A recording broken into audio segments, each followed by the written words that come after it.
Good evening, ladies and gentlemen, wonderful people, lovely Kenyans. Hi, great to have you in this wonderful show. We have a great show lined up for you. As usual, I'm your host, Jakes, the moderator. Karibuni sana kwa hii show.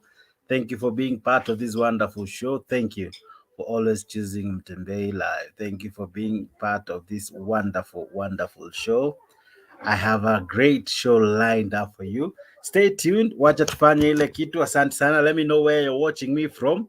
I invite you to join me in this lovely, lovely show. Watu wa US karibuni, watu wa Canada karibuni kwa show. Watu wa Australia vipi? Watu wa Kenya ambao wako Kenya vipi?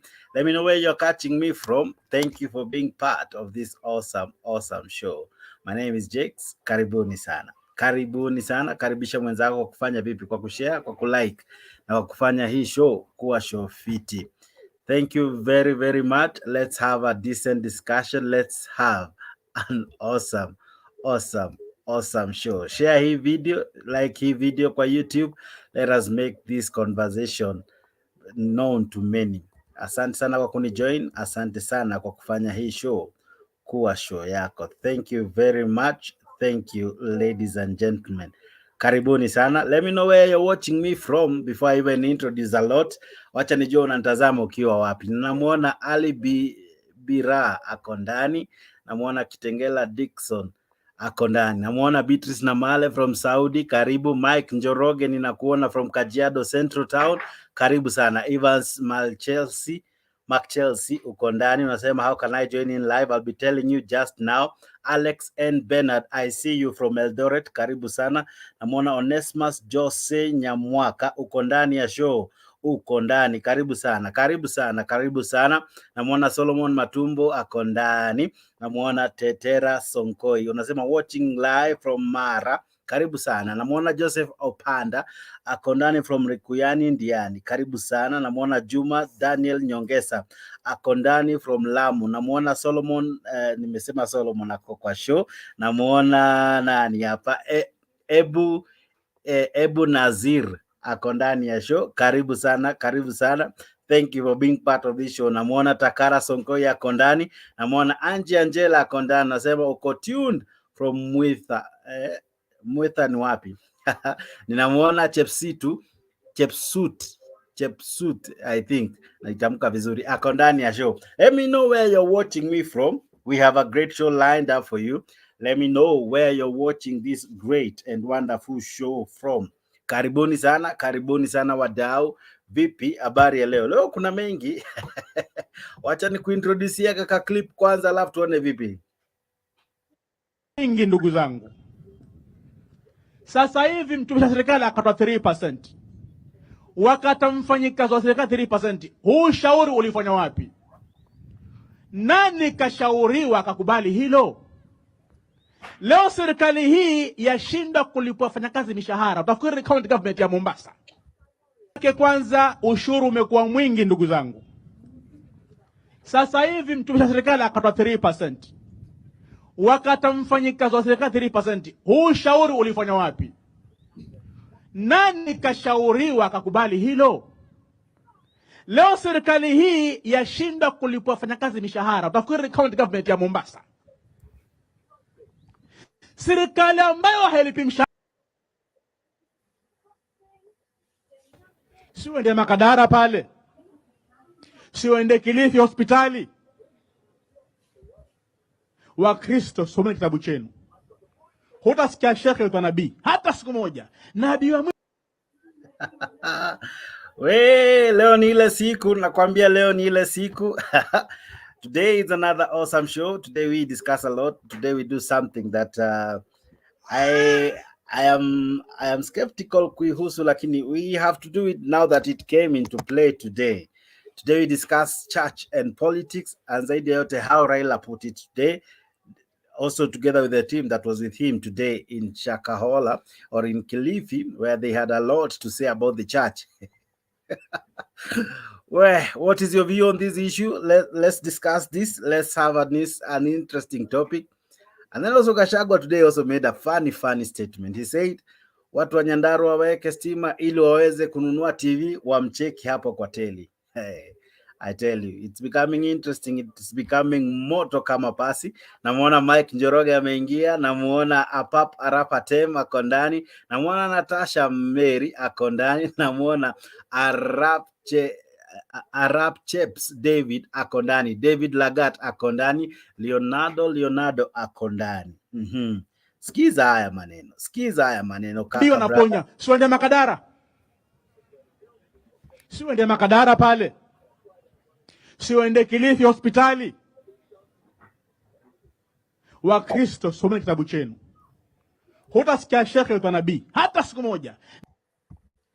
Wakristo wanaambia wasome kitabu chao hapa kikiwa Biblia. I tell you, it's becoming interesting. I don't know what's happening to our country, because by the end of the day, we need some degree of sanity. We cannot politicize everything, from the church to the state house to the president to Raila Odinga. There is no one who is safe in this country. Hey. Sawa, Kenya sihami, lakini hii Kenya ni yako. Hii Kenya ni yako. Jaribu kufanya maamuzi, jaribu kufanya swala hili ambalo tuna discuss leo kukubalika kwako. Itakubalika vipi? Kwa hiyo kuingia kwa show, let us discuss this sheikh. Anasema hivi ya kwamba sikiza tu polepole, nitakupeleka leo polepole tu mpaka mada ikuingie. Sikiza. Siwende Makadara pale. Siwende Kilifi hospitali. Wakristo, someni kitabu chenu. Hutasikia shekhe wa nabii hata siku moja. Nabii wa mwisho Yesu na Muhammad, full stop. Hasa nyinyi mtatatizo, ndugu zangu, na washauri. Nyinyi tatizo lenu mmoja, ndugu zangu. Hamtaki kusoma kitabu chenu. Ndio shida kubwa. Okay. Wakristo wamekataa kusoma kitabu chao. Hapo ndio shida inaanzia. Hapo ndo kina Mckenzie wanapata opportunity na wanafanya ile kitu.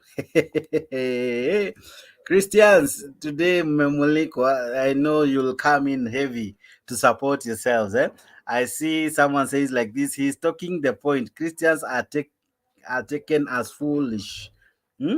Christians are taken as foolish. That is Elvas Malchelsea akisema hivyo.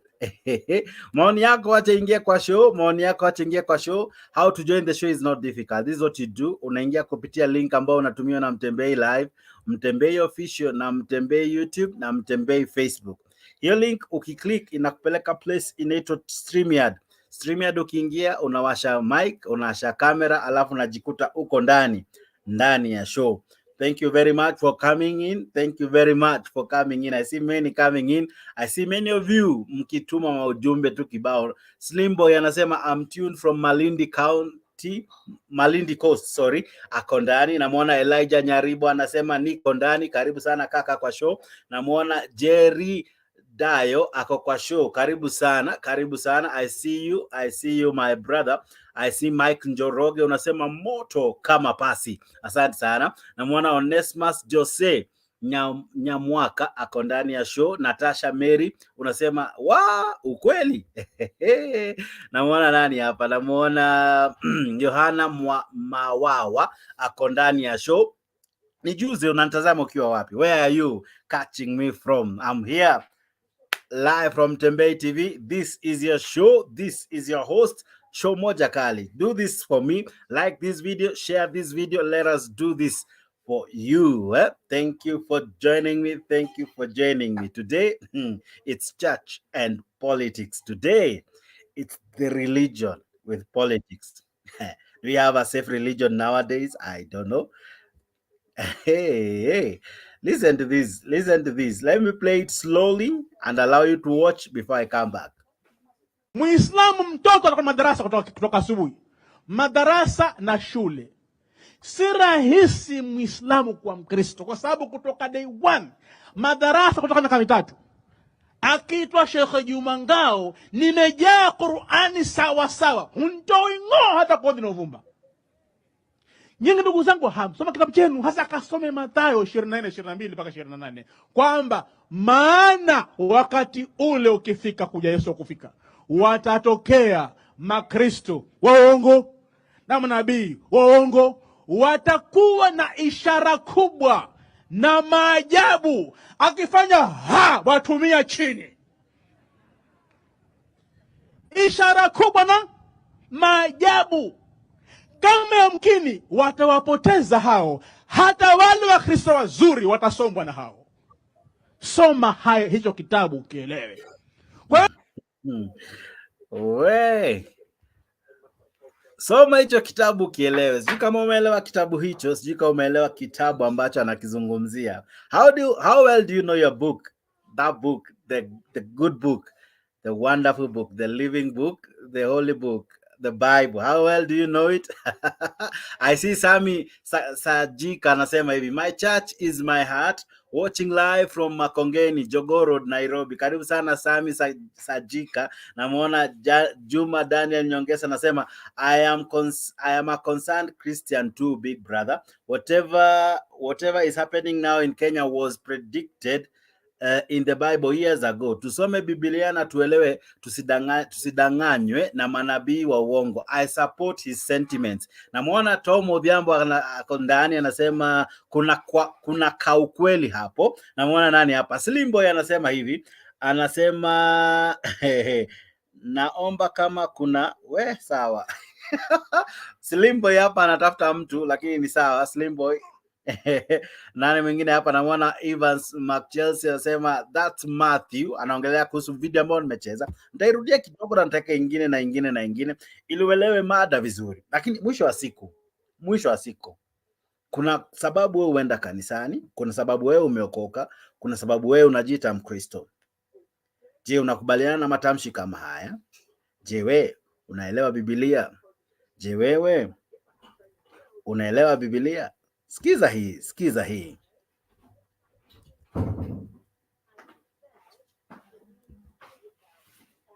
Ni Mkristo. Bwana asifiwe sana. Nataka vijana wafanye kazi wa maana. Huyo ni nabii wa uongo, ni Mkristo. Bwana asifiwe sana.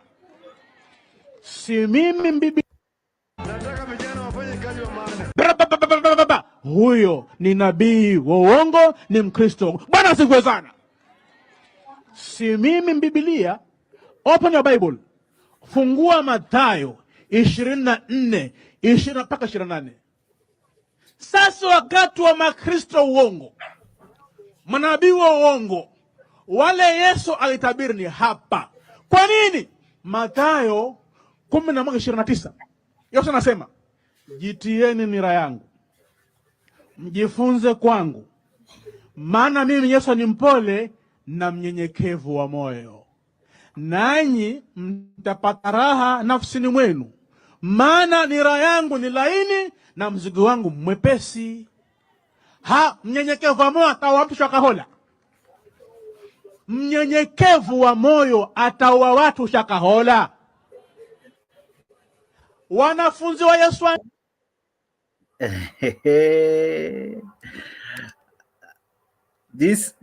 this Sheikh anajiita Sheikh nani, kidogo tu nipate jina yake vizuri. Lakini anasema hivi ya kwamba Ukristo ni kuwa na unyenyekevu wa moyo. So he's also asking, kule Shakahola kulikuwa na unyenyekevu wa moyo? This man seems to be knowing the scriptures. This man seems to be defending his religion. He's a Muslim. But you as a Christian, what is your take in this?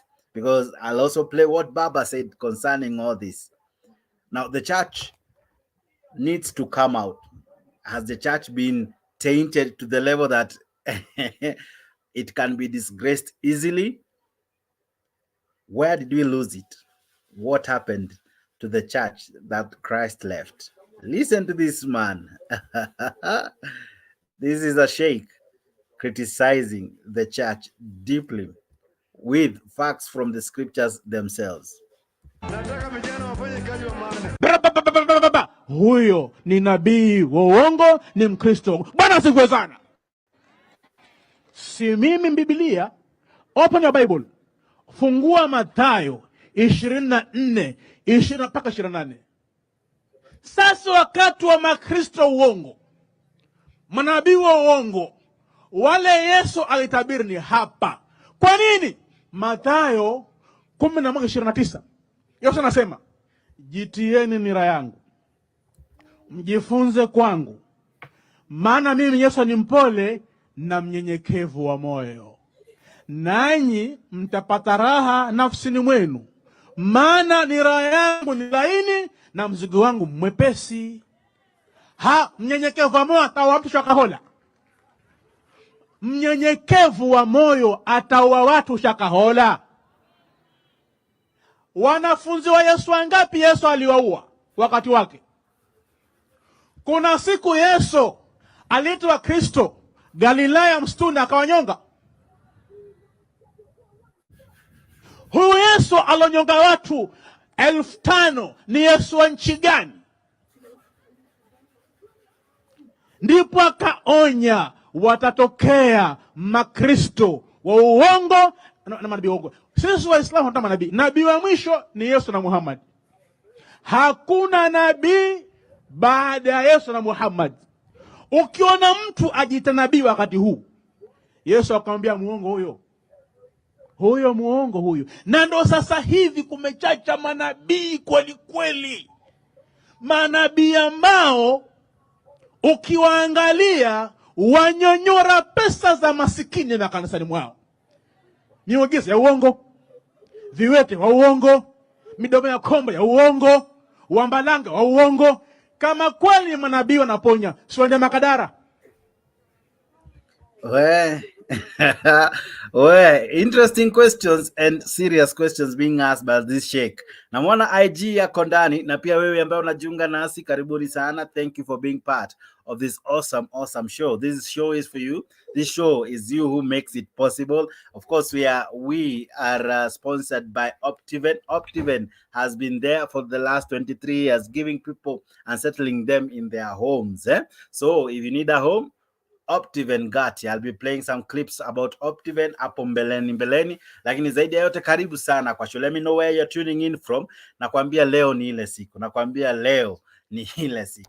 IG VP, what is your take on that clip I've played? That happened today in the coast, and the chat seems to be taken for serious conversation depending on what this man is saying. Wewe maoni yako ni yapi? Unaona huyu mzee huyu sheikh anadai vipi? Watu wanajua Biblia ama wanachezewa kasumba? Habari Jax. Salama sana, karibu sana kwa show. Ya huyo anajiita sheikh ama anajiita nani? Huyo jamaa ako sawa kabisa kwa sababu ni kama Wakristo tumepoteza mwelekeo. Okay. Ya kwa miaka mingi mimi nimekuwa nikiangalia makanisa wa karibu.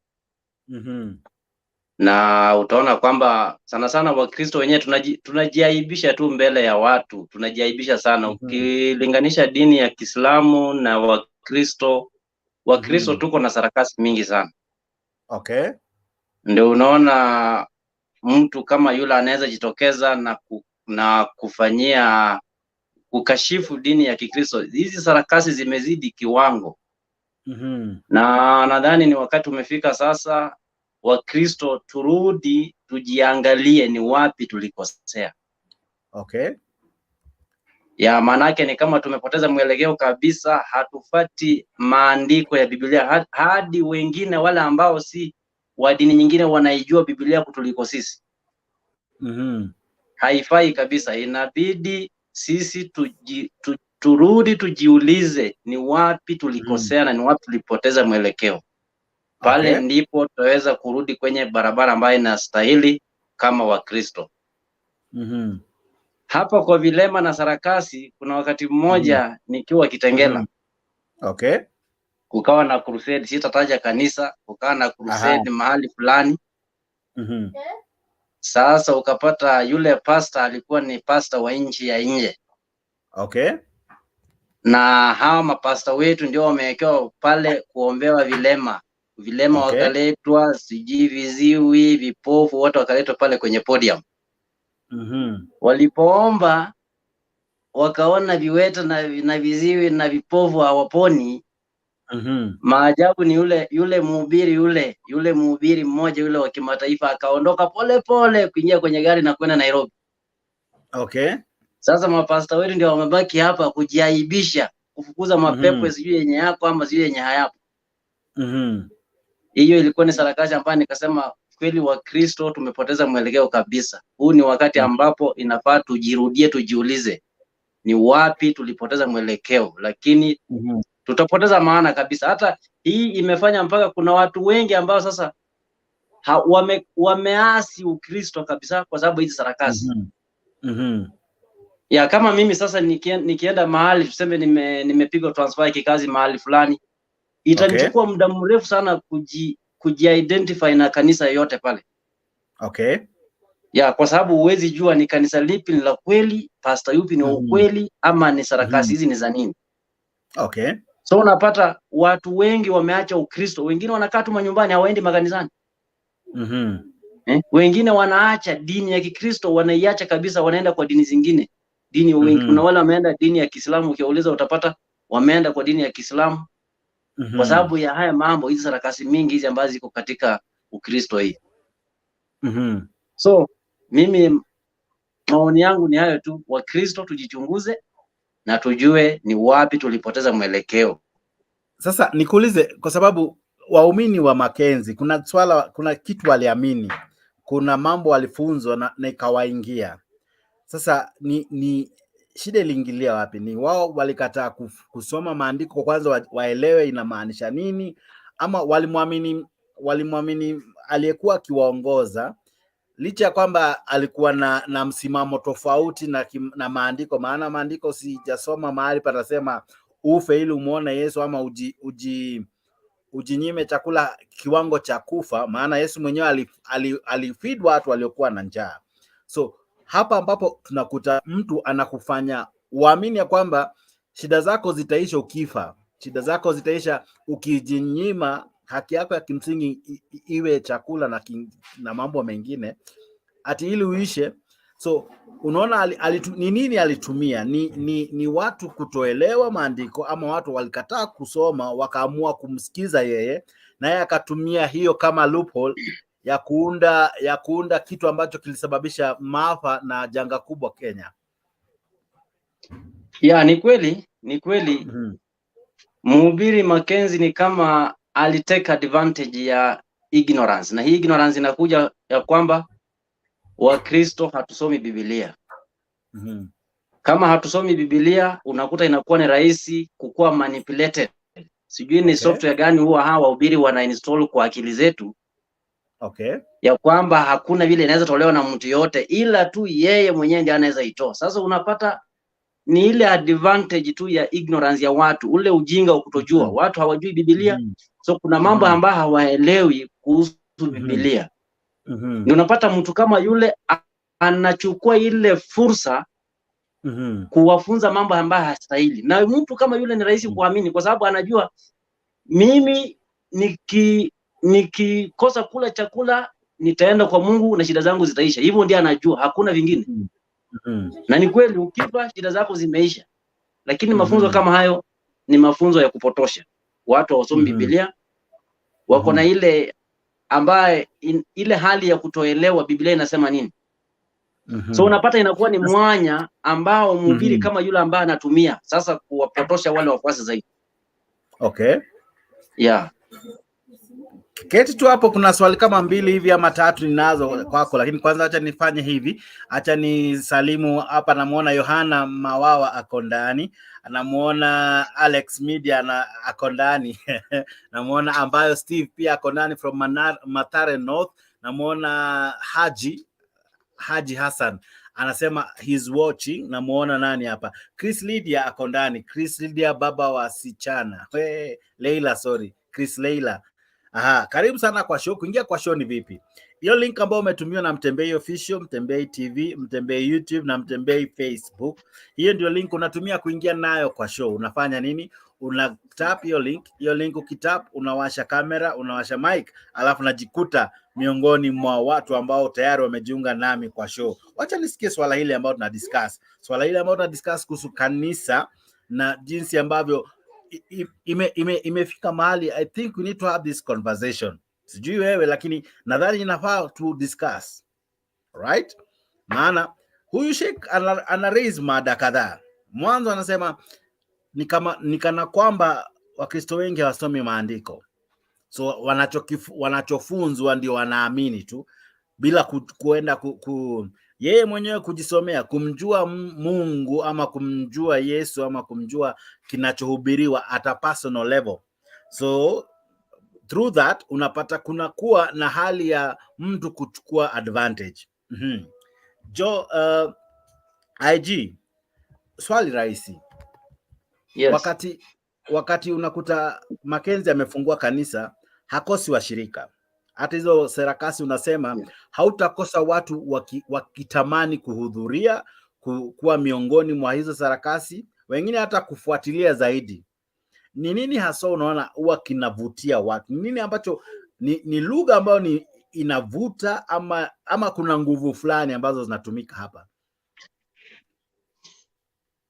Hapa kuna mambo mengi ambayo yamejificha katika makanisa na wahubiri.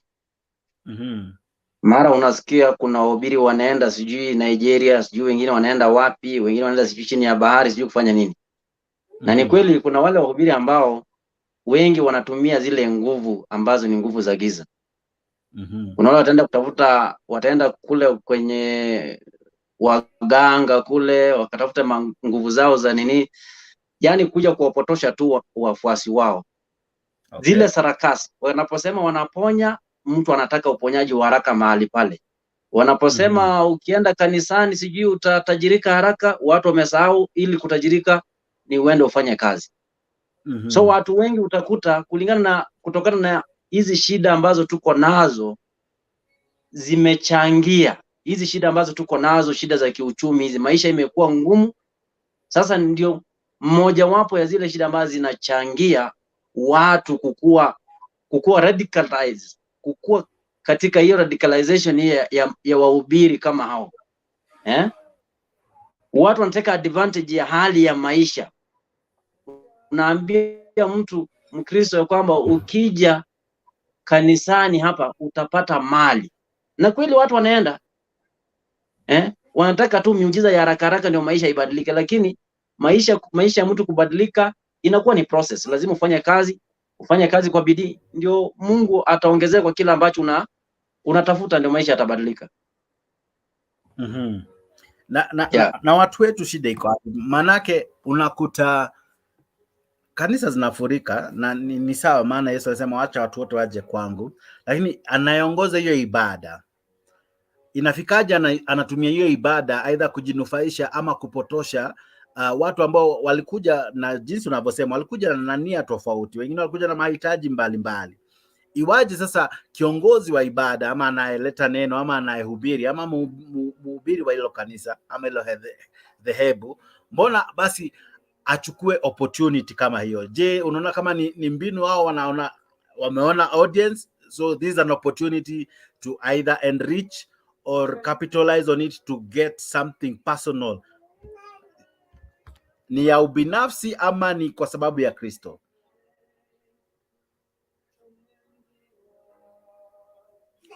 IG, hii ni hali ya ubinafsi kwa sababu halo nakusikia. Nanipata?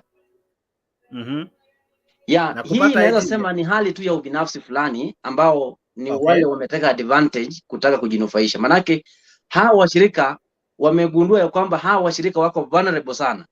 Hali zao na hali zao ambazo ni ngumu, chochote atakachosema kitawaingia akilini na hakitawahi toka tena. Manake unakuta mtu anaambiwa uza mali yako yote ulete kwenye madhabahu. Unaona? Mtu anaenda anauza mali yake yote analeta madhabahuni. Unaona? Sasa unakuta huu mhubiri amefanikiwa kutokana na mali ya ule mtu, lakini anamwambia wewe uza mali yako yote alafu ulete kwa Mungu, wewe uende ukamuone Yesu. Unaona? Mtu kama yule anaenda anauza mali yake yote anaileta kanisa. Nani huyu ambaye ananufaika? Si ni huyu mhubiri ambaye ananufaika? Lakini unakuta sio mapasta wengi ambao wanaambia watu ukweli. Hizi sadaka na mali ambazo watu ndio Biblia inaturuhusu kutoa kwa kanisa, kutoa yale matoleo ya kanisani ya kawaida kama sadaka, zile zaka, fungu la 10. Biblia inaruhusu yale yote kutolewa kanisani. Ni kwa sababu kazi ya Mungu lazima iendelee makanisani. Kuna ujenzi utaendelea, kuna miradi za kanisa zitakuweko, lakini sio kuendeleza zaidi na kuambia mtu uza mali yako yote. Hii inakuonyesha tu huyu mtu ni binafsi, anataka kunufaika kutokana na hali za hao watu, ili hali hakuna lolote ambalo mtu atapata pale. Yeah. Na hizi sarakasi zinatumika kueneza injili ya aina gani, ama ni ujumbe upi ambao unakuwa rahisi sana kutumia sarakasi? Kwa sababu unasema kuna mahali kukakuwa na waumini, lakini aliyekuwa akitoa neno ama mhubiri alipokosa kuona miujiza alirudi kwao. So sarakasi huvuta watu ama umezita sarakasi, natumia maneno ambayo umetumia. Mbona zitumike? Hizi sarakasi nadhani sababu kuu hapa, sababu kuu ya hizi sarakasi vile nimeziita ni kulete mvuto katika zile mikutano ama kwenye yale makanisa. Kama wanaona hawana watu, lazima waangalie mbinu ya kuvuta watu. Unaona, ndio yule shekha anasema kuna viwete ambao watakuwa ni viwete fake. Utakuta kuna watu wametrainiwa, watu wamefunzwa jinsi ya kuact mbele ya watu. Mtu anakuja anajifanya yeye ni kiwete wa kweli. Yeye mwenyewe yuko na mkongojo wake pale, anakuja nao pale kwenye podium. Utakuta mtu anajifanya ni kipofu wa kweli. Hii yote ni kwa sababu ya kulete mvuto, watu waje wengi. Lakini wale tu ni colleagues wa yule mhubiri, ni wafanyikazi wa yule mhubiri. Yeah. Nataka kucheza clip moja tu kwanza, alafu tutaendelea na mazungumzo. Na pia wewe ambaye unataka kujiunga nasi, si ngumu, unatumia StreamYard kuingia kwa show. StreamYard unafanya nini? Unawasha mic, kamera, alafu unaandika jina. Si lazima iwe jina rasmi, lakini unaweza andika jina ambao tutaitumia kwa show ili niweze kukutambua, alafu tutafanya ile kitu na wewe, tutadiscuss hili swala la kanisa na siasa, na zaidi ya yote jinsi ambavyo leo imesemekana mambo mengi, imesemekana mambo ambayo si machache. Wacha tumsikize huyu Sheikh kidogo kabla sijaenda kwa Raila Odinga. Sheikh, maana nira yangu ni laini na mzigo wangu mwepesi. Mnyenyekevu wa moyo ataua mtu Shakahola. Mnyenyekevu wa moyo ataua watu Shakahola. Wanafunzi wa Yesu wangapi Yesu aliwaua wakati wake? Kuna siku Yesu aliitwa Kristo Galilaya msituni akawanyonga. Huyu Yesu alonyonga watu 5,000 ni Yesu wa nchi gani? Ndipo akaonya watatokea makristo wa uongo na manabii wa uongo. Sisi Waislamu hatuna manabii. Nabii wa mwisho ni Yesu na Muhammad. Hakuna nabii baada ya Yesu na Muhammad. Ukiona mtu ajiita nabii wakati huu, Yesu akamwambia muongo huyo muongo huyo. Na ndo sasa hivi kumechacha manabii kweli kweli, manabii ambao ukiwaangalia wanyonyora pesa za masikini na kanisani mwao. Miujiza ya uongo, viwete wa uongo, midomo ya kombo ya uongo, wambalanga wa uongo. Kama kweli manabii wanaponya, siwende Makadara. Siwende Makadara pale. Siwende Kilifi hospitali. Wakristo, someni kitabu chenu. Hutasikia shaka ya nabii hata siku moja. Anauliza hivi, IG naona akiload, nilikuwa nataka kumuuliza swali lakini wacha nicheze hii kidogo ya huyu Sheikh.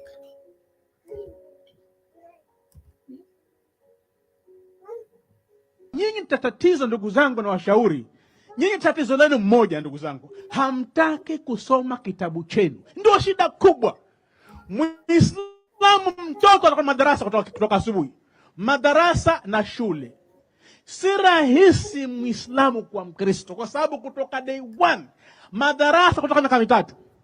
akiitwa Sheikh Juma Ngao, nimejaa Qur'ani sawa sawa, huntoi ng'oo hata kodi na uvumba. Nyinyi ndugu zangu, hamsoma kitabu chenu, hasa akasome Mathayo 24:22 mpaka 28, kwamba maana IG ukimsikiza Sheikh anasema ya kwamba Muislamu anaanza kufunzwa akiwa mdogo sana madarasa, na anafunzwa Qurani, anafunzwa jinsi ya kusali na kila kitu. Shida ya Mkristo inaanzia wapi? Because ni kana kwamba hiyo teaching ni kama hatuna, na nikaa tuliachia venye ni kama tuliachia wale ambao hutumika madhabahuni, au ndio wanatufunza sisi, or rather au ndio wanatusomea, au ndio wanasema, sisi hatujisomei wenyewe. Lakini tofauti ya Wakristo na Waislamu, na ningependa nitapata tu Muislamu tu saa hizi, tofauti inaingililia wapi? Mbona kuwe na wao wamefunzwa tangia wakiwa wadogo? Sisi yes, tunaenda Sunday school, lakini ni kana kwamba hatujatilia mkazo sana. Ama mbona kunakuwa na demarcation kubwa sana, kulingana na vile Sheikh anasema, demarcation ni kubwa sana ya jinsi ambavyo Muislamu anang'amua Qurani na jinsi ambavyo Mkristo anang'amua Biblia. Unaona tofauti kwa wapi? Tofauti ni vile tu amesema, unaangalia kama Muislamu mtoto akiwa mdogo, tangia mtoto akiwa mchanga. Okay. Yule mtoto anapoingia yale madrasa, anafunzwa kila siku, yeye yuko kwenye madrasa, wanamwangalia kwa karibu sana. Hata uchunguza tu katika zile misikiti ambazo zinaweza kuwa ziko karibu, unaona kuna yale mafunzo ambayo yanaendelea pale kwa wale watoto wa Kiislamu. Tangia mtoto akiwa mdogo hadi afike umri fulani, anapoanza ruhusiwa kwenda kufanya yale mambo mengine. Kuja kwa Wakristo nafikiri tumekuwa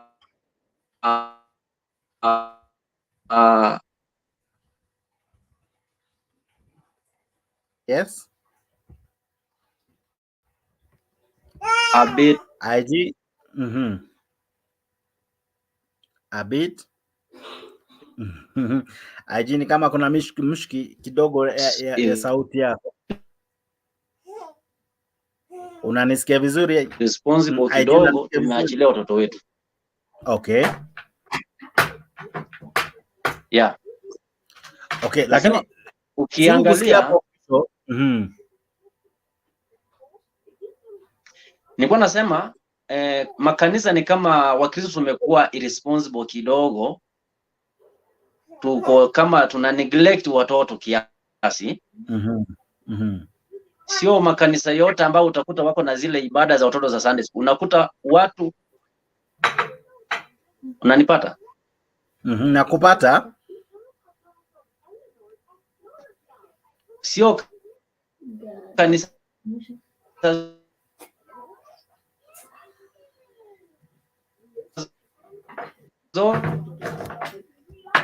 okay. Nina challenge kidogo na network yako. Fanya hivi, log out log in, lakini kabla urudi na hizo ibada za watoto za Sunday school. Okay. So wao wakija tu kanisani unakuta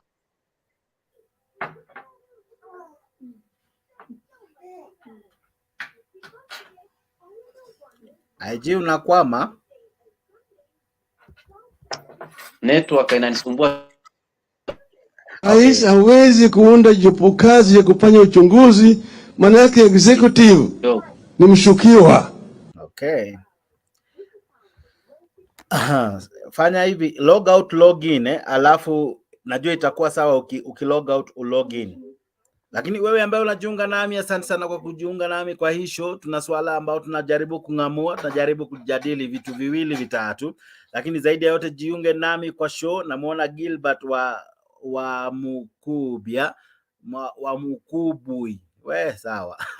Anasema kutoka Kitale uko ndani. Asante sana Gilbert. Namuona Yohana Mawawa ako ndani, na wengine wengi ambao pia wanajiunga nami. Naona wengi mnajituma, wengi mnatuma ujumbe.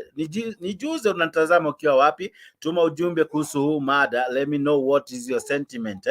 Let me know what is your sentiment concerning everything that we're trying to discuss. and let's see if we are able to know what to do after all that has been said even today. Asante sana. Let's listen into what Baba has Executive said. ni mshukiwa. Kwa hiyo bunge ndio iko na jukumu. Na juzi mimi nimwambia bunge yetu waende wafanye halahala, waunde tume ya kufanya uchaguzi. Sasa bunge inalala. Bunge litafanya kazi haya. Ruto anasema ameweka hiyo tume. Mimi nitaenda mahakamani kusema hiyo jopo kazi ameweka ni kinyume ya katiba ya taifa letu. Hiyo ni njia moja ya kuficha hiyo maneno. Wanataka kuzika hii maneno, ndio sababu wanaunda ile tume, anaweka marafiki zake huko ndani ambao watafanya ripoti ile ambayo yeye anataka. Tunataka tujue hii kitu ilitoka wapi, nani alifanya hii maneno, na ilikuwa inafanyika namna hii, nani alilala kwa kazi, polisi walikuwa wapi, wale shirika jasusi walikuwa wapi. Hiyo ndio njia moja ya kuona ya kwamba Wakenya wanalindwa na mambo kama haya. Na mwaka jana mimi niliongea nikasema ati kuna madini zingine ambayo inatakana ichunguzwe. Hizi makanisa zingine ambayo zinaletwa, hiyo ambayo hujui nimetoka wapi na hapa ya biashara, mpaka zikaguliwe ili yale mazuri yawaachiliwe waendelee mbele na yale mabaya watolewe.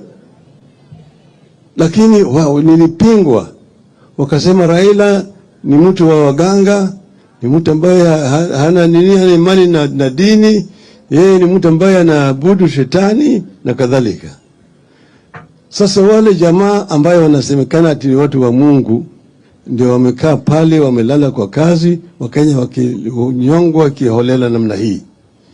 Hii ni tukio mbaya zaidi, mpaka ilaniwe na Wakenya wote kwa jumla, na ulimwengu yote kwa jumla, mpaka ilani. IG, kuna mambo mengi ambayo Raila Odinga anajaribu kuraise hapa.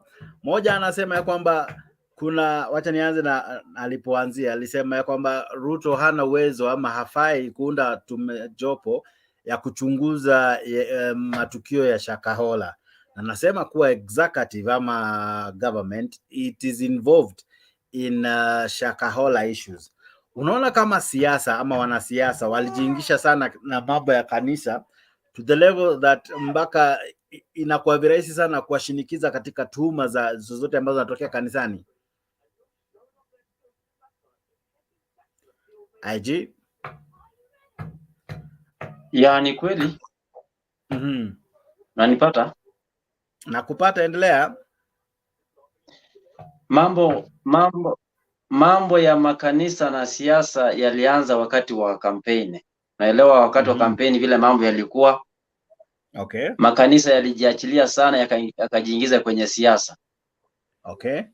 Na viongozi wa siasa wakaingia makanisani. Sasa inakuwa ni vigumu wanasiasa kujiondoa kwenye tuma kama hizo. Na makanisa vile vile kujiondoa kwenye tuma kama hizo ya kwamba wanashirikiana na wanasiasa kufanya mambo kama ile alifanyika kule Shakahola. Okay. Na ndio bado swala hili tutaliona zaidi, kwa sababu kuna watu viongozi wakuu ambao tumesikia ama wengine tumeona kwenye mikutano wakiwa na baadhi ya wale wahubiri ambao ni watuhumiwa wa sarakasi kama hizi. So unapata inakuwa vigumu sana kanisa ama wanasiasa kujiondoa kwa mahusiano yale. Unakuta wanasema huyu mwanasiasa anahusika na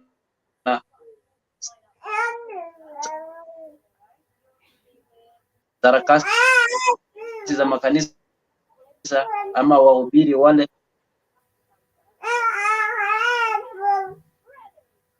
Ndio maana Raila Odinga mjunga alikuwa kule Malindi kama maneno, lakini langu ni kwamba kana tukajiingiza kwenye siasa sana, na vile vile wana siasa Okay, hygiene na challenge na network yako, sijui ni kwa nini, lakini fanya vipi, jaribu kurefresh, sijui kama ni wifi ama ni bundles or something because una hang jaribu, alafu tuone kama utakuwa kwenye sawa. makanisa sana, unaona natumia wifi ina hang vibaya sana. Okay, wacha ni reset alafu na I'm coming back. Reset alafu uje, lakini kabla ufanye hivyo ninaye ndugu yangu Edgar Atito. Edgar, vipi, habari ya leo? How are you, Jakes? Good evening. Well, sir. Good evening to you. How are you? I'm fine. I'm just from Safari. Aha. And I'm glad to join the conversation. And Ruto is hiding evidence of Shakahola. And then before I joined, there was like a small, there was actually the main topic. Can you remind me of that? We are talking of the challenges that Raila Odinga and team tried to raise today concerning the church and Christianity, and of course trying to link Ruto to Mckenzie and saying that the executive is involved and it's in business trying to hide evidence of Shakahola. Okay, let me start by actually sanitizing what Raila says or said. Number one, we saw during campaign, Mama Ida actually was of opinion that churches be regulated because actually we have quite a number of bogus churches who are misleading innocent and unsuspecting believers who actually are easily swayed into believing things that are not of good morals. Actually, zile potovu. Okay. And since it was a campaign mood, we were in a campaign season. They actually demonized Mama Ida and they called Raila Mganga yule mwenye pendi makanisa. And the opponents at that time took advantage of that, and actually they manipulated the minds of the people, and the church turned against Raila, saying that Raila would close churches. But again, after a few months, now we are coming to reality that what Mama Ida was saying, and you saw in Parliament, there was a parliamentarian from Rift Valley who said Mama Ida was right. But again, I want to come to the issue of Ruto is hiding evidence of Shakahola being associated with Mckenzie. Actually, for now, I don't want to speculate or say that Ruto has something to do with it, because to me it doesn't make sense. Despite the fact that he is associating himself with several church members, or I mean church leaders, not only Mckenzie, but we've seen Ruto going to church almost every Sunday, donating money, giving money every now and again. So actually to come out clearly and condemn such kind of people might be a very hard task on the legitimate president that we have for now, because actually he used them during his campaigns. And you see right now we are in a situation where opposition, that is the Azimio, is trying to actually tell Kenyans that this was our win and they took it from us. And now on the other side, they're saying we don't want Manaman. So you see, we have two factions who are actually trying to persuade people that we are the best, we are the best. So government cannot come out clear and condemn Mckenzie. However, they know that what Mckenzie is doing or what Mckenzie did was very wrong, but they can't come out clear because they used them, you see. And being that they have been seen going to State House every now and again, it's actually very hard on the president to come out and condemn it. And even you saw how the deputy president, how Gachagua spoke the other day. He said, let us not stereotype all these preachers, but let us single out individuals. In fact, ni bibi yake who I think Dorcas said that kila mtu abebe msalaba wake, hata kama ni bibi amepatikana na makosa, but the husband is clean. Let us deal with the husband. So they're in a situation where they know it is actually wrong, but they cannot speak it out because these people gave them something. in terms of votes. Another thing that I would like to say, I think the ile mkondo Raila anachukua saizi is actually putting Ezekiel Odero at a very bad state. Because at some point you know the kind of politicians we have. There are people who doesn't think. They actually see things hapa tu, awaangaliange mbele ama nyuma or what. Once you associate yourself with certain group, they demonize you. So I think since there's a case which is in court, I think this actually might negatively impact Ezekiel. However, I know he's very innocent on this, kwa sababu yeye hajapatikana na anything for now. So I would advise Raila for now akae kando kidogo, as much as he's trying to dig out the real issue so that I inform Kenyans what's happening, but for now angechukua stand kwa kwamba asiassociate himself with Ezekiel Odero ama kwenda huko, kwa sababu inaweza mkosanisha mahali, anaweza kosanisha Ezekiel Odero in one way or the other. You know, we are dealing with Gachagwas and the Kimani Chungwas.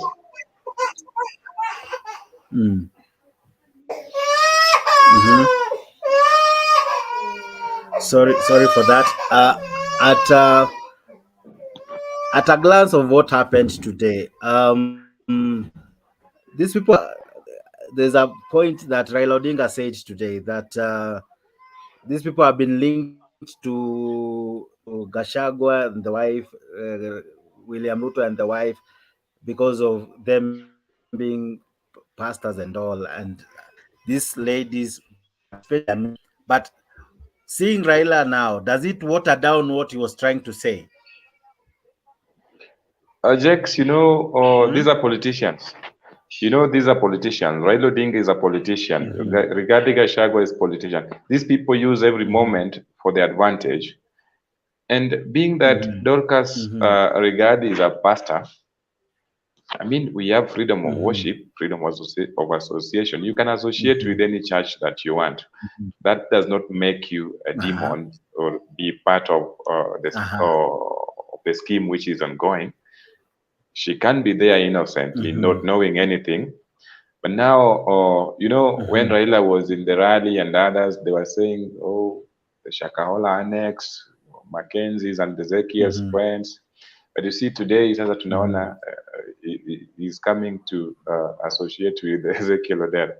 So these are politicians. We understand their game. They use every opportunity for their advantage. You see. Yeah. When Baba came back from Dubai, he strongly said funny things. He strongly opposed Ezekiel. I don't know if it is after the fact of learning more stories about him, and he spoke loudly about him. So seeing him today with him, what do you think he was trying to bring home? What advised that trip? What advised that meeting? And as you have rightly said, this someone who's already case is still pending in court. Yeah. As much as you have equally said, there is freedom of association. Yeah.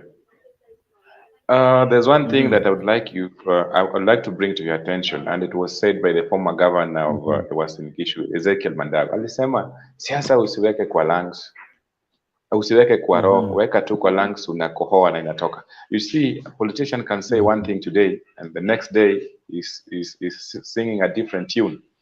And there was something that I said yesterday, and I saw someone comment negatively about my position. I said we have institutions who should be conducting their activities independently without interference from any other arm of government. You see, now the DCI visited Ezekiel's empire, that is Mavueni place, and they took almost 7 hours. And with these 7 hours, they did not come with a single evidence, you see. So this alone can actually tell Kenyans that as much as Ezekiel is being vindicated or being accused of some funny things that we don't know, but to some point, he is very clean. So I think this also informed Raila that this guy, maybe I demonized him or nilimwongelea vibaya, but he is a good guy. You see, hiyo pia inaweza kuwa one of the reasons why he visited Ezekiel. Being good and Again, all, because I'll play what Governor Mungaro said. Mungaro spoke well about and spoke highly about this pastor, Pastor Ezekiel, and with a lot of respect, saying that this man, man of God, gave or has been supporting many children in the county. He has been educating children. He has been donating food even for those who were hunger stricken during the drought. He gave food worth over 13 million. He spoke so highly about him, and he seemed to defend him.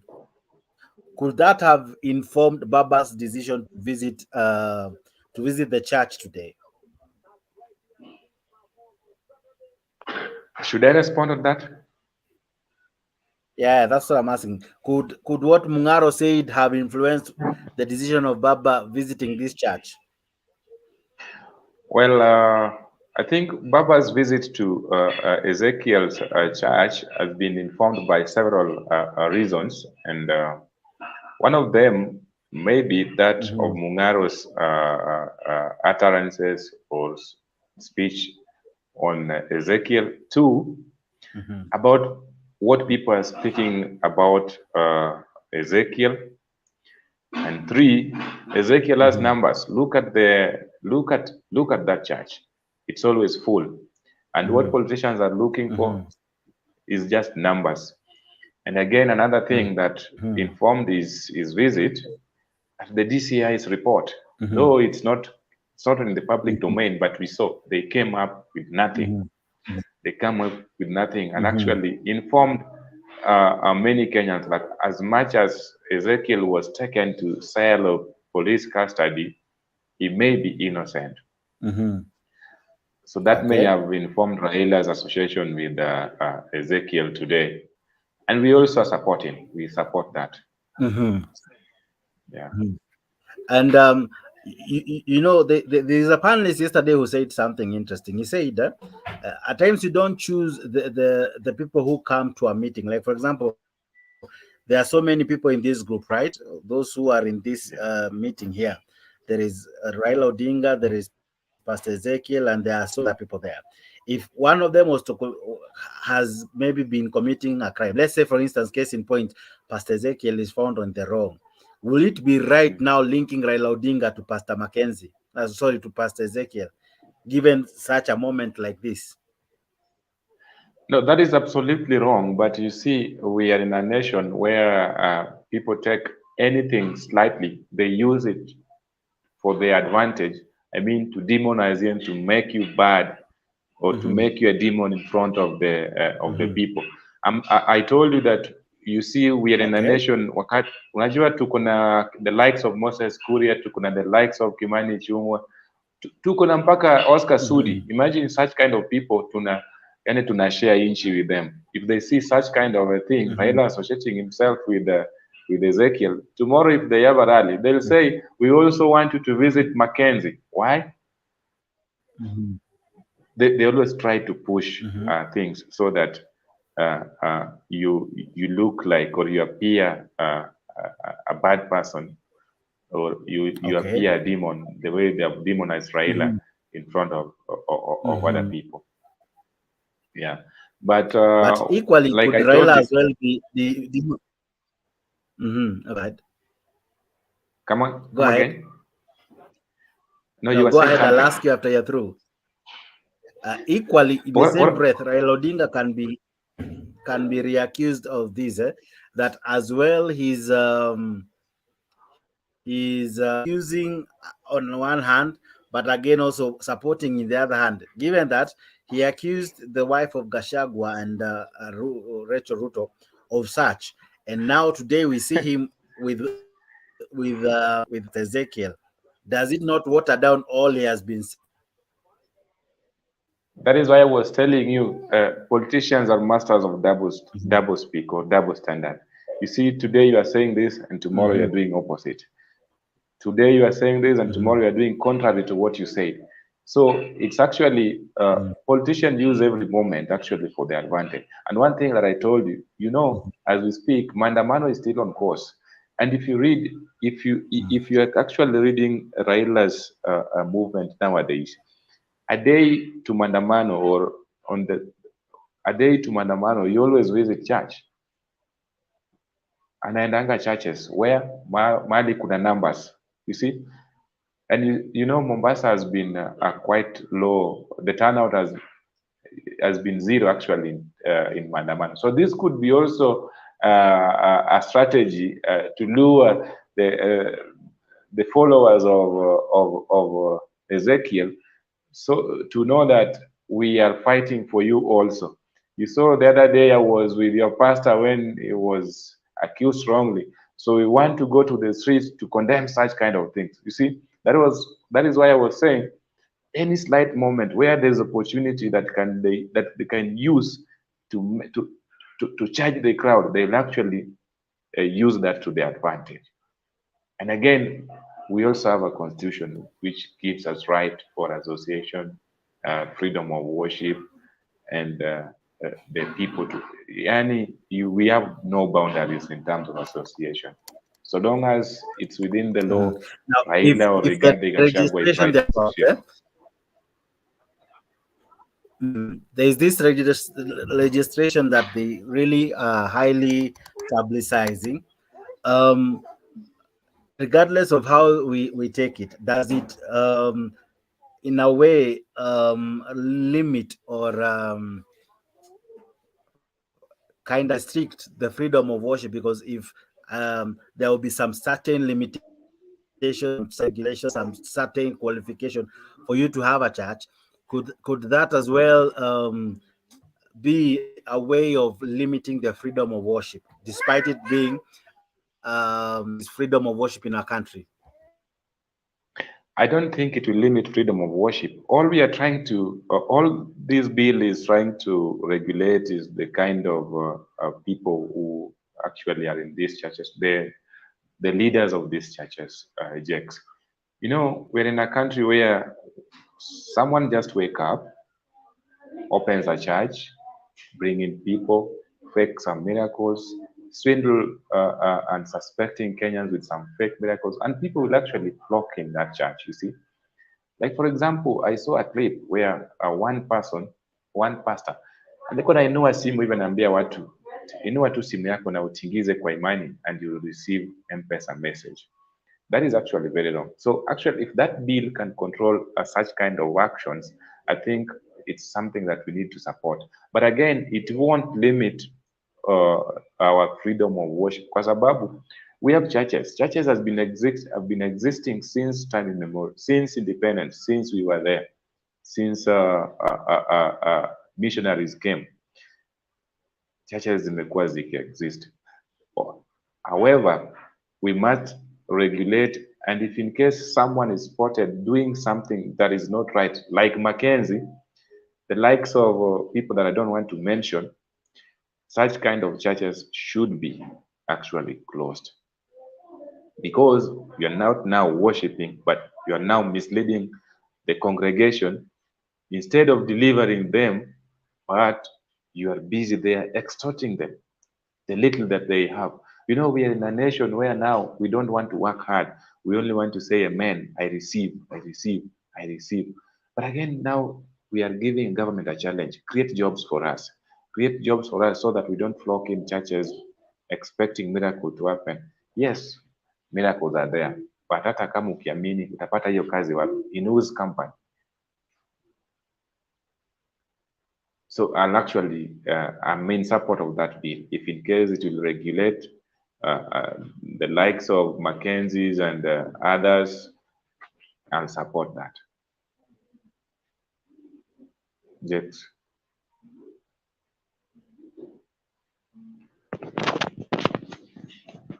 Now, Edgar, there's something you're saying, and it's interesting. Now, this regulation won't just affect. Maybe it might not affect those churches that have been there for years. Maybe it may affect the new churches. But if we were to go to that law, How would we even go about it? For starters, how would we even go about it? Oh, you know, or when you are starting a business, there's a foundation that you lay down. Mm-hmm. You see, you Mm-hmm. have a business profile, right? You have a business profile, all those proposal before your business is registered. I mean, there are documentations that you need to do. And actually, what informs you of opening a church? Why are you moving from that church to this one? Why? Mm-hmm. I mean, those are Mm-hmm. some of the things that we need to put into. We need to Consideration. answer those questions. Yes, into consideration. Mm-hmm. Are you Mm-hmm. opening this church with intention of getting money or getting rich quickly because of the untaxed cash that people get from those churches? Mm-hmm. What is the end result, or what is your motive of opening a church? I think we should start from there. We should start from there, Okay. and then Mm-hmm. there are quite a lot that we need to do. If you go to these churches, my friends, you will see. I was in a church where a whole hour is dedicated for a preacher who will only preach for giving. That Mm-hmm. nowadays they sell blessings in churches. But but, They but, but, sell but, but but blessings in churches. you see, as much as we are talking about the church, there are those integrities, those deep teachings that I wouldn't wish to go into, because in any case, I'm not qualified to do that. And each church has its own belief and has its own way of doing things. So I wouldn't go to how the teachings guys of giving and all. I wouldn't go to that. Maybe I would go to the exaggerated part or the misuse, because even the law, because of a loophole in it, you can tend to misuse it. So that maybe is what I would maybe emphasize. Also, I would really want us to discuss the teachings on giving, because that wouldn't be our docket. But maybe I would ask, um, when there is that moment either of giving, is there a way that someone can use words, scriptures, or even I don't want to call it a formula, but a means to manipulate your thinking until you are not sure what you're doing? You end up giving, selling everything that you owe. You know, do do people give at times with a conviction from the heart, or is it something that they are just been they have been is it, do I use the word duped into giving? How would you describe some of this form of giving that at times you, like in Mackenzie's case, we heard of a lady, she was an air hostess, sold her land, resigned from her job, and still went to him despite showing that she's a literate person. What do you think informs such kind of giving? Is it being brainwashed? What could drive someone to such? Now, Jakes, before I even answer your question, let me just bring to your attention that the Christianity as a religion is universal, and in Christianity we only have 10 laws, 10 laws of Moses that were simplified Jesus Christ, and they are actually in the Bible. However, you know, they are very cunning men who now came and manipulated everything. They are starting, hizi teachings zinakujanga tu kwa kipole kidogo kidogo tu, they are inflicted in us kidogo kidogo, and then they inflict fear that if you don't do this, they come with big things, big imaginations of how hell look like, and then if you don't do that, you shall actually perish. You see a whole professor being duped, selling his land, and now going to somewhere around the bush, starving himself to see Jesus. Yet in the Bible it said, just go into a private place and pray. If you see such kind of a man preaching to a whole professor, then it's not even being brainwashed. I don't know how to describe it. But again, the act of giving is in the Bible. 10% of your earnings is there in the Bible. It's not all this that we see, oh, kuna meza ya Bwana, we are going to do this. This is actually what we call now, is it cultism or something of that sort? I mean, this is pure devil worshiping. pure devil worshipping. You see, to a point that now we are glorifying men. I mean, these people are very cunning. These people are very cunning jakes. But again, it all depends on how we are brought up. You see, am I audible? I can't hear you. You're good. You're very good. You're good. I can hear you. Yeah, so I don't know whether they're using charms or what, but I suspect these people are using something to sway people. Because if you see a whole layer of test, this is someone that has gone to university, has knowledge, but now kidogo tu anachezwa tu na psychological ka twist tu kidogo, then you're selling your property. The other one gave a war a house in Westlands, and now Okay. I mean, this religion was brought to us by whites, but how do they conduct themselves? Not like us Africans or Kenyans, to be specific. That's a good Let's, question. Let me ask Alex Media. Alex Media is in the house. Alex, how are you? okay. I know you can hear me. Alex, are you there? Okay, he's in the house now. There's a question that Edgar seems to be asking me, and at least I'm sure you are in a place where there is a church different from here in Kenya. How do the white understand the church vis-a-vis how we, the Africans, or maybe let me use the word Kenyans, how do we take the church, and how is the church taken there? Yeah, I think those are questions of comparative studies, which I think are good. And one thing you realize is the traditional churches that came for at the beginning, there were like Catholic, there were Baptists, there were Anglicans, Adventism, so on and so forth. So these are churches that had roots, and these churches had a plan on missionarism. And when they came to Africa,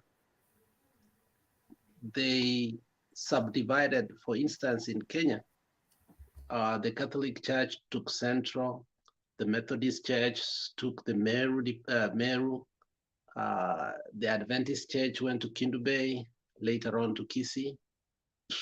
The Anglican took its roots in Siaya and so on and so forth. And you can see how these churches started. Now, at some point, the evangelicals came. And when the evangelicals came, now that's when you saw churches like Deliverance Church started, Pastor Lai, Pastor Kariuki, so on and so forth. But over time now, the people that were with these evangelicals became over ambitious, because how they were also opening the churches was not through the traditional ways that you see, like Catholics, their priests go to schooling for quite a long time. The Baptists, they have their own theological schools. Adventists, they do, so on and so forth. But at the beginning, the qualification, or to have a church that could have sub-branches, you needed to be a bishop. Now, from there, now we started having bishops, mtumishi, nabii, prophets, so on and so forth. And because they could not qualify, they segmented or further degenerated the church into something called charismatic religion. Now, this charismatic religion is the problem now that we're talking about, the present charismatic religions. No affiliation, you church a church from nowhere, you can start it in your house, the membership, the qualification and everything is not something of a problem. Now, are they there in this country? Yes. We have seen, actually, if we have to compare what happened in Waco, Texas, where Trump recently was, to pave his way for 2024 election, he went to Waco, Texas. Waco, Texas is where the massacre happened among the Davidian followers, who are also gassed and basically massacred to death. And there were so many. And you can imagine, it is not so far from Dallas. And Dallas, it's in between Dallas, I think, and Houston. And you could ask, how did somebody buy a big land like that? How the massacres, how did they happen? What didn't you see the signs? So I think those are challenges even this country is having, regulating religion.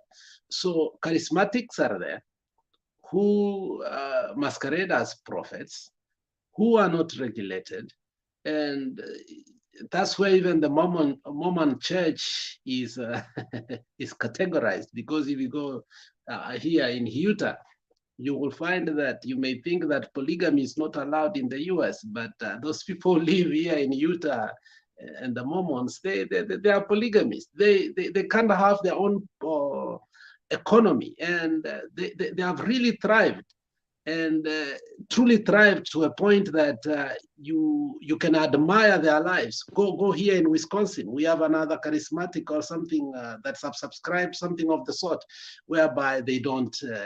I've forgotten the name, but they don't wear normal clothes. They wear only black clothes. When our family members are black, they don't have electricity. They don't use cars. They can only use buses. But at the same time, they they have like their own economy. They were killed in Pennsylvania a couple of years ago. So I think these are challenges they're having. But let's go back to the key in Kenya. What is the problem in Kenya? Religion and the so-called kiosk churches that we see. The factor that you see that the denominator or the foundation of these churches is money. And we are not quick to condemn them because we fear the retribution from other churches that are established, because that's how they started. And now to link it to Raila with your topic today, I think it's a great mistake to see Raila start politicking again with the churches, given the fact that we have been quoting the wife that churches should be regulated. So I feel like we're a little bit disappointed that now going forth, it's going to be difficult to have a conversation about the church and regulating the church. But there's something my friend said there in regard to the present state of the church and the politics of the church, that any politicians will take advantage of what is going on to propel their agendas, and which basically are not part and parcel of our agenda. Now, for those who are in Azimio, I think they feel like they need somewhere to start after Maandamano imeisha and other things, but I think starting it from the church is a wrong point of view. So okay, yeah, but the things that today happened that increases our thoughts in terms of why do this while you're saying this. Like we saw him visiting Pastor Ezekiel. I have no problem with that, but the question is, why do that with an active case? And a few days ago, he was the one mentioning his name, linking him to issues. So why visit him if he still feels he needs to clean up first his name? Why do you think today's visit was so important to him? Jakes, I don't know. I mean, I don't know if Baba doesn't have handlers anymore. I think Baba's been making some terrible mistakes. I am Azimio, but I don't talk like Azimio lately. And people think I've rebelled or I've joined the UDA, but it's because of some of these mistakes that I don't know what to do. Keep quiet, spell them out. So look, first and foremost, let's go even further before even Ezekiel was arrested. Ezekiel became political by starting to prophesy that in 6 months, and his prophecy was based on basically Ruto and his government. Little did he know that in 6 months is the one who's going to be done, to be arrested.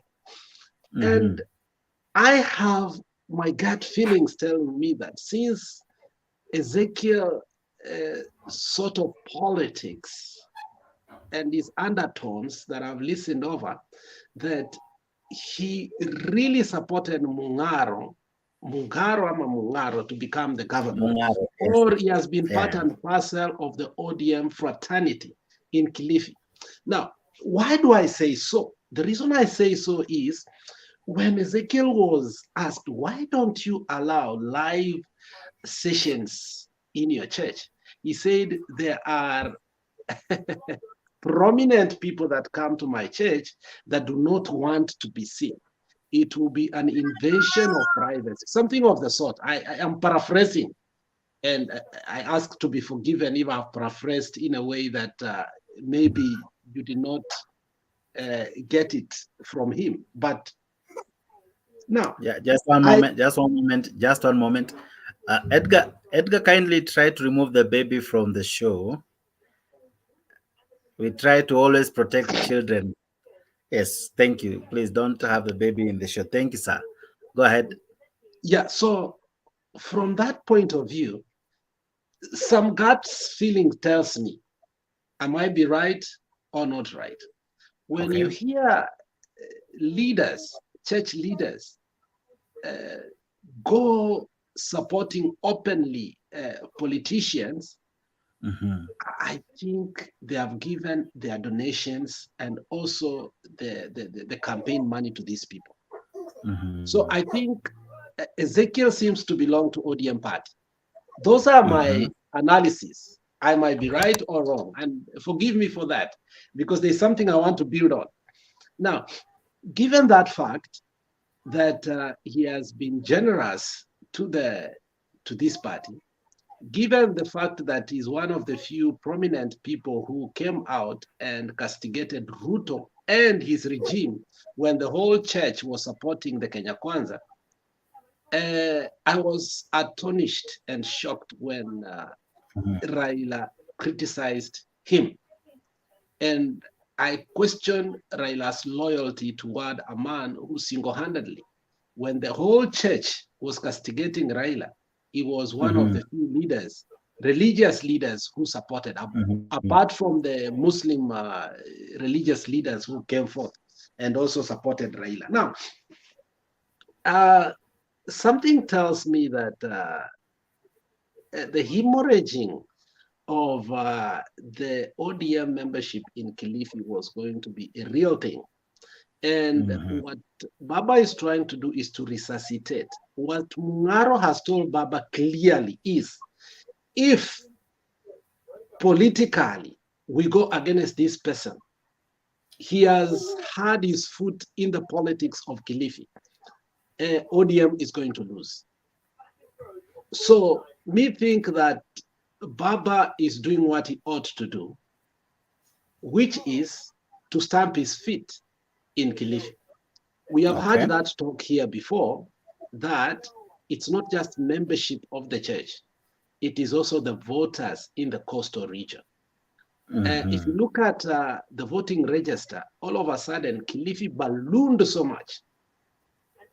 And Kilifi has a lot of voters. And if you remember when Kingi left ODM, Baba was more pissed than any other person. And Baba when gave he formed, comprehensive. Yes, Baba gave a very comprehensive statement, and which was right, because Ioni bedroom ya Baba. So I think Baba is doing the right thing. However, given the fact that now we are having this dilemma of the church and the politics, it is going to mud him too. So Baba is killing two birds at the same time. And I hope he achieves what he ought to achieve, is to solidify his base there so that Ruto does not take advantage. And I hope Ezekiel will be able. But on the other hand, too, me think that it's dangerous for Ezekiel, because the judiciary has been weaponized. And if you see that from case ya Aisha Juma and all these other cases, it tells me that now the judiciary iko kwa mikono ya William Samoei Ruto. Now, will they go after Ezekiel? Will his case be fair and free? And this also tells me that probably Ezekiel was not involved with the issues of Mckenzie. Okay.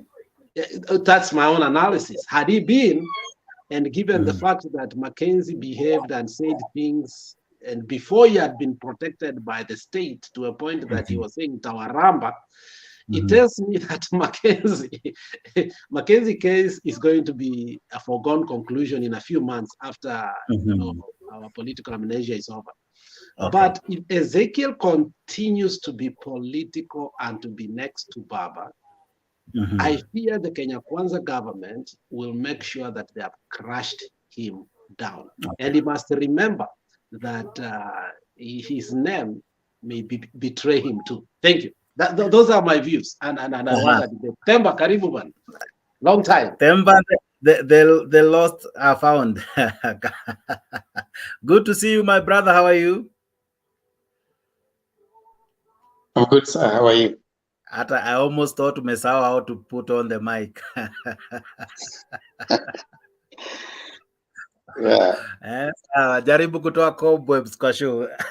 Now we are trying. I know it's not a very touchy topic, but we must talk about everything that is happening in our country. Today we are talking of politics and the church, and some issues that were raised during the meeting that happened, or rather the funeral that was there. Now, I had posed a question to Palliative Care, who is also known by another name. I know you know him by another name, but for this purpose, he is now Palliative Care. Now, Palliative Care, I had asked him, how is religion, or rather the church in, like where you are in the US, how is it, how are the followers of the Christian there compared to us in Kenya? What makes it easy for a man of God to or a church leader to easily use the pulpit to mislead, or rather to lead astray the congregants to the level that they even choose to die or fast to death because of this teaching? What makes the demarcation? Because I know, of course, there are also extremes in the US, but how is it different in Kenya and there where you are? Actually, that's I found that topic relevant. That's why I came, and I found it a very pertinent discourse that we need to keep having, and especially in view of what has just happened. Now, I want to first of all look at two people that have really shaped our thinking around religion and state.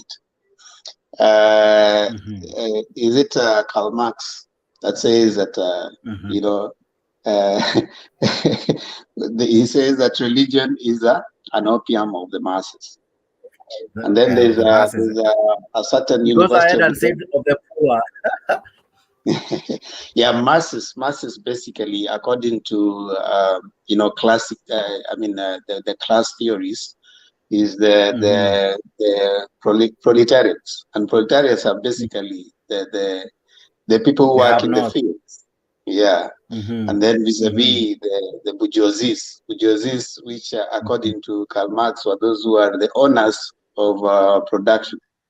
Right now, it's pretty interesting that some sociologists have demarcated. We have petty bourgeoisie. You know, those people who think that they are bourgeoisie, but they are not necessarily bourgeoisie. The so-called, third class or second class in the Kenyan economy. Now, that's besides the point. There's also another guy who was a researcher at the University of Nairobi. He went ahead and it was called David, I remember he's a Kamba. He researched, a sociological researcher from the University of Reading. He said that Africans are notoriously religious. Notoriety in religion means that when you hold something that according to you, you perceive to be a religious component, you become notorious in holding it. And so in those two concepts, you can also appreciate the historical relationship between state and religion. Today, there was coronation of the King of England. Now, if you go back to history, there was a time at which even the process of coronation was brought about by the church, in England. And at some point, by the time they were forming the Church of England, it was because of the deviation or the differences between the church and the king that was to be coronated then. And then, of course, they formed the Church of England. And of course, now the coronation, the church and state has always had that kind of interesting relationship. Now, why am I laying that base? Because I want to bring us to your question, that what is this thing about the church and the state that always go together? Remember, you cannot differentiate a person who goes to church and a member of the state, a member of the public. It is the same member of public who is going to go and vote, and it is the same member of public who is going to go to church. Now, I read something that was very interesting, that A students will be managed by B students, who will be employing, the other C students. Who will be employed by, not employed by. Yeah, to be to be pastors, who are the ones who are now going to be controlling them. So the person who apparently, I found that, of course, is an extreme visualization of it. Not every pastor, of course, is not as educated. Most of them are educated, some of them are pretty much educated. But the point they're saying that the easiest profession to do would be to be a spiritual father. So we need to appreciate the role of religion in shaping the masses. And in most cases, like I would want to ask, why do you think, for instance, you don't find a crusade in a place like Runda? Or you don't find a crusade in a place like Kileleshwa? You are likely to find a crusade in similar places where you'll find a political rally. You're not going to find a political rally in Kileleshwa or in Runda or in the other places probably that have sprung up that are pretty, high end. You will not find them putting big speakers and having all those people coming to either have a crusade or have a political rally. Because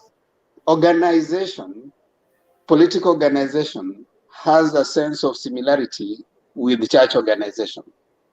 It tends to kind of, have an anchor in a sense of promises, in a sense of hope, in a sense of desperation.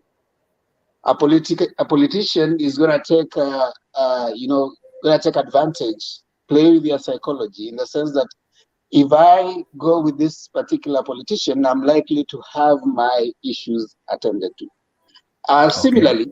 Similarly, a religious leader will give you that sense of, promise that, hey, if you have these many things, the ultimate goal indeed is when you have the fear of the unknown. You'll grow up, you'll get out of this place. Then what next? So when you're worried so much about what your soul will do after this life, then you're told that if you do this, then this is the assurance. The same thing that probably informs jihadists. Someone will come and say that when they come and they kill all of you, they go to a certain higher level in the next life. So when you come and sell that kind of thing to a people, sometimes it goes beyond the intellectual interpretation. Now, what you are noticing in the statistics, we are having children and women, most of them, according to what I'm hearing, who have been found out to have died from that sense. Why? There's a sense in which some of them, their rationality, women generally, they are more emotional than they are rational. So it becomes easier for them to be convinced in certain cases. Now, the same pattern you'll notice in politics. The people who vote the most are likely to be women, not men. So you see, there's that similarities.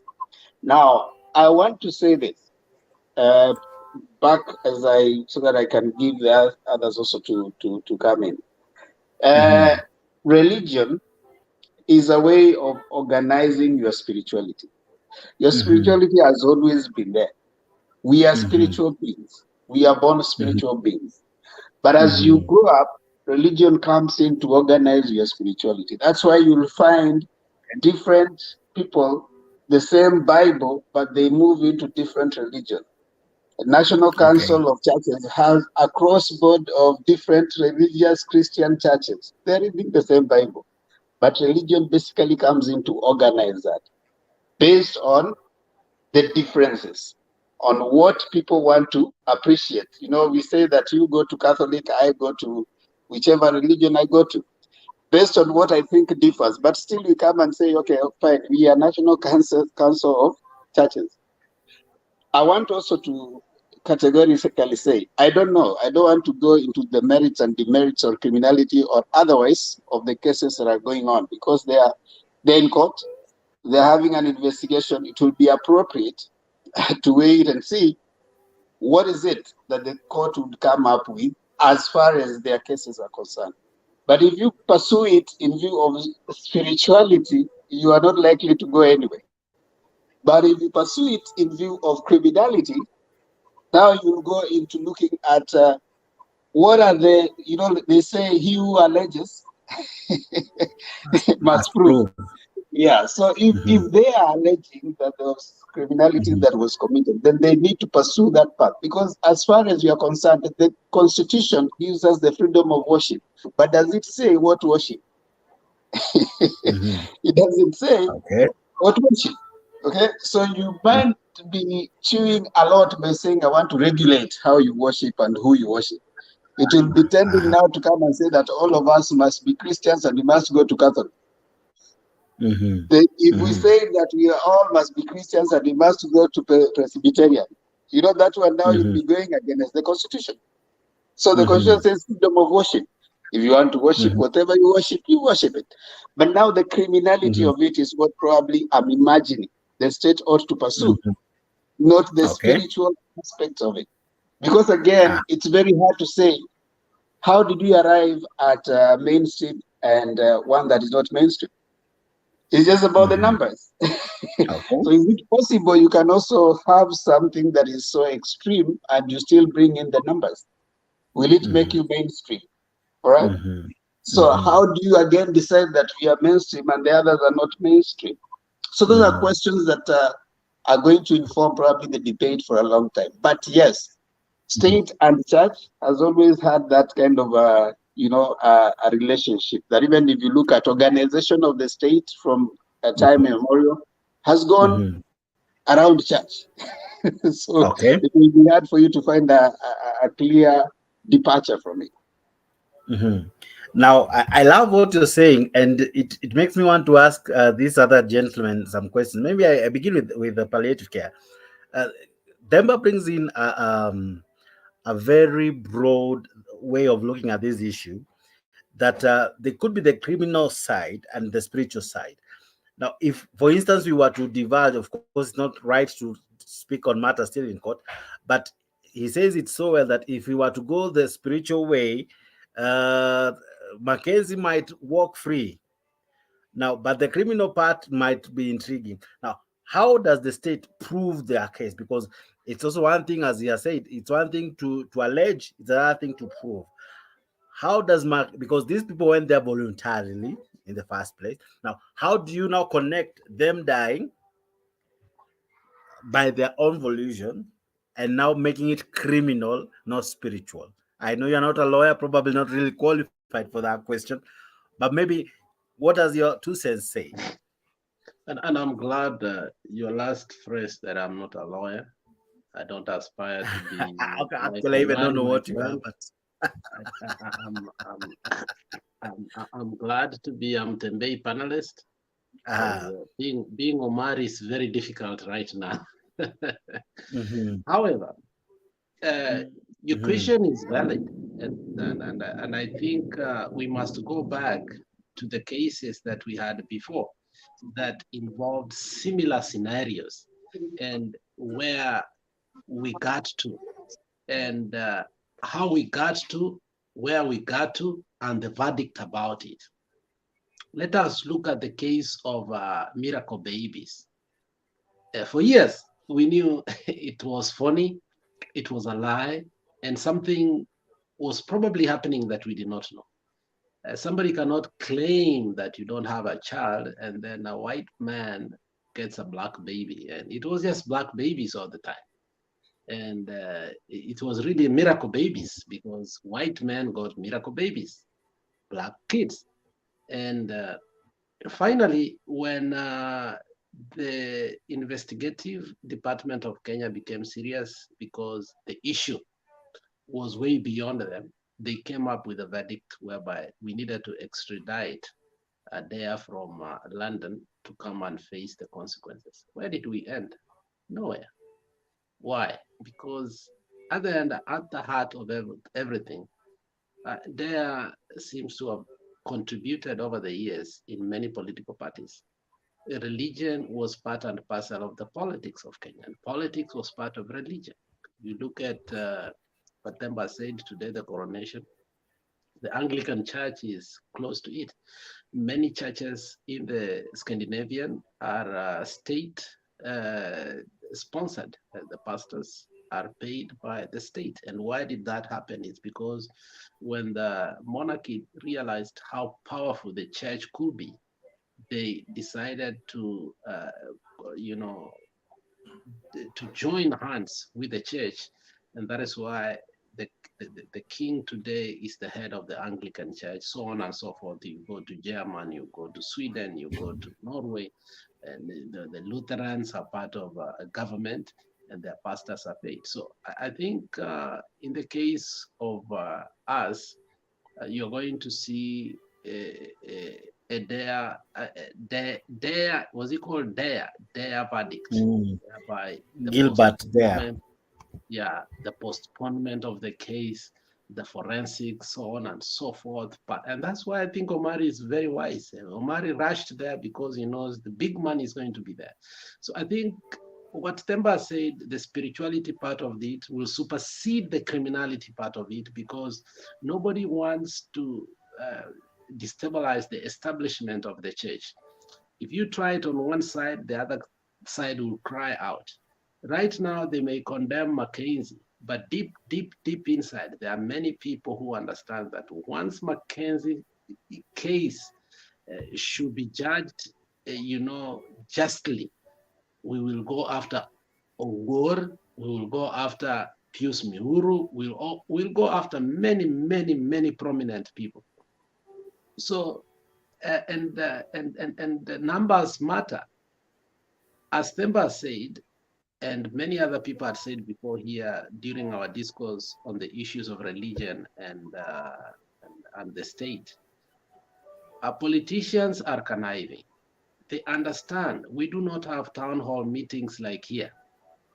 One of the ways to continuously campaign before we start having the campaign period is the church.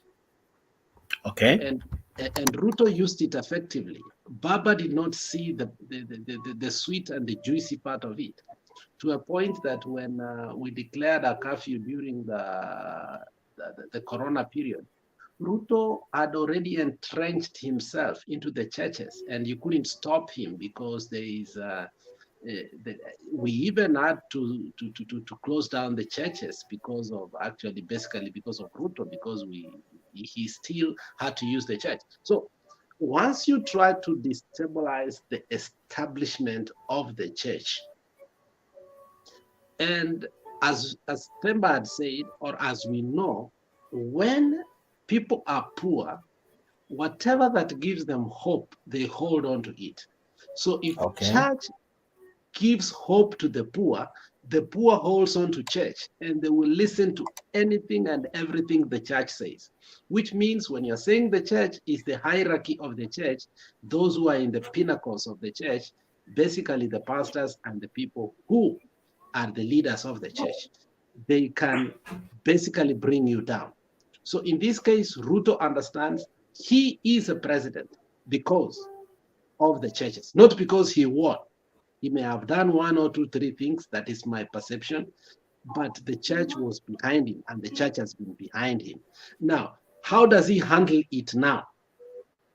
I think in the end, the justice in criminality will not be availed to the people who died by being forced to do whatever that was not right. But justice will be done to the churches because the churches will have an upper hand. If you do this to us, we will do this to you. You can see it from the people who are still following Ezekiel after he was set free. You saw, or you are seeing what is happening, and tomorrow is going to be a climax. They had a service on Thursday, Friday, today with Baba. Tomorrow, we don't know if Baba is going to be there. And these people are not going to see that there were lawyers who presented this man in court. They are going to say, ni maombi, because Ezekiel was already has lied to his people that my wife never slept in the bedroom for 7 days, and these people believe prayers works. So they are going to go for a prayer session. So I think we are going to go back to the same system of lying to the people. So Themba is right. Justice will never be right if the religious part of it take place. Thank you. Edgar, how do politicians benefit? Because you can be sure tomorrow they'll be in churches, and the service, the service part where the pastor and the worship and praise happens will be shorter vis-a-vis what the politician will be given. If he has come with 20 MPs, all of them will speak maybe 5-10 minutes. Eventually, if you combine, you find this the service, if it normally ends at 1, it ends at around 4-3 there. What does it portray? Because is it that politicians have learned that to get that free crowd, that free audience, hit the church, go to the church, uninvited or invited, just go to the church, you'll be given a free podium, a free audience, all you just need to do is speak. Do you see them use it to benefit themselves, or who benefits from all this? Because somehow there's someone who benefits, because do they leave something behind to say thank you, pastor, because of allowing us use your podium? Or what happens? What do you think really happens? Because how do you connect politicians and the church and make it, that's where they really love of late, that's where they really congregate. We have even seen they are now even making it mega or bigger by allowing or having a stadium, put tents, call it a Thanksgiving service. But there's that the Thanksgiving ceremony will take a very short period or a small section, and then the rest of it will be speaking of so and so, preaching against, or rather castigating issues on so and so. It is, even by the time unaenda home, if you had attended, you forget what the pastor had preached, but you go home with what Raila said, Ruto said, Rigathi said. That's what you go home with. You forget the teachings from the priest. Zex, actually, let me thank let me thank the two gentlemen, that is Palliative and Themba. They have actually given a very comprehensive analysis in regards to this issue. In fact, I wouldn't wish to add anything, but given that you've asked me to give my opinion on who benefits from this, I'd actually say this is a free platform given to politicians. They always call it different names, like you said, Thanksgiving, but in the end, it turns to be a political battlefield where they uh, they they dish out each other, they speak their mind. In fact, inakuwa sasa kiwanja sasa kivumbi, not for Thanksgiving anymore. So I've actually not, I don't want to add anything on what my brothers have said, because actually I think I'll be doing injustice to their analysis. They have actually said it, as it should be. And I want to thank the two because I've actually learned a lot from them today. I won't wish to add anything. Yeah. Okay. Let me come to you, Themba. Themba, there is a situation that at times arises.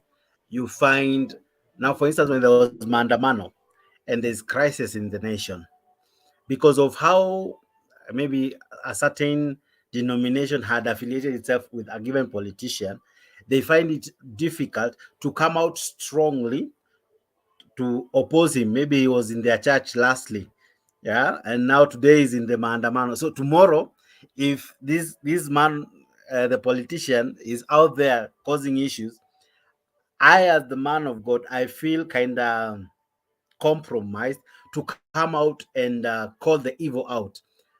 Do you see that the church, because of its association close with politics, as much as they're intertwined, do you see that close relationship as at times a challenge in calling out vices that may exist in the society? That's a good question, and probably we can consider it in view of development over the time.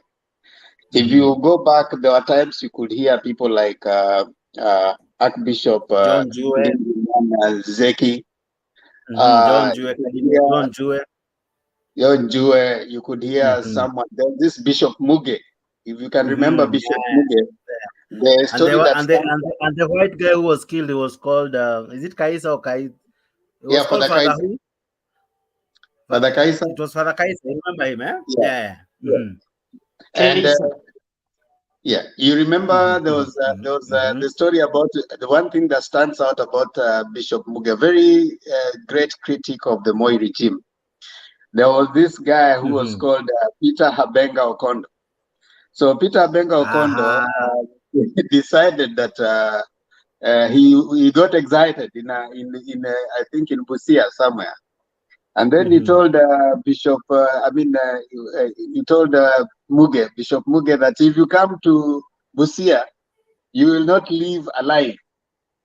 And for sure, when Bishop Muge on his way from Busia, he got an accident somewhere around, I think there's this place, Moy's Bridge. Yeah, Moy's Bridge. Yeah, and he passed on. That was the end of Peter Habenga Okondo's political career. You never got to hear about him after that because there was a link. They decided that it was what he said that led to Bishop Muge dying. Now, what I'm trying to bring across is when you have a clear demarcation of the church and the state, where there's you support the state where it is doing good, because let's say this, the politics and of development of a country requires a seamless interaction between the state and the church, because all of them are concerned about the state of the person. So if you are going to church and they're speaking development, and the state is also using the church to propagate some of the developmental issues that are working well for you, that's the kind of interaction that ought to be there. And then when you have that sense of independence, it's possible that when things are not going right, the church can actually stand up and say something is not going right. I remember Joya being clobbered mercilessly outside Parliament. So there were times we could have such kind of people who would stand independently and call out the state when it wasn't doing good. That is the kind of check, what we call check and balance, check and balancing of the state. Where yes, you have the executive to run, respectfully having the judiciary and the parliamentarians and even the civil society respectfully having those checks and balances, appreciating where things are going well, but also calling out. Now, to your question, when we have a political organization that makes the line so gray, where when we were organizing ourselves to get into power, we either, it's perceived that you could have been very strong used in me getting to power, you are likely to feel more indebted to me when I've already gotten to power. And as it were, when someone has gotten to power and they have already probably in some way paid themselves, and like I want to pick out, I don't think, you know, when you are studying political organizations, one of the things you want to look at, how did these people organize themselves to power? Like Alex was saying that UDA probably organized itself around the church, and we have you know, clips and all that where you say maybe Ruto said he built churches here, building churches here, and therefore at some point you could hear him even saying that because I built the church, you owe me your vote, right? So when that is done, when now Ruto or anybody gets to power and they do something that is contrary, you feel that I cannot call it out. And probably it explains why over time we don't see those religious leaders who are standing out so strongly. Right now, I want to pick an example. We have the cost of life going too high. The common mwananchi is not able to afford it. But you see, have you heard preachers calling themselves together to probably come and call out that my flock, because at the end of the day, you'll expect this person to come and pay tithe. So if this person who is going to pay tithe cannot afford a normal meal, then what are the things you need to call out? You see, this is part of what you need to call out. But how do you do that when actually you are going to attend the so-called Thanksgiving rallies and pray with the same people who are supposed to make the life of your member better? Remember, the same person who is going to vote for this person is the same person who is coming to be your member and giving tithe. And the same person you're hoping his life will be better. And the same person, if he gets worse, is going to need your prayers. So you see, it's like it's a rat race that we are engaged in. We are running around, but we are not going anywhere.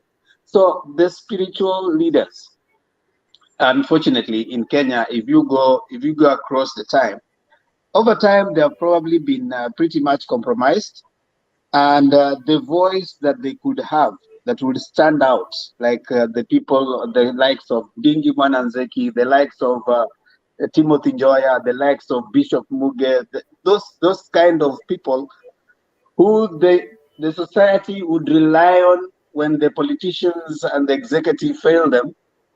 It has become, the voice has become less and less. It's hard, and probably I think that's why they are pretty not having the voice, and they're embarrassed to come and rise up to the occasion when needed. We need a situation whereby the mwananchi can find an alternative. Right now, there's a sense of helplessness, and that's why you see Raila becoming pretty relevant as time goes by. You know, because the politicians in parliament have probably been, bought. So in parliament, the mwananchi does not have a voice. In the church, he does not have a voice. The executive has gone, and like Alex was saying, there's a perception that probably also the judiciary, the mwananchi does not have a voice. So if Raila, who is perceived to be a fair alternative voice, stands up, he gives that sense of, okay, at least we have someone who can, who can speak for the other things that we want to speak about. Because clearly saying, if things were to be and Raila was to be silent, I don't think that Ruto would have any fair competitor in the field right now. So only when Raila speaks, probably there's a sense of, okay, fine, let's listen to this. And so people feel there's an alternative. And in any regime, when you don't have an alternative, then that's a dictatorship. Any regime, anyway. Okay. When you don't have an alternative voice, that's a dictatorship. Now, before I come to palliative care, there's something that palliative care yesterday said, and it kind of called a nerve somewhere. That as well, we saw and even had the former president say this, that at times they are using the pulpit to be the channel through which swindled money, embezzled money, corruption money finds its way to the pulpit through the donations and the giving. Could the politicians probably have I'm not saying that's what's happening, connived a way of finding, because you remember what Palliative was saying. You remember there was a change. There's a reason why we changed our currency, how it appears. It's because we wanted to reduce the old 1,000 note, because we thought it has been stacked somewhere in bags, and there was, if you go with a lot of that money to the bank, an alarm was to be raised and all, because they were suspecting it could be corruption money.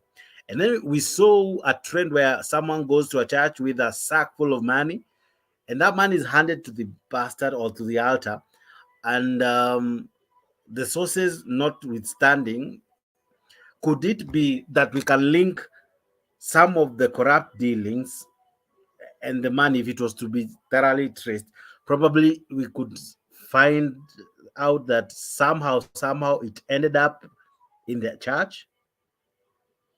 Do you see a connection, or are we reading too much into this? Money laundering is an international trade.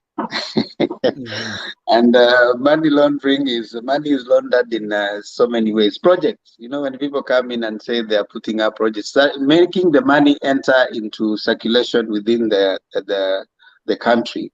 You do it. Maybe you are starting. Mostly those people who launder money, they'll start projects like maybe charity homes, charitable homes. They'll start community projects. Then they tell you, if you make profits, that is how now the money gets into circulation. We can't say that it is. I mean, it has been documented in some cases that yes, that's how money gets into circulation in most societies, including ours. So there's a likelihood that that connection between the churches and the politicians, and maybe some of the unseen, the people we are seeing. They're saying in power there are three parts of power. There's the power that is the military. Then there's the power that is the politician. Now there's the real power that is now the business dealers behind this. You don't see them. The real people behind the power, you don't see them. The real people behind the power, they do their things from the background. They run the state. It's called the statecraft. If you ever heard about that. So it's possible that now those people who are involved in that whatever might have found their way into even some of the churches that have been found. There's some scandals that have been unraveled in some situations where money was laundered through through projects within the church. It is possible. Now, is it true that this could be that? Now, that the problem is when there's an offense, wanasema samaki mmoja akinuka kichwa wote ni kama wanaanza kunuka. So when there's suspicion of one person, it's possible that you can suspect even those who have genuine income, those who have genuine projects coming up, those who have genuine things that can be traced, the source. Now, we need to find. That's why I was saying you need to demarcate. If you start pursuing something as a criminal thing, the law is clear, and it is up to the arms of the state that are given that opportunity to underfunded by the state, that should be able to go down, and say, was there criminality? I personally don't agree with the haphazard nature in which this case has been handled. You didn't need a media expose for you to go into investigation. You didn't need people to. You and I, if you go to YouTube, we live right now in a global. What is a global village? Go on YouTube, find the same guy who was called out 2018. You see. So if the arms of government that are funded by the state are serious about their work, NIS and others ought to have already been up to date, doing their investigation, such that by the time we are coming to find 800 acres of land with 100 people buried in it, and you are, all that time people have been buried in that land all through. Do you want to tell me that NIS was asleep? Do you want to tell me that there was no chief in that area? Do you want to tell me there was no county commissioner in that area? Do you want to tell me there was no government in Shakahola?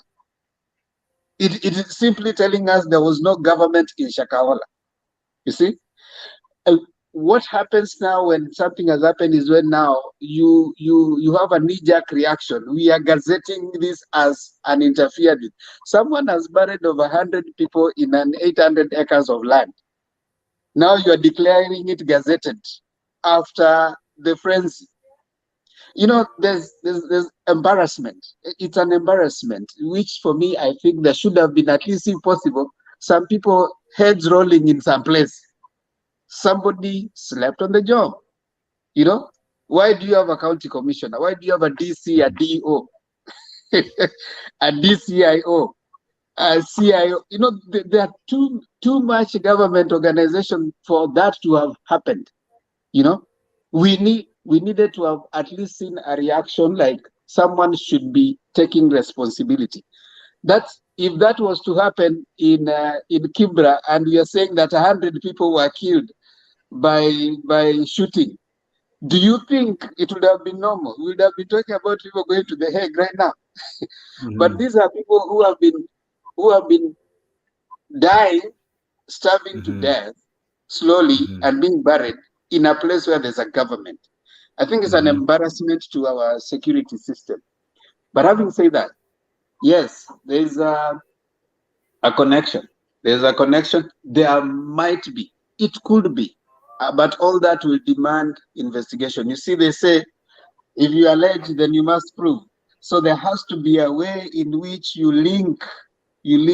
Facts must link that the money that you got, Jakes, it is not your money. It is laundered money. So that requires investigation. That requires the arms of government. That's why you find in a place like where Alex and I are, they might take years. But by the time they are coming to present that thing, and even when they are coming to arrest you, that thing is watertight. In Kenya, we will wake up today, arrest Mckenzie, take him to court, and say that Then we need ask the court to give us time to investigate. days to go and investigate. I mean, what is the hurry? What is the hurry in arresting Mckenzie? Then you are given the hurry in arresting this guy. In fact, they have made this guy more popular. The unfortunate thing about our system, it makes people more. Alex has said that it makes someone more popular than he was. This guy called Ezekiel, he's gonna be more popular. He's gonna get more followers than he even had. If he wanted to preach, that was already a free preaching. Because you come arrest him, you have not already found the link between him and Mckenzie. You are relying on a social media or media reporting that there was a time he was sold to a TV station. So we want to arrest you so that we can now start finding a link. Yeah, that's interesting way of investigating. Then he comes out, he's gonna be more popular. Of course, right now Raila goes there. And every other politician. Yeah, my question also exactly. With Raila going there, does it even vindicate him more? What does it do to him as a person, as a pastor? The sight of Baba, we know Baba, many say he controls a population, a huge one. What do you think it does to him today? Being together, they were seeing walking around, the conversation was so merry, it was good. I was enjoying looking at the video, and you remember the Capitol Hill and how UDA really capitalized on this issue. They would call it a sanitization issue. What do you think happens with such? Yes, to me, as opposed to what Alex is saying, to me, Alex, I don't think it means much. This Ezekiel guy worked with the First Lady, right? He had a very huge, rally in Kisumu, I think. Nairobi. And Nairobi, and the First Lady came and he said that this is my sister in spirit. In any case, Ezekiel, when you are a pastor, you don't choose who is your member, do you? You don't. So if Ruto comes tomorrow to visit him, do you think you tell him don't come because Raila came yesterday? So the scenario is it builds as a pastor, it builds him in terms of as an accepting person. He cannot chase anybody who's gonna come to him. And then, because even tomorrow, if these other politicians come to him, he'll still accept them. In fact, if Ruto or even the first lady, the second lady, decides that she's going to visit him tomorrow in church, he's more likely to be happier if the first lady, second lady comes in, because this is closer to power. So it is in my view, it doesn't mean much for him.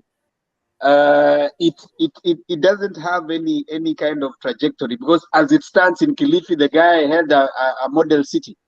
He had his power is already out there. What I think it is in my view, what I think it's going to benefit more is probably Raila, in the sense of he's identifying with those who are downtrodden and persecuted by the state. That is the message, all right, and also the message that he is going to condole with the people of the Shakahola place. So the idea that he is identifying with those people who seem to be persecuted by the state is likely to make him, raise his, affirm his profile, that he always stands with those people who are seem to be persecuted. Because according to Ezekiel, he's being persecuted. He has no connection to all those things. So that is the connection. Okay. But for him, I don't think, I want to disagree with palliative care. I don't think the issue of him is going to be affected a lot with the judiciary. I might not have liked the idea that Ruto is the president and all, but I don't think he'll want to go and say that now arrest this guy, put him in, or the judiciary will want to follow that route. I don't think so. But for Baba, it's going to be to give him some inch of relevance that is identifying with the downtrodden. Yeah. Palliative, I want to come to you. I have this thing that Themba has raised, and it's interesting that 190 seems not to have the alternative voice. The church used to come out strong. Even the clamor for the constitution, the church was very vocal. We could see the church. The Kalinonjue we know of, it's because there was that clamor to have a constitutional change and everything. But now we see the Mwananchi who, because it's something you turn to. You can either turn to the church, turn to politics, turn to the judiciary, as Demba was trying to explain. Now, with the church on trial, what happens to the Mwananchi? Where do you think? Who will they now trust? They trusted the man of God. The man of God led them astray, and many have died. Trusted the politician, gave promises that are yet to be fulfilled. Trusted the judiciary, it seems to be siding with the one who is paying the piper. Now, what happens to the Mwananchi? Where does Mwananchi find solace, and where does Mwananchi turn to, given that what defines a human being, the spiritual part, the political, the economic and everything else? What happens to this person? Because eventually they would seem, as Demba rightfully put it, hopeless, and with a sense of lacking someone to speak for them, and with a ray of Raila Odinga trying to touch everything almost at once. One day economy is talking about high cost of living, the next day is this, like he's almost everywhere now. Do you see this being something that people somehow eventually will begin to draw into Baba, and somehow this might be a genius game plan for him? Thank you for asking that question. Very good, relevant question. I think should be the most important question right now in Kenya. What happens to Raila Amolo Odinga? And yesterday I laughed. I did not want to rebut on my friend Black. At some point, Black looked desperate and also hopeless when he said that this is a man that I used to look on. This is a man, he is our voice. When he does not speak, a lot of things go haywire. You remember that? And I'm like, oh, really? Is this Black speaking this way? But that's the truth. Even the people who are on the opposing side, they know that Baba has been a voice of the masses. And having said that, I think the handlers of Baba are doing a few things that are not in that's the right word to use. I don't want to use a word that will put me into contradiction later on, so as I may not be able to exonerate myself. But the handlers of Baba have making a mistake. And I said here yesterday, Jax, a soil that is well rested gives a bountiful crop. And I gave an illustration, a classic illustration of Baba while you were away moment. Okay?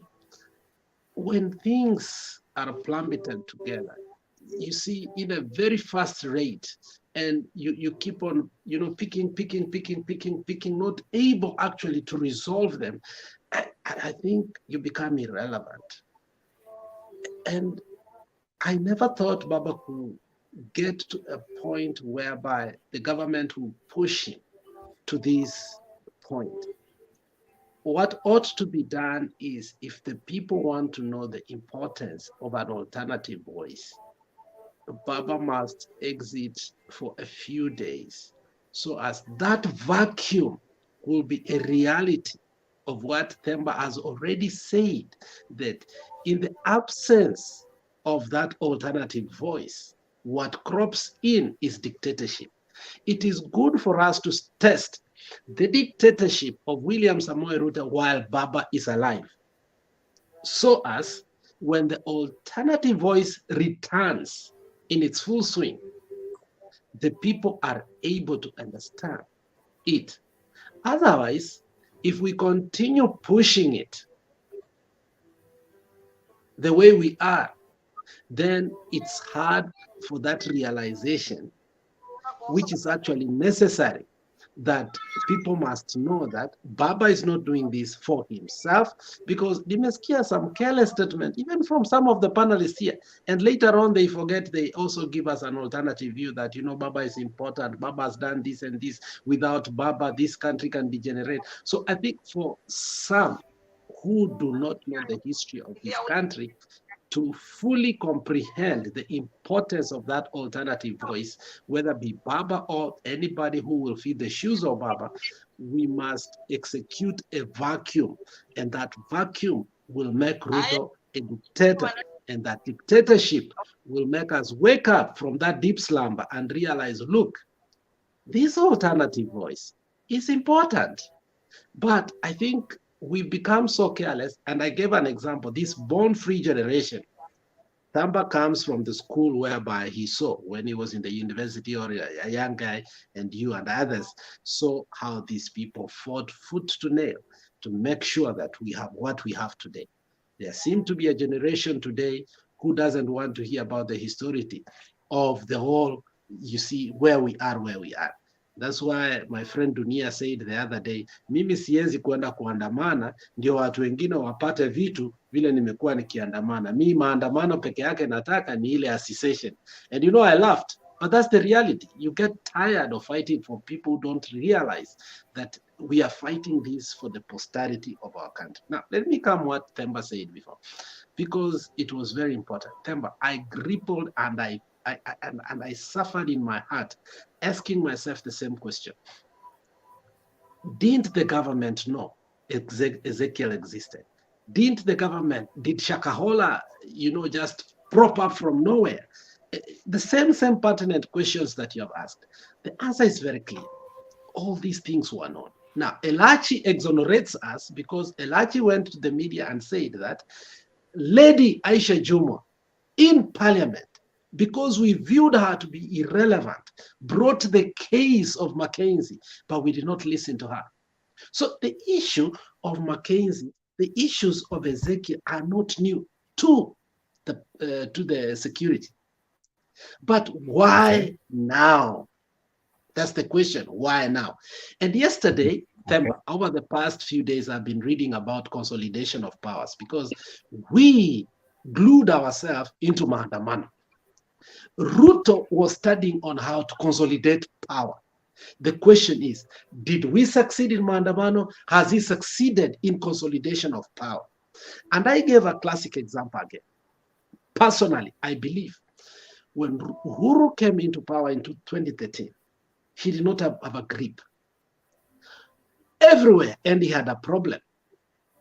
To make sure he has a grip, from what I've read from history and CIA files that have been made open to us, they can generate a national attentionary issue so that we can look at it and see the presidency is at work, and the presidency is forced to work with everybody in order to solve, even if you are not part of the presidency and you are not paid homage to the presidency, because the issue is a national issue and it requires everybody. You start having a relationship with the presidency, a personal relationship with the president, a personal relationship with the name of the president, and over time you compromise. My issue here is the president is looking at legitimacy and also consolidation of power. Ruto consolidated the judiciary, consolidated the church, consolidated everywhere, and except the military and some intelligence agencies. And he has worked so hard to make sure that he has consolidated. Now, if you look at the past event in a progressive way, Themba, you can tell that prior to the day that the Chancellor of German came, our able mkuu wa majeshi was given the kofia. Why are they executing these things slow but steady? Because they are very effective. Ruto is trying to consolidate power. And sometimes to consolidate power, you must cause crisis. In this crisis causing, you don't cause small crises that are in Kisii or Kisumu. You cause something that will bring national attention. And I think in his hand, he did not want to bring something bigger beyond that he can handle. Look, he tried to take majeshi wapi in Congo. Kidogo kidogo, without the use of the right channels, akapeleka Turkana. He's fighting to have that relationship with the intelligence and also with majeshi. But when it came to this, I realized that what he has done is try to bring the intelligence, majeshi pamoja, is bringing all these so as to consolidate power. So these things were not new to the government or the previous government. These things have been existing, but you use them on your advantage. Did Ruto use it effectively? I think he did. He had outsmarted us. Okay. While he is calling Raila my brother to stop maandamano, at the time that Raila had actually consolidated the power of the people, what we call we the people, Ruto was a scared person. If you look at our day with destiny, going to that Monday before Raila stupidly called the maandamano off, Raila had garnered esteem that even the church and other institutions were telling Ruto, hey, you need a conversation. Remember, even the military came, the military connived behind the retired military men and said, hey, this can't happen, not through parliament. They gave out what they wanted. So for this thing to come out, it's not a new thing. This is something that was known way beyond. Ezekiel himself has said, we have been giving money to the government to a tune of 13 million. We are taking, hata maneno ya sijui ni generators, nasikia the moto ya Kilifi, this guy is the one generating it. Watoto kuenda shule, maneno ya njaa. So Mung'aro has a special place.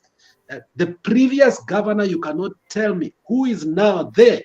Speaker in parliament did not know, because that city that has been built, Themba, from bootstrap is better than the headquarters of the county of Kilifi itself. So who passed the plan? How did NEMA come in? The architecture, everything from the foundation. The county government was involved, and it was a beneficiary from the last county government to this one. So it's not a new thing. So Ruto used this to blinden us, to divert us from maandamano to this. Remember how it was just, a swift from maandamano to this one, because it started by media a small media. 2 people have died.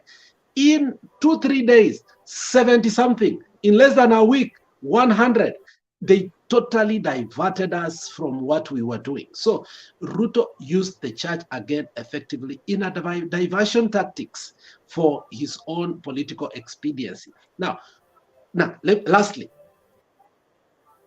and Omolo said it yesterday here, and we prayed and we said it. Raila and Kilifi mapema. We glued ourselves again into maandamano. I think Raila has gone there a little bit late. Well, he might get a little bit from there. But had Baba gone mapema to Kilifi, we will not be where we are today.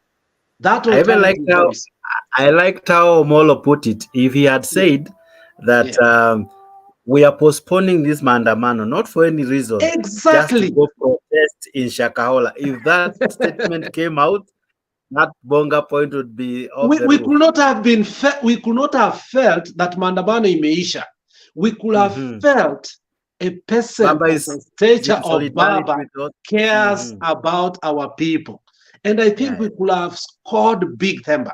But our lateness, I'm questioning. And we are not here as Azimio or Kenya Kwanza. We are analyzing the politics, and we wish, I being in Azimio, I wish it could have happened, because we could have had a reason to tell our people and also to laugh at the other side. But Themba, right now, wacha tukubali, tulichapwa 10-0. Thank you. I wanted to have Voter. Voter, are you still there? I can see you backstage. Non-voter, you can hear me? Okay. Dunia ina mambo vipi? Habari ya leo? Asha Mike.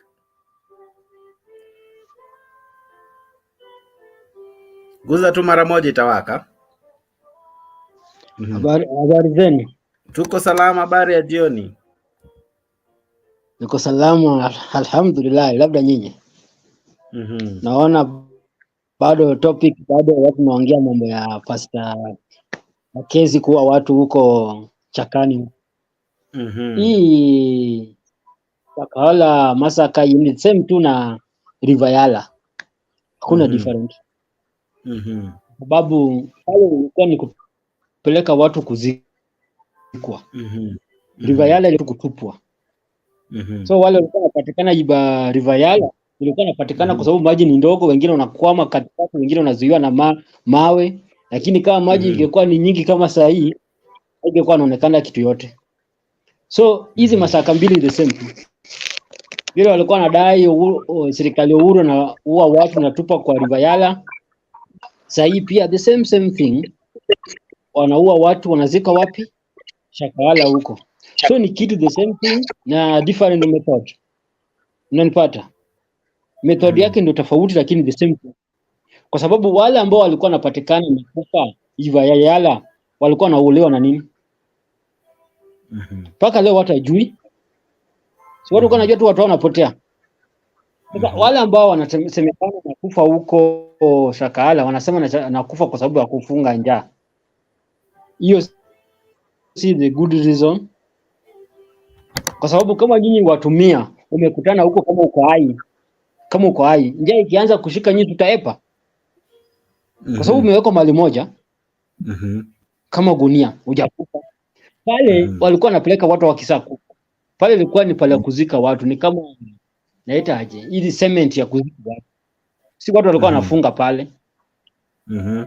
Na pia pili, kwa nini wamekataa uchunguzi fanywe na human right? Wamekataa uchunguzi fanywe na watu wa media, serikali ndio imeingia huko wakafukuza watu. Kitu kingine ambao nafanyika hapa, unajua kuna vitu fiche hapa, iko hapa ndani, lakini mimi nataka kuongea hizo vitu fiche, kwa sababu ukiangalia vile hii kesi inaenda na vile inachezwa, kuna mtu anataka kufukuliwa hii kesi au kuna mtu anataka kuwekewa hii kesi, na kuna wenye kesi.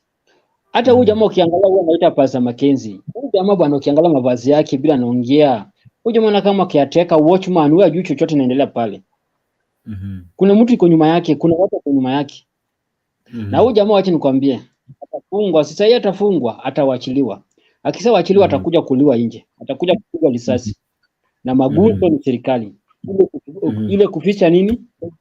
Ebu umenikumbusha, jana nilikuwa nikuulize swali, umenikumbusha kitu kuhusu, ulikuwa unamuita sijui nani makaburi, kwa masanduku ama ni makaburi? Kuna jamaa ilikuwa anaitwanga makaburi. Kuna sheka alikuwa anaitwanga Sheikh Makaburi. Kuna sheka alikuwa anaitwanga Sheikh Makaburi. Kuna sheka alikuwa anaitwa Shakahola. Hawa sheikh walikuwa wamekuja na njia ya kufundisha watu mambo naita jihad ya Kiislamu. So vijana walikuwa na convert, hiyo mani inaingia kwa roho. Unajua tunasema mani inapanda na inashuka. So mani ikipanda watu nasikia jihad wanapelekwa nini? Walikuwa wanapelekwa Somalia wakati wa Al-Shabaab. Unajua Al-Shabaab ni kitu ilianza 2002. Na kitu ambacho ilianza na serikali ya Kenya na serikali ya Somalia. Wazee wa Kenya na wazee wa Somalia, mashek wa Kenya na mashek wa Somalia ndio walianza Al-Shabaab. Al-Shabaab si kitu mtu aliunda tu hivi. Kitu ilianza na nilijulikana. So ikifika 2006 ndio ikaribika jina 2006. Hao vijana walikuwa narudi paka Kenya wanaua watu. So itukue refu, jamaa alikuwa anashikwa, huo sheikh alikuwa anaitwa Sheikh Abdrogo, anawachiliwa. Anashikwa, anawachiliwa. Kama watu paka na shanga, mtu alikuwa anaongea na serikali alikuwa anatukana paka serikali na anaongea vibaya. Nashindwa kwa nini jamaa anashika anatukana serikali na watu. Kamisho aliwachwa ya misho, akakuja akapigwa risasi. Risasi almost zazikambi. Kama 19. Ile kumaliza kabisa. Lakini sasa vile huyu pia anyoa ni the same thing, kwa sababu huyu jamaa pia atafanywa the same thing. Kwa sababu gani? Hawezi muua kwa jela, kwa sababu itasemekana serikali imemuua. Unanipata? Atawachiliwa, akuje uhuru, akwe wananchi kawaida. Atakuja kuliwa hii. Ndisisemekane serikali imemuua, itasemekana ni magunzi. Ile evidence ifanye nini? Huyu jamaa yeye hana cheo yote akunua ile shamba ile 840. Hata ukiangalia mavazi yake, hata ukiangalia bila nakaa, hawezi afford hizo vitu. Yule jamaa alikuwa tu caretaker, alikuwa ni supervisor nini, manager pale, yeye kazi yake ni kuchunga. Kuna wale ambao iko nyuma hii kitu. Hii kuua watu kusika huko ni same tu na ile Rivayala, ile watu wanapatikana Ibarara. So tu compare hizi vitu tujue chanjo gani watu walikuwa wanapatikana Rivayala. Turudi chanjo gani ilikuwa inapatikana watu wanapatikana kwa ile forest ya kuzikwa. Hapo ndio tutajua hizi watu walikuwa wanauliwa aje. Kuna wengine walikuwa wanauliwa na kidnapiwa, au kuna wengine walikuwa wanauliwa wanatolea body parts zao, au kuna wengine walikuwa wanauliwa na system gani. Hapo ndio tutajua answer. Kwa sababu hizi vitu ni the same tu na ni method ndio tofauti. Unanipata sasa? Hiyo ndio kitu tunaweza ongea juu ya hiyo jamaa anaita Sakamaja na nini hiyo. Na hiyo pia Raila kutembelea Pastor Ezekiel hiyo pia hapo ni step ambayo amepiga, lakini mimi kitu nasema mtu ambao anapea Raila advance na sahihi inatakikana kufanya maandamano atolewe. Kama vile nilisema jana, sitaki nirudie, huyo mtu anapea Raila advance ni mtu mwingine, ni kumbafu sana, atakana atolewe kwa hiyo kiti. Advance yake saidi. Kwa sababu wao wameleta hii mambo ya sijui iweke watu watakuwa.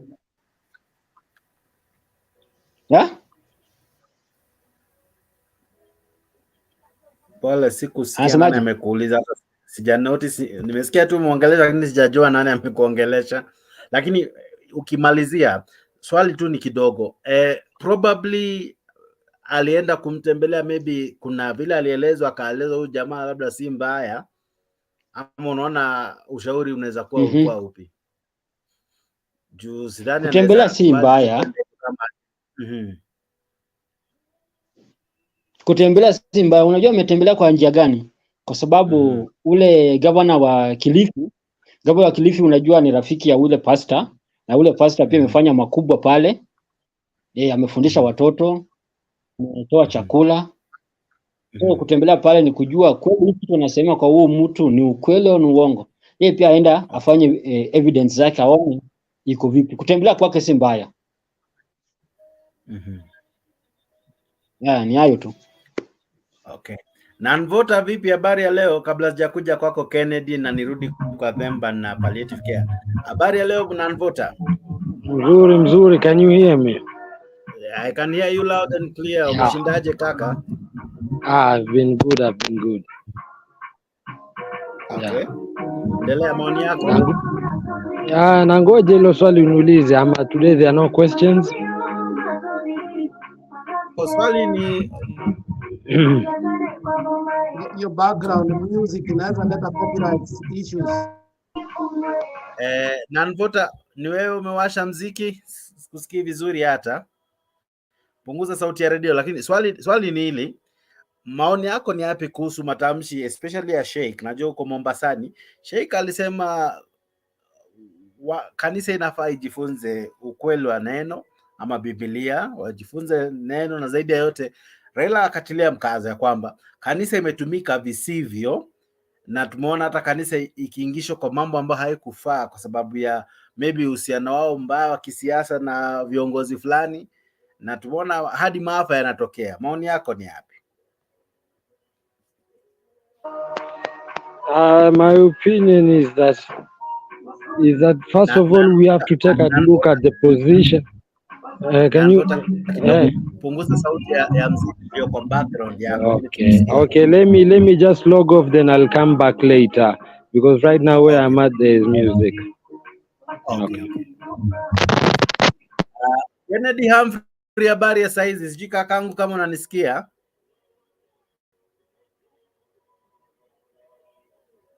Kennedy, washa mic hapo kando ya jina lako, kuna mic, washa tu, unmute Nakusikia. Yes, Kennedy Humphrey, habari ya leo? Unanisikiza ukiwa pande gani ya Kenya ama ya ulimwengu? Mimi niko Nairobi. Okay, maoni yako ni yapi kuhusu mjadala na mdahalo wa leo? Leo nashukuru Mola kwa kuweza kuingia kwa mjadala, nimetamani sana. Okay, la pili mimi ningependa tu kuzungumzia machache kuhusu maybe masuala kadhaa ambayo yanaendelea kugonga vichwa vya habari katika taifa letu.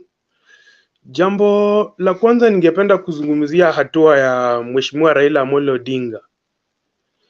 Hiyo hatua Mheshimiwa Raila kwenda kutembelea Pastor Ezekiel kwa kiasi fulani mimi naikosoa. Kwa sababu Raila ni kama anajichanganya kwa kiasi fulani. Kwa upande fulani inaonekana ni kama yeye anamsuta Mheshimiwa Rais, ya kwamba huenda wewe ndio unahusika na maneno. Kwa upande mwingine anaonekana akiwa karibu na wale watu ambao pia wana kesi. Sisemi ni kwa ubaya, huenda Raila ana uhusiano wa karibu na Pastor Ezekiel Odero ambao ni uhusiano wa kibinafsi, hatuwezi jua. Lakini yeye kuonyeshana hadharani ya kwamba ameenda kumtembelea, naona ni kama si hatua mzuri. Raila anaweza enda kumtembelea Pastor Ezekiel, lakini si lazima aiweke ile tunasema kuiweka public, kwa sababu inaibua hisia, inaleta shauku ya kwamba Raila ni mtu aina gani. Kwa upande fulani anaonekana kumsuta rais, kwa upande mwingine anaonekana pia kuegemea upande wa wale ambao pengine wana makosa kadha wa kadha na koti jasema kwamba hawana makosa. Jambo la pili ningependa kusema kwamba na ni mara mingi sijui kama hili wazo limenijia ya kwamba Raila huwa mambo yake yanaenda sawa, utapata Raila maamuzi yake yanakuwa sawa, lakini tunafika mahali ambapo Raila ukosea kidogo. Ni kama Raila ile tunasema he ignores very small things which are very important in politics. And some of those things have really cost him presidency for years, because Raila, when he resonates with the people, he's in touch with the people, Raila will wake up and make a decision that actually people will see that this guy, he pushes for his own what we call selfish interest. For instance, now Raila had called for demonstrations, citing bei ya unga as number one, especially, just to be precise, high cost of living. Number two is talking about opening of the servers. Now the question is, he has called off the demonstration. Are we seeing any change? Is there any drop in the bay of unga, as we say? Now, are the servers going to be opened? So those are some of the questions you look at, and you will see actually Raila ignores a lot of things, because when people now are already now standing with him, people are already subscribing to his idea, people are subscribing to his push, people are seeing him now standing with the people, and now Raila calls off the demonstration. It shows that he's pushing for self-interest, and which is not helping. And lastly, I would like to say that the issues of religion, certain things is just God is the one who can vindicate certain people, who can vindicate Pastor Ezekiel or who. But at the end of the day, you need to realize that our agencies, the police, how are these people? How was, for instance, Mckenzie being arrested? He's released. It shows how much our security sector is really corrupt, very, very corrupt. We wouldn't have got here if they took an action earlier. And this thing, it shows how deeper it is, how these things have been going on. And it's not Mckenzie alone. You might find it is a long chain of people. People have been arrested and they're set free. And then lastly, I would just love to say, or I would like to say that the church actually, people should be careful. As people go to church, they shouldn't leave their brains at home or leave their minds at home, because at the end of the day, people are being brainwashed, and these preachers maybe, or the men of God, the men in the collar, are rubber stamping by using the word of God. And it goes back, it stops with the president, that the president should be able, President William Ruto should be able to draw a clear line between the state and religion, because at that point he will know how to be able to run a country. But when you are trying to consolidate power by ensuring that the religion sings your song, judiciary sings your song, you are not going to be able to run a country. Otherwise, we are at the country is headed in the wrong direction, and if we are not careful, we are going to lose a country. Because at the end of the day, look at the people surrounding Ruto. There are people who are not telling the truth. There are people who are lying to him. There are people who are singing his name just to get positions and be in power. Look at Raila. He has refused to bring the likes of Akina Babuino, the young people, the likes of Akina Jalango. Why did Jalango has to leave ODM or Azimio for Kenya Kwanza? Those are some of the important questions that Raila should be asking himself. Why is he making more enemies day by day? It's because Raila is ignoring small things that matter in politics. And when in politics, you don't ignore small things. And those small things will cost Raila forever and ever. And then even if Raila one day wakes up and decides to support Kalonzo, for instance, the question you ask yourself, would Raila change? Raila, who ignored smaller things like just paying of agents. And please, the host, let me tell you something, because I've lived with my friends from Central for years. I think I've lived with them for like about 12 years now. I've worked in Central, I've taught in Central as a teacher. And on the eve of the election day, I was called. Somebody called me and asked me, Ken, where are you? Then I told them I'm actually along Jogoo Road. That is where I vote. Then he asked, what is wrong with your man, Baba? Because he knew I'm always Baba's supporter. That's what's wrong with your man. We are here in stations like Kiambu, Udhiru Primary. We are here, no Azimio agent at all.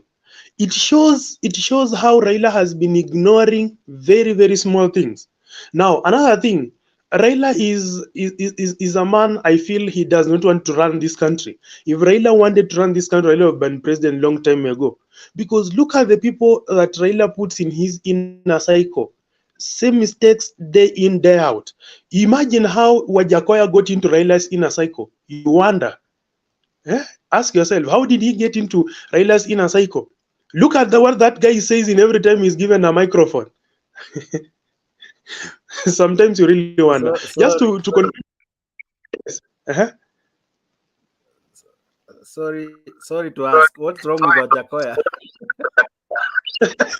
you know, sometimes Wajakoya, we know when you take a microphone, it's not all about abusing people and using what you call a dirty language. Yeah? It's not about that. People want to hear what do you have to say on issues that touch them. That's why I'm telling you, Ruto is one of the smartest politicians you'll ever have after Raila, because what Ruto was saying resonates with the people.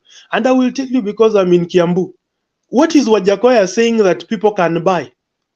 Let us say today Raila wakes up and say, I'm backing Wajakoya for presidency. It will be laughable, because what is he saying? He takes a microphone, abuses people, abuses the president, and he uses the word kuma. You know, that's very bad. That's a very bad language. And here, you know, we need a leader. You are talking about issues that resonate with the people. So I just hate this language. I hate how he talks to people, and that is not the kind of people should be around Raila. And now let me shift finish what I was saying. That I was in Kiambu and called, you are Baba's guy. Now Baba hana hata agent hata mmoja. Baba hana agent Kiambu mzima. Na si hata polling station moja. I can mention several. I know of a place called Kibiku. I know of a place called Kibishiku Primary. No agent. Let me tell you, there's a place called Udhiru Primary. Raila hana agent. Toka hapo, enda place called Dumboini huko chini. Raila hana agent.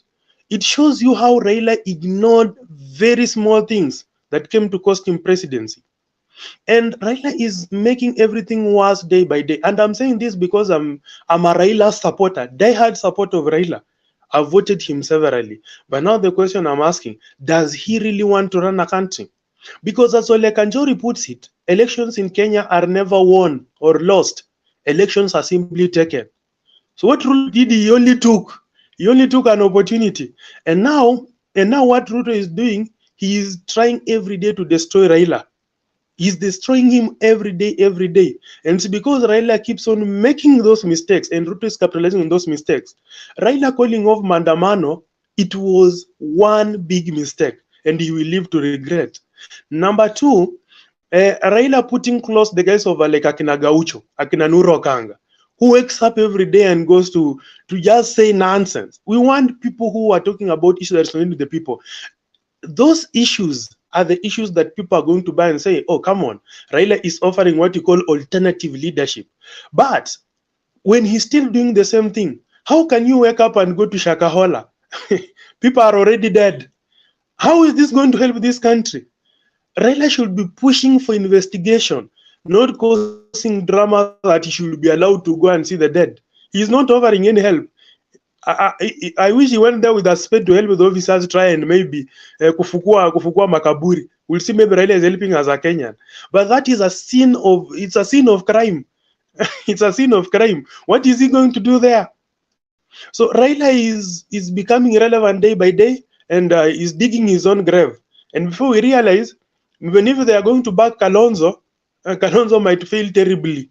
But Raila should change his tactics. The likes of Akina Babuina now they're saying the truth. Akina Ole Kanchori, what they're saying is the truth.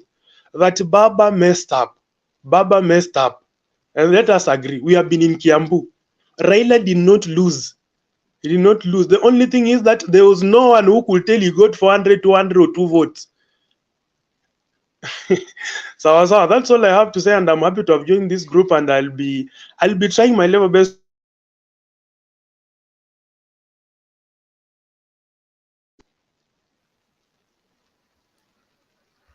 Humphrey, I'm so sorry. Nimecommute kimakosa. I was so sorry.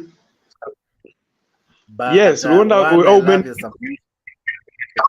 Pole sana, pole. I love your submissions, but I have to give it to you for turning our topic to be from church to politics. But anyway, yes. Allow me to have you kidogo.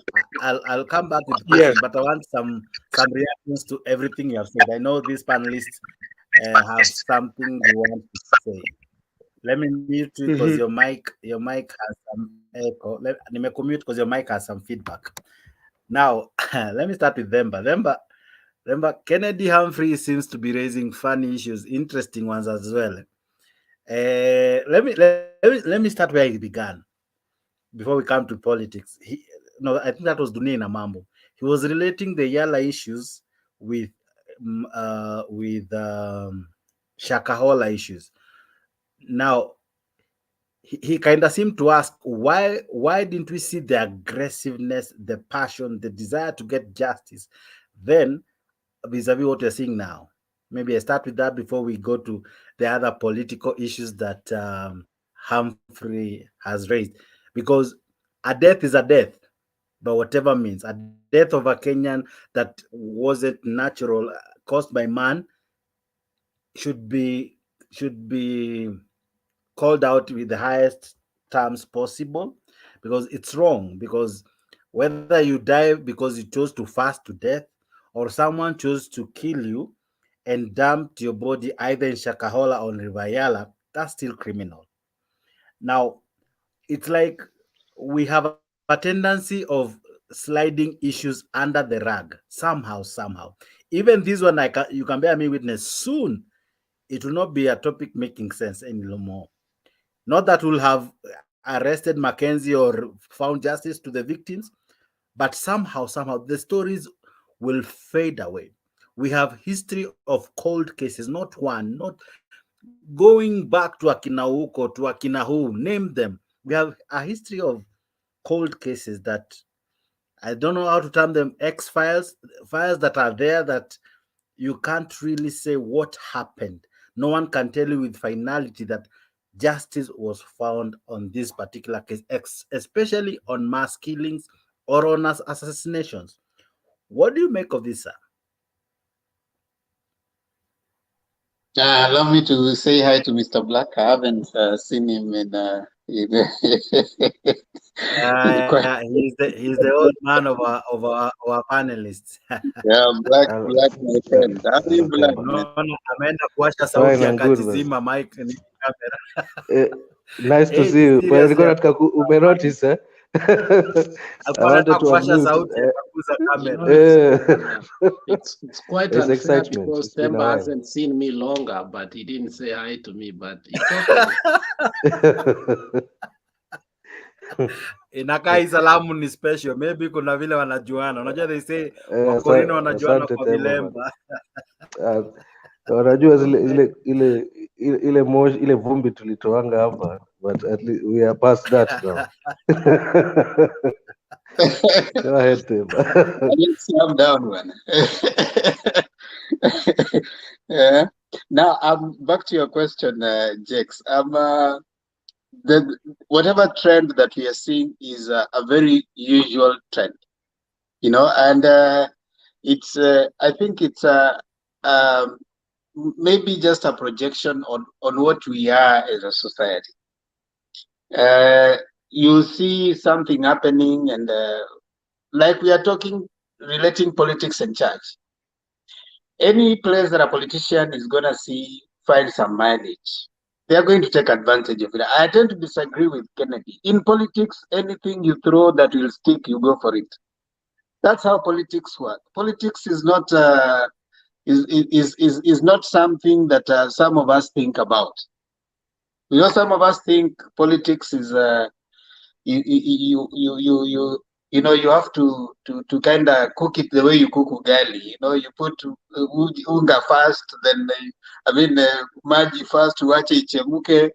In politics, if you weka unga before maji chemuke na utoke na uji, that is what you have. You have a meal. Your interest is having a meal out of it.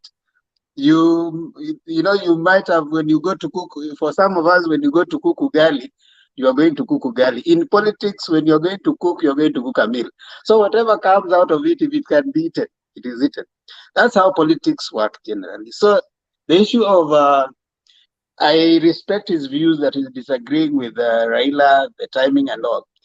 But in politics, whatever it is that sticks for you, and that is, I want to give you an example, since most of us are saying that Ruto wanted it. Ruto was changier in churches, hoping that it will stick. Anything you throw, he will build churches. And you remember him going to Kakamega and saying that nyinyi watu, hata wakati mko na shida ndio mnaniita. Lakini kifika wakati wa kura, hamunikumbuki. You see, he was building churches hoping that this will stick. And he was learning from the best. One, Daniel Toroitich Arap Moi. He didn't miss church any single day for 24 years. This old guy, let me post this one because an old Jama is saying hi to you guys. Makiadi, come back and give your release. Allow Themba, just pause there. Makiadi, please. This is the voice of reason. We are past election. Please come back home. Thank you. I had to chokoza Themba and Black on that. So I want to tie the answer to your question with what Kennedy was saying about not disagreeing with Raila on certain issues. Personally, for me, a politician's primary goal is to get to power. That's the primary goal of a politician. If you don't get to power, you've not achieved in politics. Because politics is about going to join politics and trying to look for that is about getting to power. So not getting to power or the seat you're looking for, you can't say I've achieved, I became number 2. I achieved, I became number 3. No, not getting there is not good enough, right? So if you can do anything to make you get there, throw whatever sticks, you go with it. And that is the thing that most politicians, even right now, if you find Ruto jumped into anything. He comes and he tells people that if you come, anybody who will come to Nyayo Stadium will be given an admission to an Arizona university. Have you had anybody who graduated from that thing up to today? It's stuck and whatever is that moved on. I was to follow that. I was to follow up on that one soon. And right now, there's another promise of people going to Germany, 250,000 people, I don't know, 250 million who are supposed to be going there. Nobody will follow it, but it will, I mean, whatever you throw that sticks in politics, that's how it works. It doesn't work the way most of us think about. I know some of us will say that, okay, fine. Raila did not have agents in different places. Just allow me to, I picked bits and pieces of what he said. So let me try and give my thoughts to them. He might not agree with me, but let me just give my thought to them. He might not have had agents, right? But do you think UDA got the power because they had agent in every polling station? That is what. So therefore, the other people won because they had agents in every polling station. Now, if that is so, does it really therefore make you think you need to have a mandamano saying that you need to open the server? Because now you're actually taking us back that these people actually won because they had agents. So why are you going to say again, open the server because we won? You see? Then in your same words, you're going back to say he called off mandamano. So if he's calling off mandamano and he's calling them because he won, and one of the reasons is the server. So, you know, you're also negating everything else that you're trying to say. In my view, elections are basically not won on the election day. In Kenya, they are not won on the election day. And that is basically our problem, and maybe the reason why we are now caught up in the idea of blaming Raila. Oh, he didn't have agents in this place. Oh, he didn't, because our understanding of elections in Kenya is we are thinking it's the D-Day that the elections are won. In Kenya, unfortunately, it is different. Elections are won far before the day of the voting. So if you waited to win on the day of the voting, then it's the terrible disappointment that you find, and you're imagining that things will turn your way. Finally, Jex, I specifically respond to that by saying we will always have that kind of lopsided responses to things that have less political value to us. Does visiting Shakahola give some political value to whoever goes there? Yes, it does, because now it is going to go to the news that so-and-so visited this place. Why do you think that immediately after that the CS security had to go and gazette that place? Because everybody was going to rush to that place. Everybody was going to rush to that place and say that, okay, fine, we are here to see what is happening. Now, finally, Jex, I am a bit uncomfortable saying that those people who are being wanafukuliwa kutoka Shakahola are victims. Assuming the story we are being told is true, that this person starved, assuming, I'm just coming up with that assumption, this person starved himself to death, assuming that is true. This is not a victim. This is a person who chose the line of perishing. Now, in the event it was forced, then that person becomes a victim. Now, that is to be proven by the process of investigation. Are there places where a person was forced to actually not take food? But if because of your belief in what someone said, let me ask you, remember, because of what you have just said, a 3-year-old, a 2-year-old, a 4-year-old, by law they are termed minors, and actually, I think even in the US, you can't interrogate a child without the presence of a parent. I think that is a law there. You cannot interrogate a child in the presence of the parent. Like this child has no has no right to speak on themselves. I don't know if that's true. I'm not sure. I'm just asking. Now, this child, ameambiwa afunge. I don't know if you saw the clip of the small boy. The small boy speaking of how they were being told to do it. Do you think the children, I'm not talking of the adults, it's another topic altogether. The children, the small children, the 2-year-olds, the 1-year-old, how would you not say these are victims? I have a problem with that line of arguing, because you will now question every other religious practice. For example, the people of Bishop Owor's church, they go sweeping the streets. Now, do we need to question that too? We need to question also the idea of some of those people, children who are so young, deciding that now there's so many practices in different religions that we are now going to question. Okay? Do you want therefore to put a cap on when you should be introduced to religious teachings? Do you want to say therefore I need not to take my child to church because I'm already making him a victim to my beliefs? You see? Because who has chosen to go to church? I've chosen to go to the church that I go to until in some places, of course, they baptize small children. But in some places, you are allowed to be baptized after age 11 when you can make a decision. But before age 11, you are going because your parents are going to church. Does it therefore mean they are victims of your belief? Okay. Are you indoctrinating them into your church?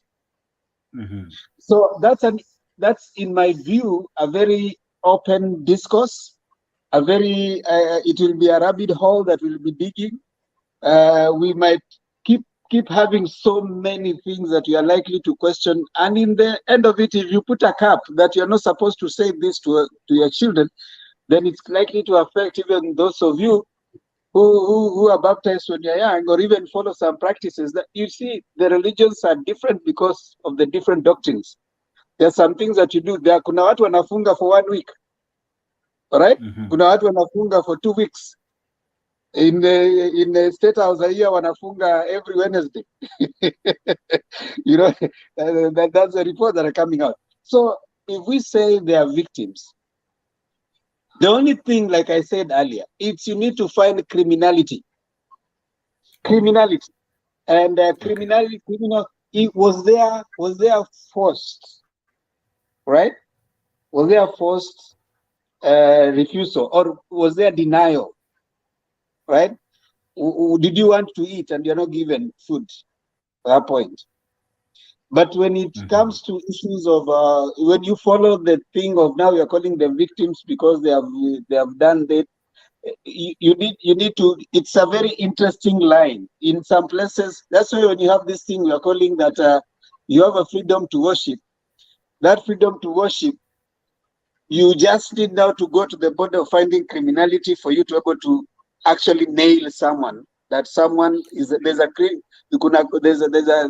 criminal law. So you have to actually find that there was criminality into it. Otherwise, it's a bit hard. In my view, if someone chose, like for example, the pastor was not there when you decided. In my view, if there's no evidence suggesting otherwise, the pastor was not there when you decided that me, I don't. There's this lady who is being carried and she's hungry and she's saying she doesn't want to be given food because those people are going to kill her. You see that kind of indoctrination, which now requires now another discourse. So in my view, I think these are not victims. Until Mckenzie is found to have engaged in some criminality. What is the criminal act that you are going to use to nail him? Now that one, I think now will be matters of the law that will follow its course. But allow me to say last one. I want to step out. Kennedy. There's a point I needed to. He's saying that all the people are walking out of Raila. In politics, and I think this one you'll understand. Politics is about interests. Friendships are permanent, but are not permanent. Interests are the ones that are permanent. And politics, unlike other places, you cannot.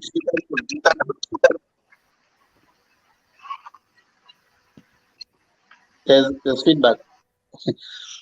It's Kennedy with that. Politics, unlike other things, you cannot force someone to follow a certain direction. All right?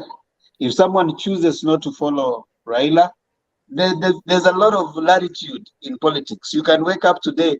There's a particular guy, an independent senator. I think he's an independent senator in the US. He was Democrat, but now he's an independent. They are bringing up a bill about immigration and stuff. You see, in politics, you can wake up today and you decide I'm not following this person. That is very, in my view, that is the freedom we want in politics. That you are free to wake up and decide that I'm not going to follow this person. However, we should have a cap to develop political parties, so that if someone decides that I'm no longer convinced in this particular political party's persuasion, there can be a recall clause. Now, the problem is you and I as a voter are the ones who are suffering. We'll go choose this person on this particular party, but when they get in, they decide to be free, but there's no recall clause. So I would not look at it in terms of Jalango and the other people, but I would look at it in terms of what does it portend for the political party development in Kenya. Okay. Because for me, it's not about Jalango, it's not about, because that has happened before. You remember people walking out of Jubilee and Mass in the previous parliament. So we have that kind of behavior, and even Aisha Juma walking out of ODM in the last parliament. So for me, the bigger picture is the political party management in Kenya. How does it affect political party management? Not celebrating that Jalango has walked out of Raila. Raila will come out and go, and another person will come and go. But political parties need to have a sense that if we vote you, where is you and I? I vote for you because you come and convince me that I'm supporting Raila, I'm supporting this party. But when you go to parliament, Now you decide that I'm not supporting Raila, I'm not supporting this one. I want to go this way. That is an abuse of my freedom to make a decision.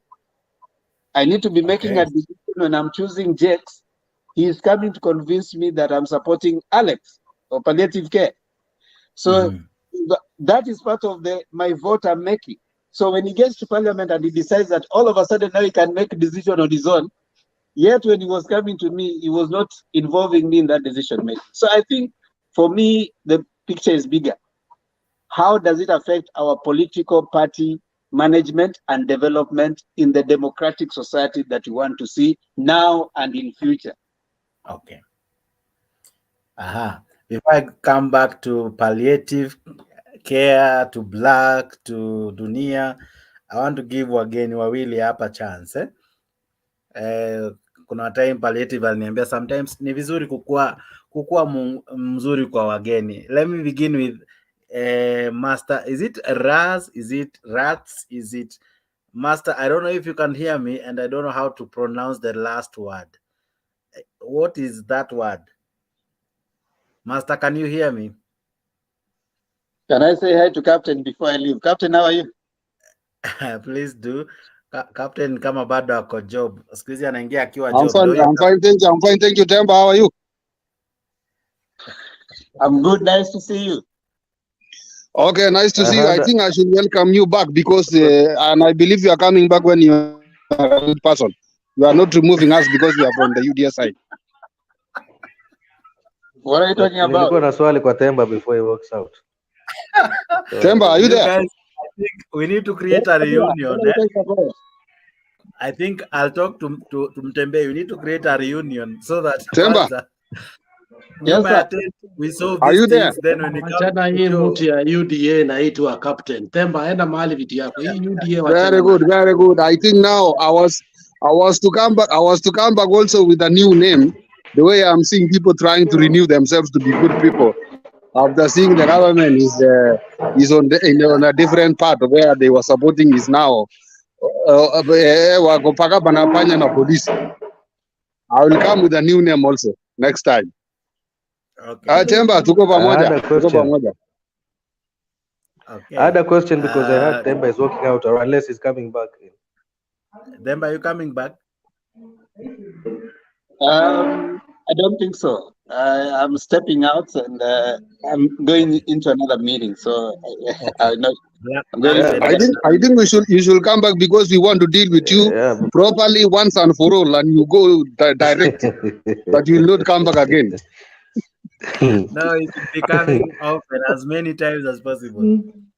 Yes. Yeah, I wanted to ask Temba before Kipto sends him to Bondo along with the old man, once and for all, like he says.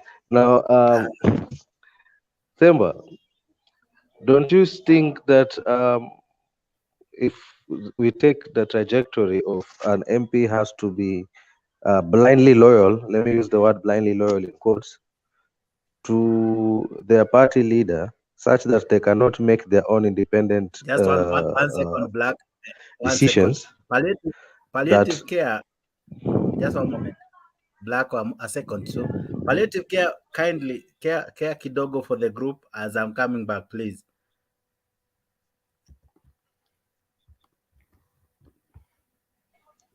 Go ahead, Black. Yeah, I mean, I mean, doesn't that now remove the independence and the freedom of the leaders to make their choices, as long as they do not interfere with how they deliver their services to their constituents?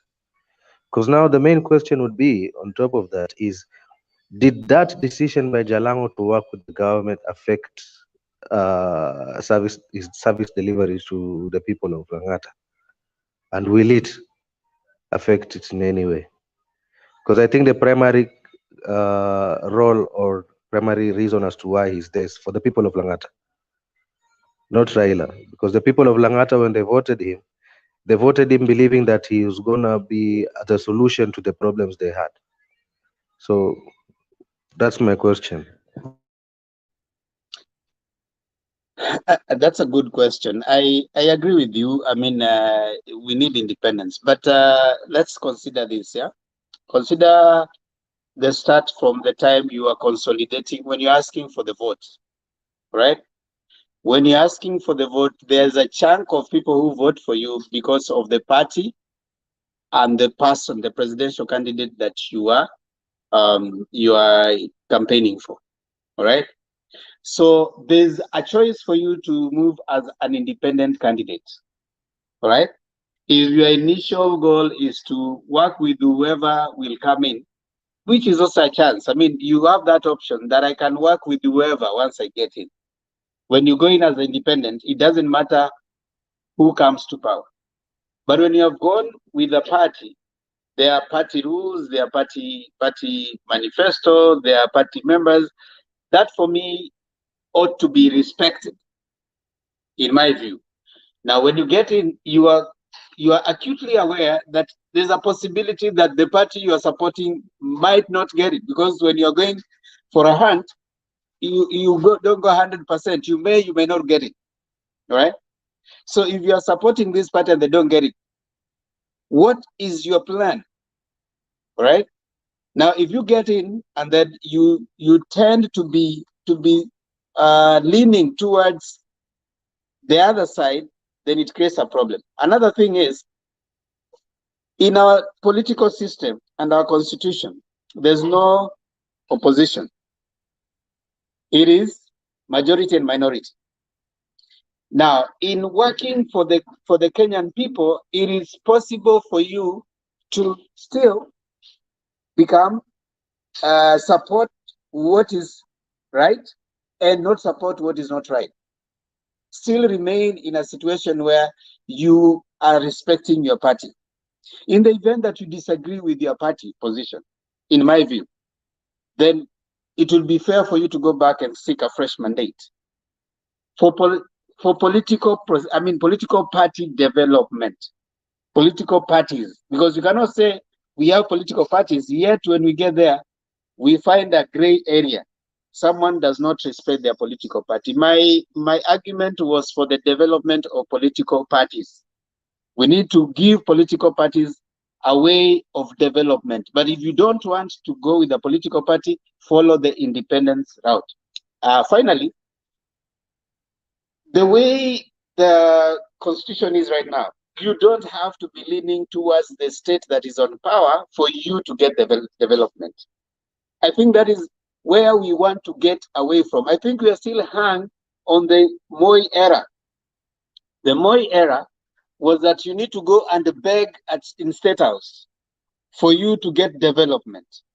But you see, in the era that we are and the constitutional provision that we have right now, it doesn't matter whether you vote for the party that is in power or not. Each constituency has constituency development fund. Here it was declared illegal, but there's allocation. There's state functions and there are county functions, county government functions. There's resources that will still come. You don't have to go to State House to beg for money. So we are basically going forward as we move backward. That I need to go to State House, or there's some development that is coming to my constituency, and the president has said the president has to sign that development, whether you are a UDA or you are Azimio politician. If there's something that is coming to your constituency, he has to sign, and it's a state, whatever, it has to be done. That is the country that we want in future, where we don't have to necessarily have to go to beg for something in State House. What Jalango is doing is not what we want to see our country developing to. That is where we come from. That was Moi era. And that is where we need to come from. We need to go to a point where constitution right now works. You don't have to force me to vote for you.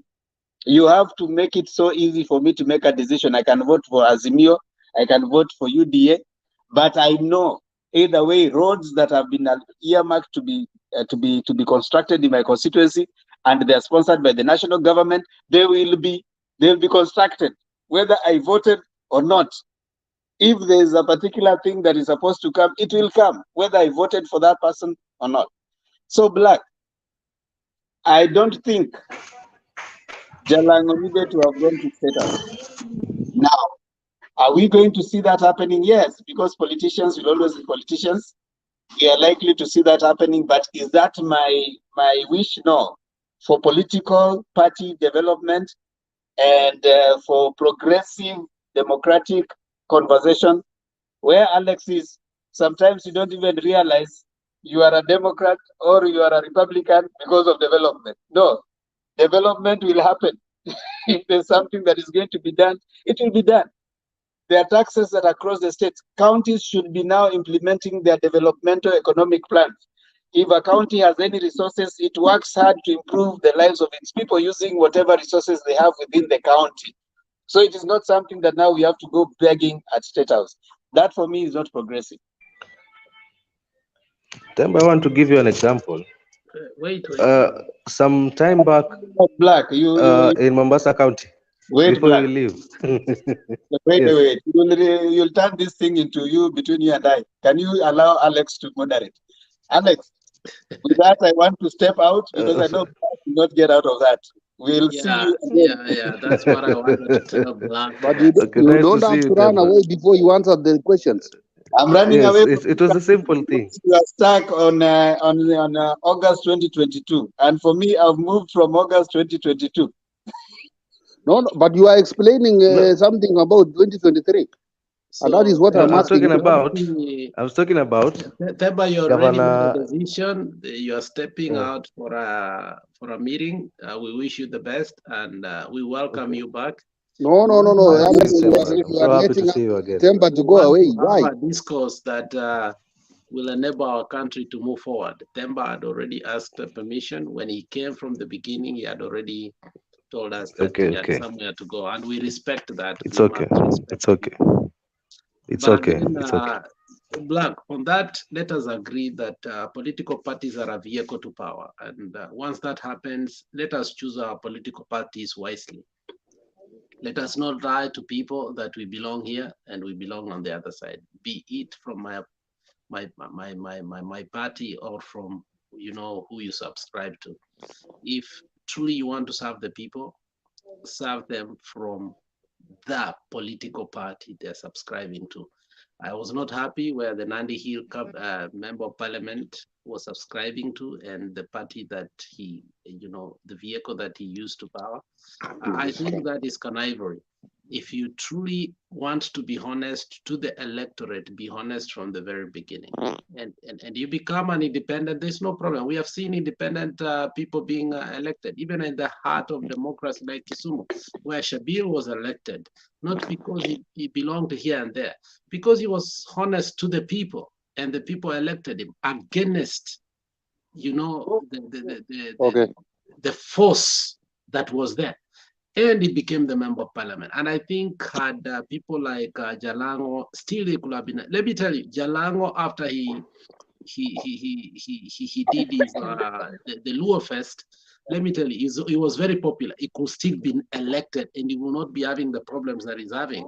Okay, and he still could be even 2027, but he chose his party based on some connivery way, which was not well. So I think for political sustenance, you don't have to be elected. Let's be honest. If you're going to do the job that you think you can do, and you can succeed, independency is very important. And let's encourage that, Mr. Black. If today you know very well that your people in the coast may not be subscribing to what you want, but they believe in you, don't lie to them. You will still be elected. I think the people of Kenya are still very benevolent to that. So I think for Jalango and the people who do that and they get elected based on a party instead of coming out as their own people.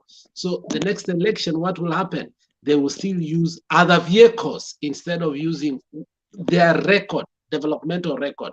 Let people use their assets, like skill sets, the capital knowledge that they have, and people elected. Somebody like the senator for Kisumu, I don't think he was elected because of the ODM, but he used ODM. That is the problem. But had he come from the legal point of view on what he had done, he will still be unelected, trust me, because people trusted him. Okiya Mtata was elected based on what he has done. A classic example, Mr. Black.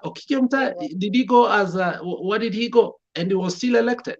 Does he have all these problems? No, because he came from a point of honesty. And I think we must encourage that, because political parties are a vehicle to power. But at the same time, if you come as an individual who wants to change the system, people will still elect you. Now, I think you are the next. And you see the topic is about church, state, and where we are headed to. In consideration of the issue of Mckenzie and Baba visit. And Baba, Maybe just give me a minute only, not more than just a minute. I'll be on just a minute. Okay, as I Captain, you're sit properly. next. Captain, Baba leo ameenda katika Kilifi. Baba leo ameenda Kilifi na Baba ameongea mengi. Baba alikuwa na Ezekiel.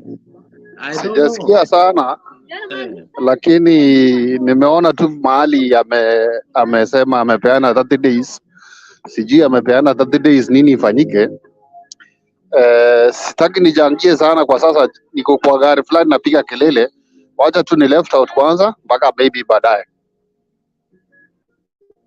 Watu mnatoroka kweli. Temba anaenda, Captain anaenda, nani anaenda, dunia uko hapa. Niko. I'm just moving. Okay. Dunia iko na mambo. Dunia, jana ulisema kitu kizuri. Dunia yuko.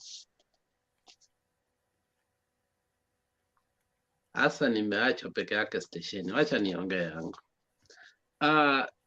Unajua katika mambo ya siasa tuwezi chukulia ndani sana, kwa sababu in the end sisi kama wafuasi we cannot dictate what our leaders do.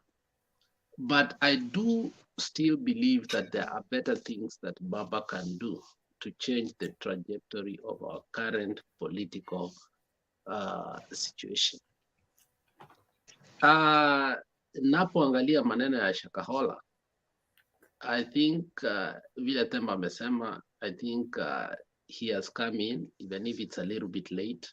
There are still things that we can speak about. Na hapa ndo inakuwa ngumu kwa sababu ya our faiths. Wengine ni Waislamu, wengine ni Wakristo. Kiwa na Wakristo pia tuko na madhehebu mbalimbali. Hatujui vile tutatatua haya maneno kwa makini na kwa ukweli. And thanks Black for coming back, because I think the discourse today was about Baba visit to Shakahola, which he was told no. Eventually Baba is in Kilifi now. He moved, I think Shakahola is in Malindi, something of the sort. And leo alikuwa na governor wetu wa Kilifi and wakimtetea Ezekiel. Na alipotoka Dubai, kumbuka pia alimkashifu Ezekiel, lakini leo walikuwa pamoja. Na sasa tunaangalia katika siasa, religion, makanisa na vile tunaamini. Do you think Baba was right on saying that what he said? Do you think Baba was right on being with Ezekiel as a person of interest in an active case? That is according to Jex, that here your mother Jex adileta, sio mimi. So tell us what you think more about it. Thank you very much, Mr. Palliative Care, and also Temba in absentia. Wherever you are, I know you're still watching the show. It's been a while. Dunia, Captain, Master Rats, and the viewers at large, wherever you are, I hope you're all doing fine. Na wasalimu na nawapenda nyote. Now, in the issue of Pastor of Raila being seen with Pastor Ezekiel, like I said earlier on, some time back, and also I've been seeing Dunia reiterating the same. Whoever is advising Raila is advising him wrongly. I mean, already Ezekiel is controversial as it is because tayari yuko na kesi, sio? And earlier on, before that, Raila himself had already condemned Pastor Ezekiel for his kwa mambo yake ya kanisa yake, unaona? Now, for him now again to be seen with him it brings total confusion. It makes one wonder kama Raila kutoka pale mwanzo alikuwa anaongea ukweli, ama was he just talking, or is he just confused, or is he just trying to make sure that he appears in the media in one or another? Because he cannot be the same person that was condemning Ezekiel akisema Ruto ni na wao ni macult, wako kwenye cult, and then today he's there defending him. It made no sense, right? And that's why I said yesterday that the man that I used to know as Raila is fading in the wrong direction. I mean, it's quite unfortunate. And on the issue of him saying that the commission of inquiry is illegal to be formed by the president, it's unconstitutional, I doubt whether that is the case, because I think it's the president. The president has the right to form a commission of inquiry. There's a Commission of Inquiry Act where the president is able and capable of forming such a panel. So I don't think there's anything wrong with that. So when he says that he's gonna take the issue to court, I fail to understand the man. Kuna mtu mwenye anamadvise again, anamadvise wrongly. When here he's talking about constitutional reasons as to why it should not be formed, where the president is actually authorized to form the commission of inquiry. It's the same man that is talking and asking the government to go open the server when he actually knows that constitutionally this government, the president, has no authority or any mandate to go open the server. So I still see double speak. It's like he wants to apply the law when he wants to benefit himself, or where he believes that he will gain, and he wants to keep the law absent where he believes it is not beneficial to himself. So, but Blood, now let's not dwell the politics side of it. Now, I think Jex was bringing in a narrative that was, I think, very progressive to us as Kenyans and also as a voter. The trajectory the politicians have taken these issues that are very remote and where we are we going to prevent another Shakahola? Are the politicians still going to use religion for expediency? Where do we go from here when we don't have the alternative voice that you spoke yesterday that is very important to us? That's why, Mr. Palliative Care, that's the reason why the Commission of Inquiry is actually being formed to do that. I mean, if you listened to the president and the news also, in matters to do with the Commission of Inquiry, the key objective is to find out what happened and where the gaps are and what should be done in order to avoid such occurrences of cult groups emerging ever again in the future. So I believe this Commission of Inquiry is a way forward for that.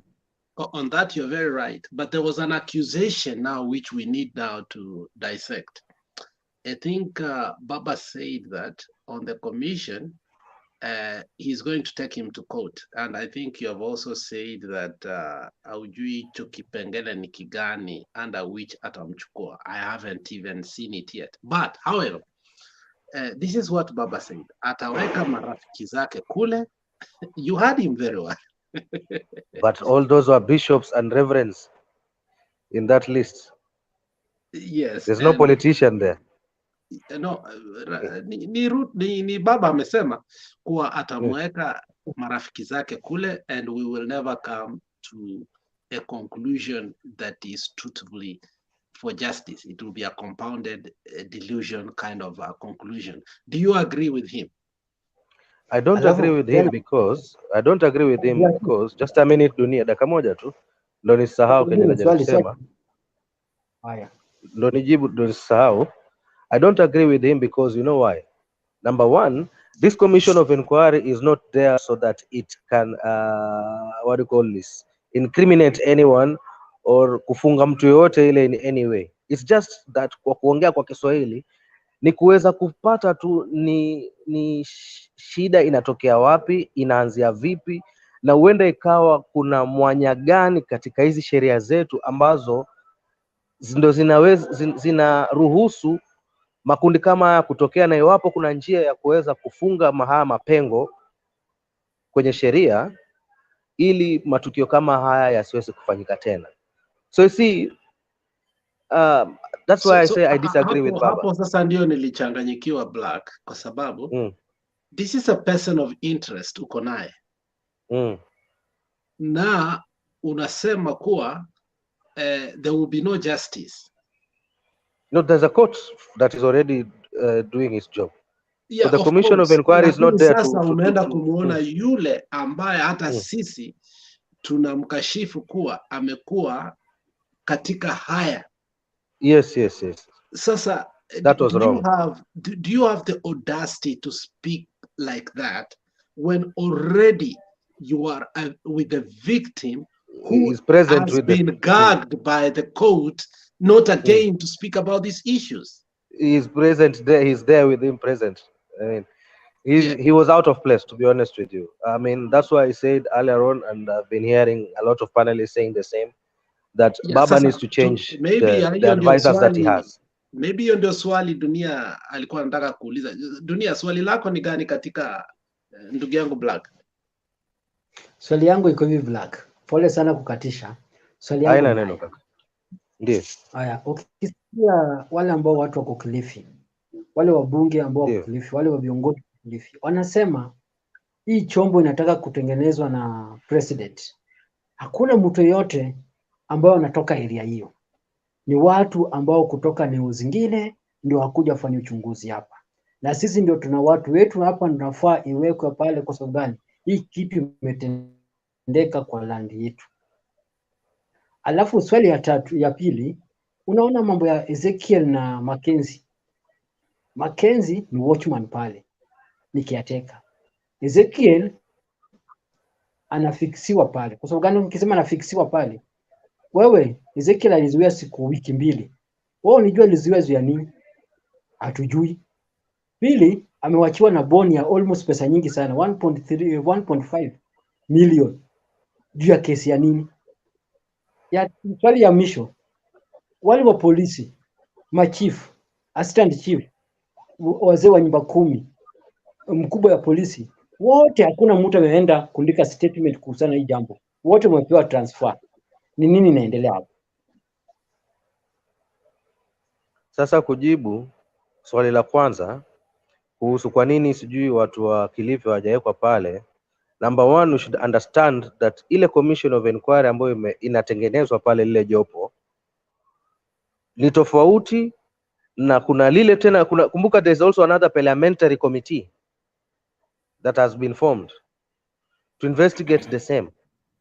And it's just that I'll be lying if I say I know the list of the leaders, that the parliamentary leaders that have been selected in that committee. But if Baba said that those leaders are the ones that he in charge now, I would have more reason to believe that they must be from Kilifi, because Kilifi had ODM, wengi ndo walichukua Kilifi, sio? So there must be someone from ODM there in Kilifi that is also part of the committee. So kujibu swali lako, I think don't just zero in on that commission inquiry ambayo imekuwa set up na Ruto, because that one is not because of Shakahola. It's just to check on the gaps that are there in our laws, in matters to do with Christian religion or other religion for that matter, that need to be blocked, so that these things do not happen again in the future. Now, kuhusu Shakahola, to be specific, on the issue of that, let's make it clear, Black. When the president was at church last Sunday, he said he's going to form a commission on the issues of the church and the matters, more especially that affect these rogue, churches.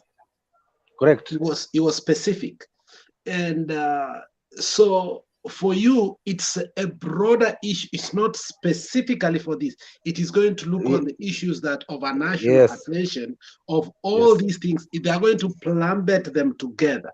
But the issue of Shakahola and the issue of Ezekiel, there is a parliamentary committee, and that parliamentary consists of the locals and the people that comes from that Yes. locality. But on Yes, the other that's one, what I've it's a said. national issue whereby it involves now the whole country. Yes, Watorongaren, all those. Now it has now to start investigating on a national level Yes. that this is not the only gaps that we have. It's Correct. a national gap. Yes, that's what I've just said.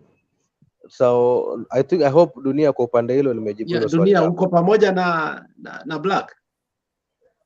Sasa ile la pili ulouliza, Dunia, sijui huko bado. Alex, Swali lako la Black. Kidogo tu swali lako la niulize kwanza swali kuhusu moja kwa nini hapo. hawajachukua sijui nini kwa commission of inquiry. Rais commission of inquiry hajaweka watu wa locals wa pale. Ile nimekujibu hilo swali lako kwamba ile kuhusu Shakahola kuna parliamentary committee ambao tayari ilichaguliwa na parliament, wao ndo watashughulikia hilo swala na kuna locals ndani yake, because there's always public participation in that. So hilo kando, ile lingine ni la kiinchi kwa ujumla, ndio hii commission of inquiry ambao rais ametengeneza. Now number two, when you ask me about why he was detained for 2 weeks and given 1.5 million bond bail, to be honest, I'm the wrong person to ask that question, because I think that's court issues. See, because what you're trying to do now is you want me to start speculating, of which I don't want to be part of any speculation, right? Number 3, swali lako umeuliza la tatu ilikuwa ni lipi? La tatu ilikuwa kwa nini wale madio machifa police whatever wale ambao wachunguzi walikuwa transferred, badala wale waende andike statement au wawekwe ndani waulize maswali 2-3. Okay, in my view, maoni yangu mimi ni kwamba wasiweze kuinterfere na ule uchunguzi. Unajua, kwa mfano ule uchunguzi ukiwa unaendelea pale na wale wahusika wale wenye influence pale, wakuu wako pale, unajua ni rahisi sana kuja kuambia Dunia, ukiongea wewe utanitambua, manake unajua vile kulivyokuwa kiere pengine Dunia uko na vile uko unaona nikijihusika katika mambo haya. So pengine mimi nikitolewa hapa nipelekwe mbali, kuna uwezekano sasa Dunia unaweza funguka moyo ueleze hivyo vitengo vilivyokuwa pale kwa uchunguzi jinsi mambo yalivyofanyika in confidentiality, manake mimi sipo pale karibu. Unaona, that is my view. But kumalizia palliative care, I think I find it to be very hypocritical of the governor of Kilifi, to be honest, because this happened under his area of authority and jurisdiction, that this happened under his nose and he didn't know, or if he knew, he never took proper steps. It happened also under the nose of the area MP, because this falls under a particular constituency, and they didn't know. There is a ward rep in that area, and they can all say they didn't know. Whereas there was a lady that once was interviewed in TV that said alipeleka hii kesi sana kwenye police station na hakuna kitu yote ilifanyika. So I think it's very hypocritical also of the governor. He ought to take responsibility also as a governor of Kilifi for these things happening.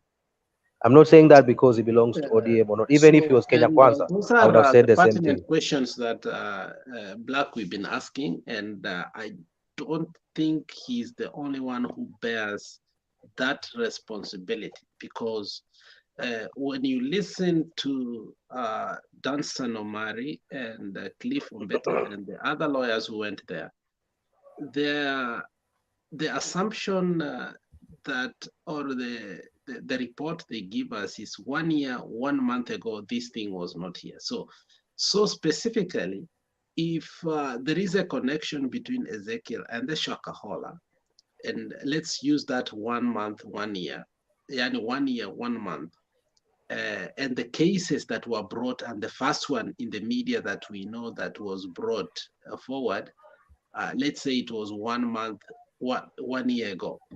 That means the construction of the churches and the buying of the land in Shakahola, and the first victim let's just hypocritically say that it was 1 year 6 months ago, because that's when all these things started. It means the current governor was not in power. So for me, Kingi shares a lot of responsibility, and Yes, yes.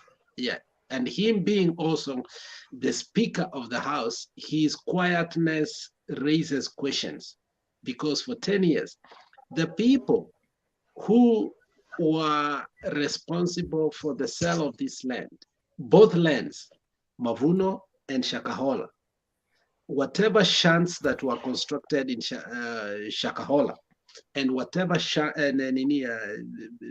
big beautiful buildings, mansions that were constructed in Mavuno, they must have had an okay from the county government. Of course. Buying and everything. So the shared responsibility here is from the previous government to the present government. Yes, correct. I agree with. And more so, the people who should have raised the bigger alarm were the previous government, because when somebody buys a big chunk of that land and start bringing people in, given the fact that Kilifi has a lot of squatters, it should have raised alarms. Now, when you listen to Madam Elachi, who I listened very well in the media, said the issue was brought forward by who? By Aisha Juma. But unfortunately, that particular time, Aisha Juma was not the darling of the people because of the active case that was going on. Yes. And therefore, people reprimanded her and never listened to her. So from what I deduce from all this is that the government, both the national and the county government, were reckless, and both must answer questions that are pertinent. The present government must have taken advantage based on the numbers and taking over the county because of the elections. But the people who okayed all this, if responsibility has to be taken, let's be honest, if Aisha Juma came and said this, it means Kingi knew it. So I think Kingi is a person of interest. What do you think about that? No, I mean, I couldn't agree more, because like I said before, and I believe it's a shared belief by all the panelists here, we speak objectively. We try not to be sycophants.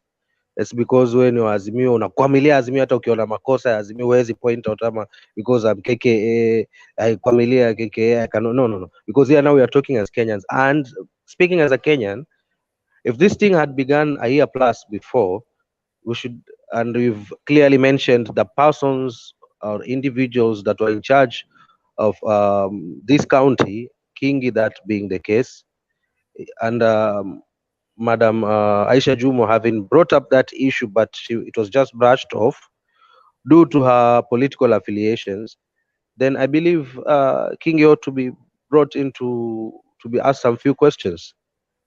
So yeah, it's hii ni makosa iliyofanyika between the past government or administration and the current administration, because 2019 I believe kanisa ya huyu jamaa ilifungwa ya naitwa nani, Mckenzie. Yes. Now kama ilifungwa 2019, how did he then escape the eye of the government and decided to now go into the forest, some land somewhere, very expansive land, and be able to do all this? Two, if Aisha Juma may have reported this thing, it means lazima pia ilikuwa imeshasemekana pale chini kwa ground. Question is, what did the police do? What actions did the police do at that time when that matter was still fresh? You see, so there's a whole web. Kuna watu wengi sana ambao wanastahili kuwekwa mbele kwa kujibua maswali. Thank you. Yeah, naona kuna mgeni alikuwa na sisi apart from Dunia na Captain, jina lake silioni vizuri. Master Rats. Master uko nasi? Oh, hako ndani. Master kama yuko. Captain uko nasi? Niko tena vizuri sana na wasikiza. Captain, nina swali ambalo linaweza kuwa ngumu sana kwangu, lakini lazima niliulize. Uliza. Sisi ni wa Kenya. Wakati tunasema kuwa hivi vitu vilifanyika wakati Kingi alikuwa, na ni lazima tuseme vilifanyika wakati Uhuru pia alikuwa, na tukisema Uhuru alikuwa, lazima tunasema hivi vitu vilifanyika wakati Matiang'i alikuwa pia waziri, na tuliona a lot of allegations kuwa mili ilipatikana kwa Ribayala, vitu vingi. I mean, there were a lot of from the hustler DCI side, we used to hear a lot of things. Ingekuwaje kuwa something of such magnanimity could evade Matiang'i, ikiwa shamba likanunuliwa, ujamaa alifungiwa kanisa, akaenda akanunua shamba, watu wakaanza kuenda kule, na knowing the history of Weko massacre. Uhuru Kenyatta na government yake intakana iletwe back, mtu kama Matiang'i ajibu haya maswali, ama ni vipi? Ingawa kidogo imekuwa ikikatika, but ndajibu vile nilisikia. Yale nilisikia ndio ndajibu hayo. Sijui kama mnanipata. Haya. Tunakupata vizuri sana. Tunakupata vizuri. Sawa Alex. Nataka niseme hivi Alex. Ile eneo kwanza ni Kilifi. Na vizuri sana yule women rep ama sijui ni mbunge tu wa pale ambaye ni mama, alisema hiyo eneo ni ile eneo na ni zone ya ODM. Unaona? ODM wenyewe ndio sasa wanakutuka. Baba ndiye ameenda leo, ni jana, let me say so nikisema leo mnaelewa hata kama ni juzi ama lini. Ndiye amekutuka, ameona ya kwamba kumbe kulikuwa na maafa na vitu haiwezekani pale Kilifi. Wale viongozi wa ODM wa huko walikuwa wapi? Akiwemo vile nilisikia ukisema Kingi alikuwa wapi? Kwa sababu hata sasa vile tunaongea sijasikia Kingi akiongelea hiyo maneno. Unaona? Aisha Juma kidogo sijui kama aliongelea, but Kingi aliongea. Kama Kingi aliongea sijasikia kwa saizi, na sina ripoti yote Kenya alisema, lakini kwa sababu ile eneo ni zone ya ODM kulingana na wale viongozi wao, kwa nini wenyewe hawangepiga virimbi ya kwamba hapa tunaona vitu zinaendelea? Haieleweki. Kuongea tu kabisa. Hata mimi nashangaa sana kama iliwezekana tukapata wale wa Ribayala na regime ya Kenya Kwanza ndio ilikuja ikasimamisha hiyo kitengo cha polisi ya kuua watu hivyo wanaenda wanatupa pale. Sijui ni kama ni wao, lakini hiyo kupatikana kwa watu mauawa Ribayala, nafikiri kwa sasa imerudi chini kidogo kwa hii serikali ya Kenya Kwanza. Hii ya Shakahola, kulingana na wewe, hata wewe Alex vile umeeleza vizuri sana kwamba ilikuwa kwa the previous government and the present government, whereby they need to tell us, and I don't know if it is very hard to bring back Uhuru to answer the questions. It is very hard to bring naona mkono ya dunia iko juu to answer those questions. Dunia, naona mkono wako juu. Okay, dunia waendelea. Yes. Yeah, mkono wangu iko juu, iko hivi.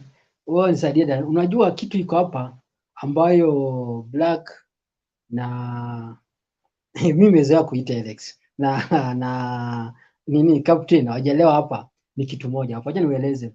Unaona viongozi wa Kilifi walisema, sijui kama nyinyi mlisikia. Tena nani alianza kusema hii kitu ni Kingi. Kingi alisema wale ambao wanakufa hapa si watu wa Kilifi, ni watu ambao wanaletwa hapa. Kama ingekuwa ni watu wa Kilifi, hii report au hii maneno ingekuwa imeshafikia machief ma viongozi huko. Walisema hiyo maneno, na hiyo hata leo pia na gani kwa mkutano Raila walisema, juzi mkutano walisema hiyo. Wanasema watu nakufa pale ni watu wanaletwa pale. Na ukiangalia hiyo swali pia ina make sense. Kwa sababu gani? Kama ingekuwa ni watu wa area hiyo ndo wanakufa, wangekuwa watu wa area hiyo, wangekuwa wameshatoa furuyo, wangeshatoa maneno nyingi. Kama example, kama Yala, nakupa example Yala River. Kama ingekuwa ni watu wa Yala River wanakufa pale, hiyo vitendo ingekuwa inaendelea. Lakini watu wa Yala area hiyo walisema hao watu walikuwa wanaletwa saa 6 usiku na magari. Sio kama umepata point yangu hapa. Ndo maana dunia I think uchunguzi vizuri sana dunia ina mambo. Nasema kitu before Captain Black, hebu maliza alafu Captain amalize submission yake.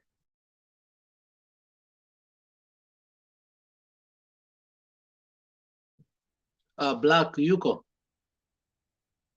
Captain endelea. Black ni kama free. Niko. Ya ulikuwa na kitu nasema kabla Black hajamaliza submission yake. Ndo niko nasema kuhusu dunia hapa alikuwa anaongea kuhusu Yala na wale watu sijui tusio pale karibu and all that.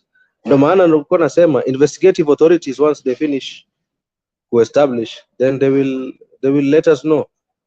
But yes, I do agree with you, kama ni kweli ingelikuwa wengi wametokea pale karibu, ongekuwa wamejulikana. But kuna majirani pale pia, if I may ask you dunia, wamekuwa wakitaja kuna watu fulani ambao hata kuna watoto ambao wanaishi pale ambao walikuwa wanaambiwa wasile chakula na wanaishi pale around. So sio kwamba kila mtu kwamba awe ametoka pale, na sio kila mtu ambaye hajatoka pale alikufa. But wacha tu uchunguzi ufanywe, alafu ndo tunaweza kuspeculate. But ukisema tu speculate eti kuanza kusema ilikuwa hivi na hivi na hatuna ushahidi wa kutosha, I think will be wrong. Thanks.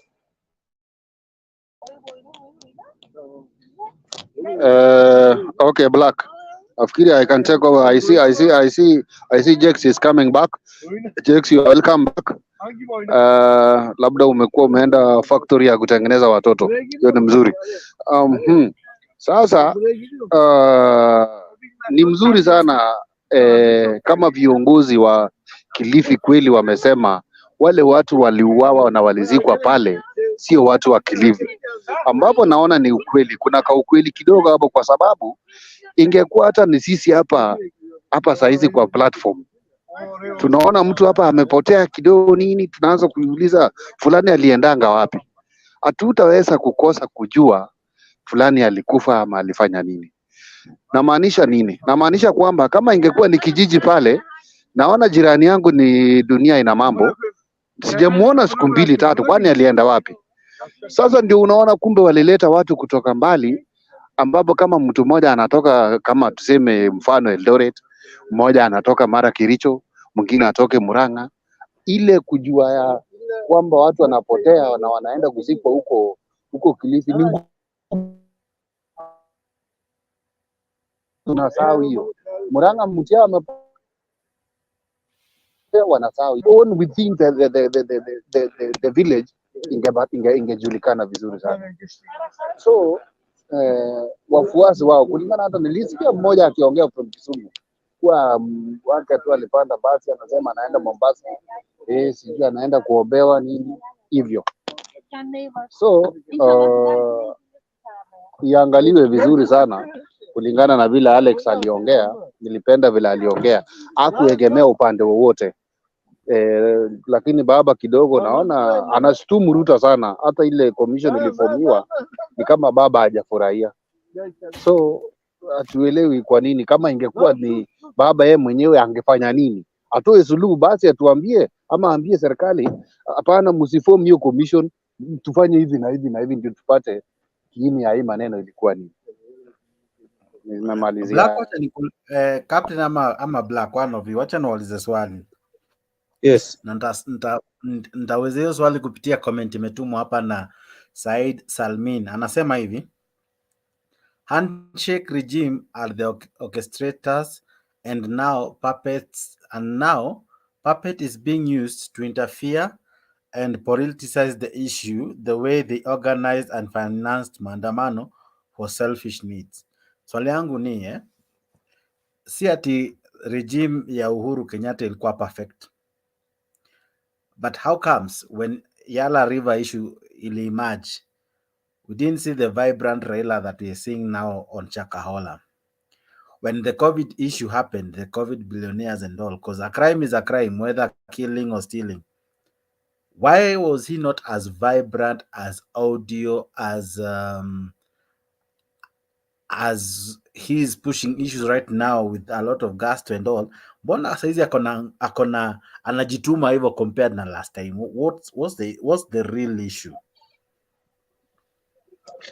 Now, if I may, that's why ndio tukisema mara nyingi sana hapa kwamba ile waliposalimiana wale viongozi wawili ilikuwa makosa makubwa sana kwetu sisi kama wananchi. Manake ilipatia serikali nafasi kubwa sana ya kufanya maovu mengi sana pasipokuwa na mtu wa kuya point out na kuyasema na kuyaweka wazi. Manake sasa yule mwenye alikuwa anafaa kuyaweka wazi ambao alikuwa ni mpinzani, anastahili kuwa mpinzani ambao ndo Raila, alikuwa tayari amesalimiana na serikali, so alikuwa tayari ni one of the government. So na mambo yakifanyika alikuwa ananyamaza, ambapo still that handshake was the biggest mistake that ever happened. It shouldn't have been done. It shouldn't ever happen again. Now, number two, why is the question you've asked. Hakusema kuhusu ile Yala ilipokuwa imefanyika wakati wa Uhuru, na sasa anaongea hii.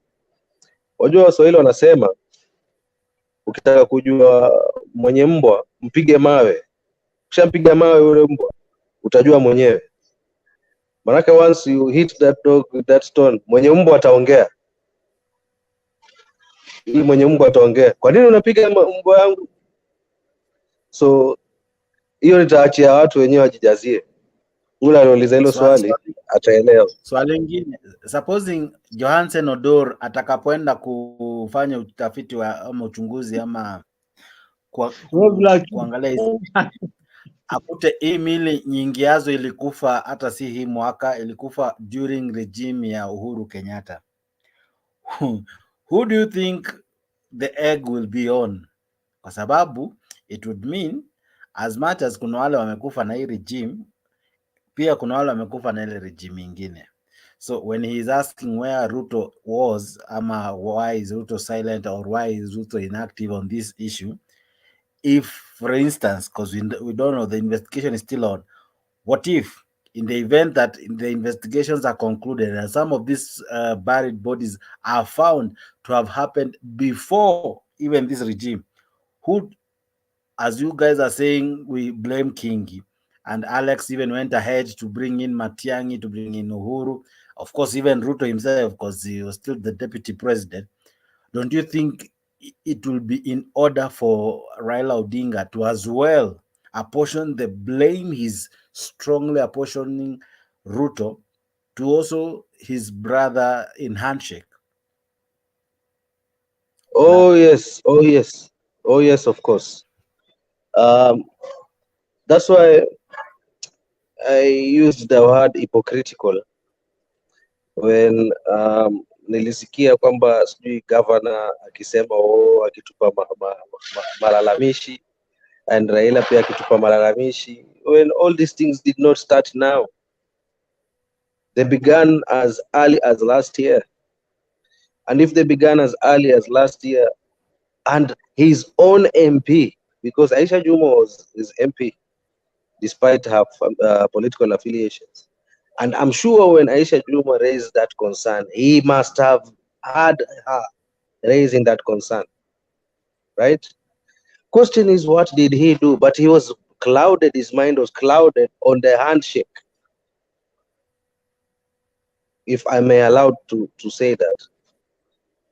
Because if at all, wakati ule kipindi ambacho Aisha Juma raised that issue, if he was really as caring and responsible leader, which is trying to purport to be right now, akiwa anaongea sana, what steps did he take then on that issue when that matter was raised? Did he raise that issue with his governor at the time, which was Kingi, because Kingi was his governor? Kingi just moved his allegiance just in the time of elections, but all before August and July he was still with Baba and the ODM, right? Baba alichukua hatua gani wakati huo? Aisha Juma alipoletea hiyo issue, nothing. Baba alichukua hatua gani kwa gavana wake? Nothing. Baba alichukua hatua gani? Manake alikuwa karibu sana rais kufuatilia issue, nothing. So he should as well as, I agree, assign a portion of this mess to himself as well. Okay. Asante. Yes, Dunia na mambo. Kitu pia kulingana hiyo swali. Kulingana hiyo swali pia muuliza watu wawili. Mtu ameuliza hiyo swali pia anataka awekewe point of correction. Kwa sababu gani? Kitu jamaa ameuliza swali. Ile mambo ilifanyika Yala huko ilikuwa ni regime nyingine. Hii mambo yanafanyika sasa ni regime nyingine. Swali la kuuliza, ile mambo ilifanyika Yala ilisemekana DCI imebadilishwa, sasa hii report itatokea wale walikuwa wanaua nini. Mpaka leo watu hajui nini iliwaua. Na hii pia itaenda tu hivi hatutajua ni nini imefanyika. So kitu inafanyika hapa. Kuna kitu. The state ambayo ilienda na state ambayo umeingia sasa kuna kitu ambao watu nakufa lazima ijulikane. Hao watu nakufa wanakidnapiwa, wanauliwa mali nyingine, wanaenda kufichwa huko. Kwa sababu mimi nakwambia pale si watu nafunga pale. Pale ni kaburini. Ni kama pale kutupa watu kama Yala inatupwa kwa maji ipotee. Hii watu kuna mali inatolewa inaletwa pale. Huko wanatolewa wamekidnapiwa, huko wanatolewa wameuliwa, huko wanatolewa ni kuna swali tata hapa ambao DCI inafaa apewe watu report. Kuna swali tata ndugu zangu. If Jex utaniruhusu na ruhusa yako kurespond kidogo kwa Dunia aliposema walifanya nini wakati wa Yala. I think kama mnakumbuka, if there are any people that were vocal were the UDA guys, to be specific, huyu wa security anaitwa nani huyu? Aden Duale ameshinda akisema sana kuhusu hii mambo ya Yala. And I believe when they came in, he said that matter is gonna end once and for all. Because even nakumbuka walipoichukua hatamu yao hawa KKA walipochukua hatamu yao, wale ma DCI wale, kuna wale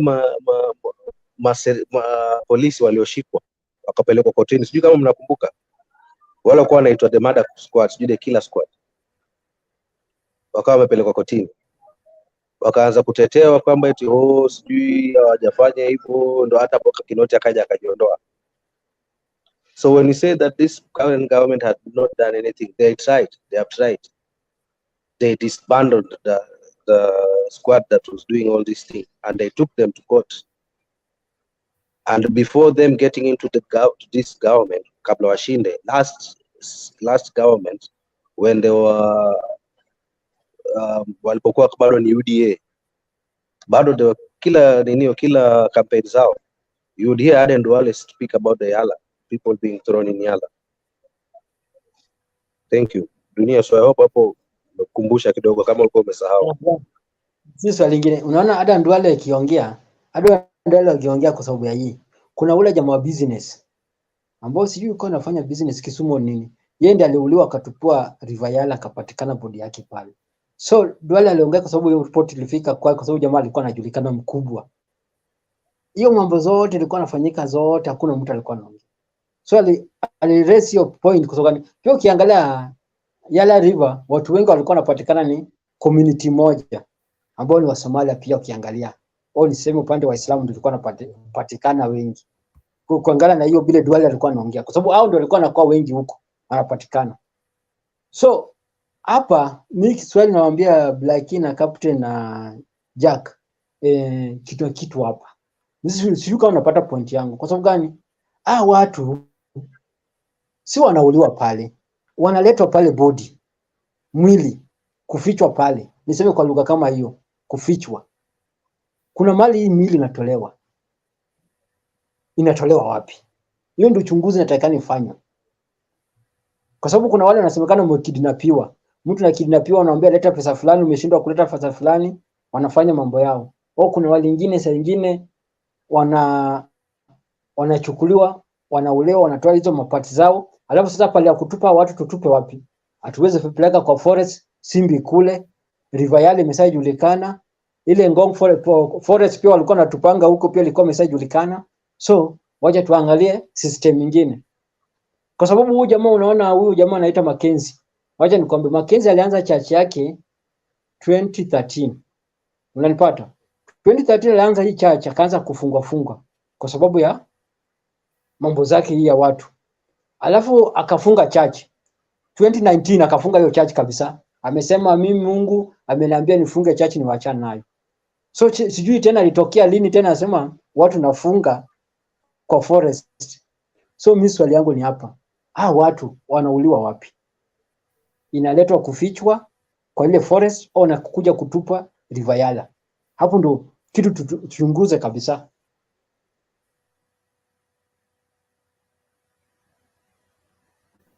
Okay. Captain, una maoni? Mimi maoni yangu ni upande ya Raila kuenda huko Kilifi, ambapo of late unakuwa ukiona Raila kila mara anaongelea mambo ya ICC, tunaandika barua iende sijui wapi, tunapeleka nani ICC. Katika all the countries that are members of Rome Statute, hiyo ni ICC, kuna najua sheria zote ni 4 zile ICC zinafaa iangalie kwa zile inji iko wanachama wake, na utaangalia hapo, kwa sababu kwa sasa hivi baba naye si jinga, anajua avenues za kutumia kuattack, anajua avenues zile za kutumia kutuma labda barua huko ama kufanya. So wakati tunaangalia hapo pia tuangalie tu sana, sijasema anataka kupeleka serikali fulani ICC juu ya watu kukufa ama nini, but sometimes maybe that is how discussing somewhere, na tunaona labda anataka kuangalia hapo, apige kelele hapa kidogo, atuma barua ICC waangalie hii serikali, mbona watu walikufa wakazikwa. Unaona mambo ya River Yala, nafikiri mili mingi zilipatikana pale, walisema ilikuwa suffocated, na mwili ikiwa suffocated, siwezi sema kwa hii platform, labda nitasemea kando kwingine, iko sababu hiyo naachia hapo. Hiyo mambo ya River Yala ni ngumu, na naweza sema serikali hapo nimeacha hapo. Okay, Black, before there's a video I want to play before I play it. Why is it that when an issue arises, like now because of Mckenzie and all, the opponent, they use anything to maximize their points? Because someone was of this chain of thought. When Mckenzie was in State House, if he was in State House, because it's yet to be really proven,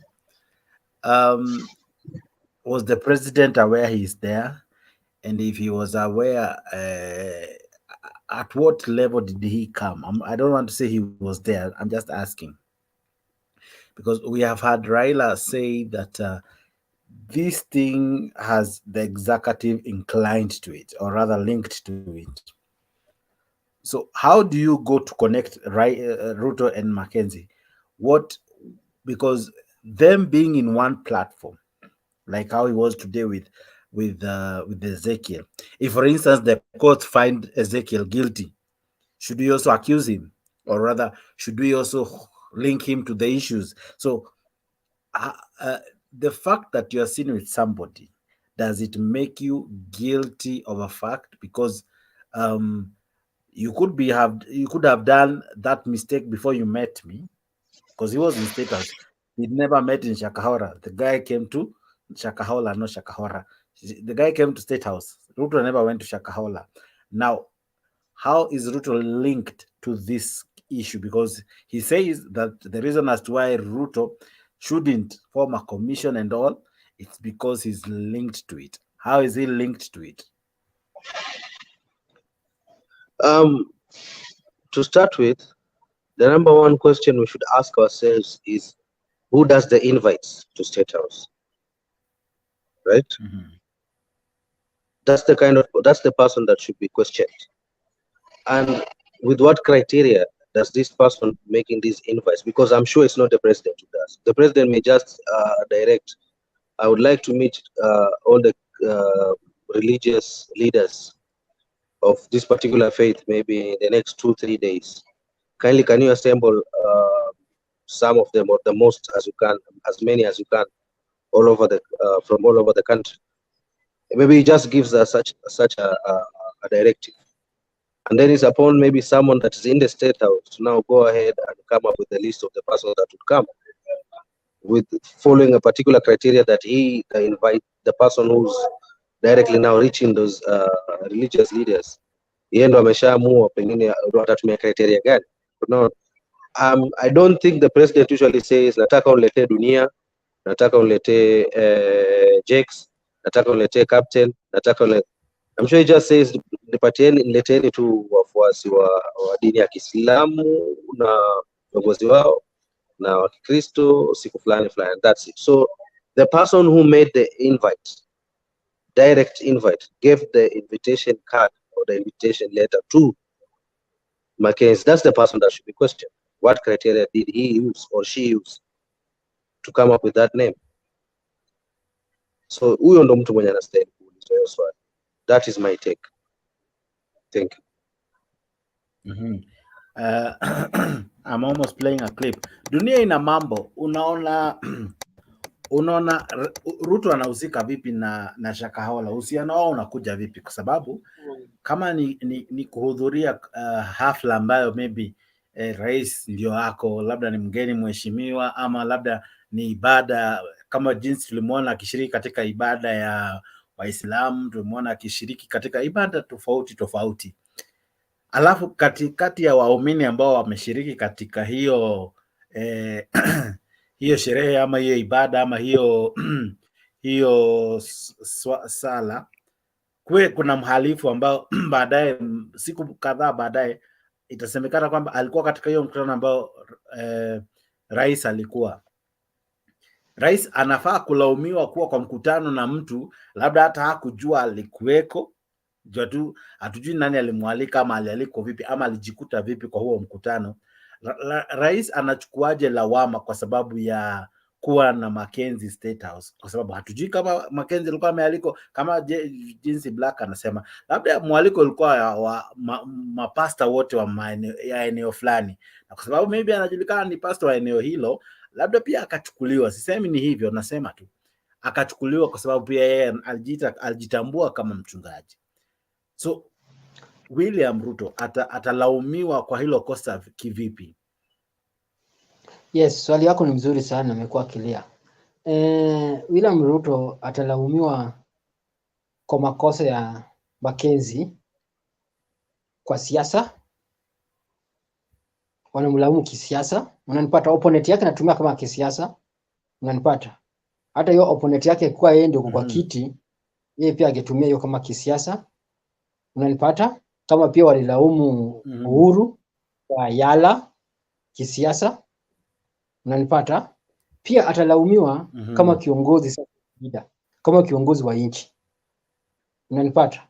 Hizi vitu nafanyika under your leadership, unanipata? Kama wewe sasa hivi uko hapo kwa Mutembei, wewe ndio unatuosa hapa, wewe ndio host hapa, watu waanze kutukanana hapa nini, alafu Kitembei ifungwe. So unajua wewe ndio utalaumiwa kwa sababu gani? Au kucontrol hiyo kitu paka imefika hapo, unanipata? Lakini kosa si yako, kosa ni wale ambao walikuwa wanatukanana pale. So rais analaumiwa kwa njia mbili, imesema wanalaumiana kwa siasa, wanajuana kisiasa. Hiyo ni siasa, politics inapio, kwa sababu politics imeshaingia kwa hii kitu, hatutajua ukweli.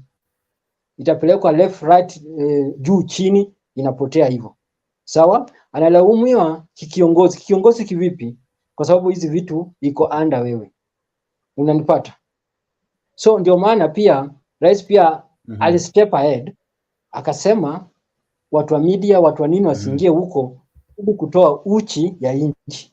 Unajua wale wangetoa vitu nyingi, wangesema watu wamekufa hata 500, watu wamekufa 5,000, wangetoa hata 5,000 milioni, wangesema mambo nyingi, kwa sababu hii kitu isaa ni kwa paka na nchi nini, stations zingine ya nje, media zote ya nje, unanipata?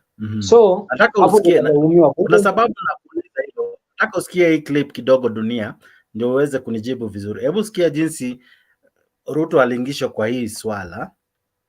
Hii ilikuwa baada ya Raila kutoka Dubai, I think like 2 weeks ago if I'm not wrong, and nyumba hiyo ni ushuru ambayo nataka kuongeza kwa mshahara ya wafanyikazi.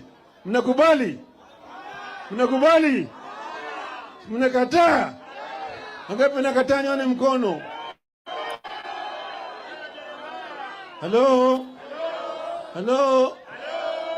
Mambo ya ugatuzi hiko katika hali ya mahututi katika taifa letu. Ugatuzi hiko katika ya mwisho. Mambo hii ambayo inaendelea huko pale inaitwa Shakahola. Shakahola. Shakahola. Shakahola. Shakahola. Hapana, Mckenzie. Ati Mckenzie. Ati Ezekiel. Hapana. Hawa ni watoto. Baba iko ndani ya ikulu. Iko ndani ya ikulu.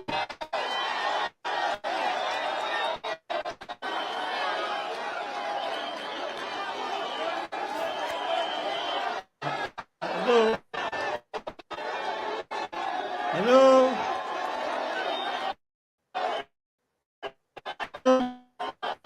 Hello.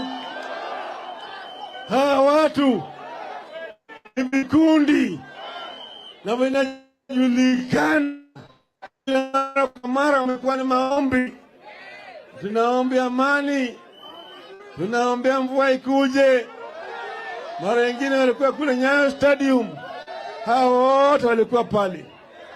Simeona picha yao wakiwa ndani ya ikulu. Simeona hapo, simeona hapo. Hapa mama wa ikulu yuko hapa. Simeona hapa. Huyu bwana Gachietha, bibi yake si vile ya askofu. Simeona, simeona hao wote wako ndani ya hiyo dhehebu. Hao ndio wameeneza hiyo dhehebu. Kwa hivyo sasa tumesema ile uchunguzi na kule Shakahola haiwezi kufanyika kama hakuna waandishi wa habari. Hatutaki wazuie waandishi wa habari kwenda huko. Manake sasa wamefukua maiti zaidi ya 100 ambao wanafukuliwa kule. Hii ni masaka ambayo hajaonekana katika historia ya nchi yetu. Kwa hivyo tunasema tunataka waandishi wa habari wakubaliwe kukaa pale. Sasa ile ambayo wanachimba kaburi wako pale wanapiga picha.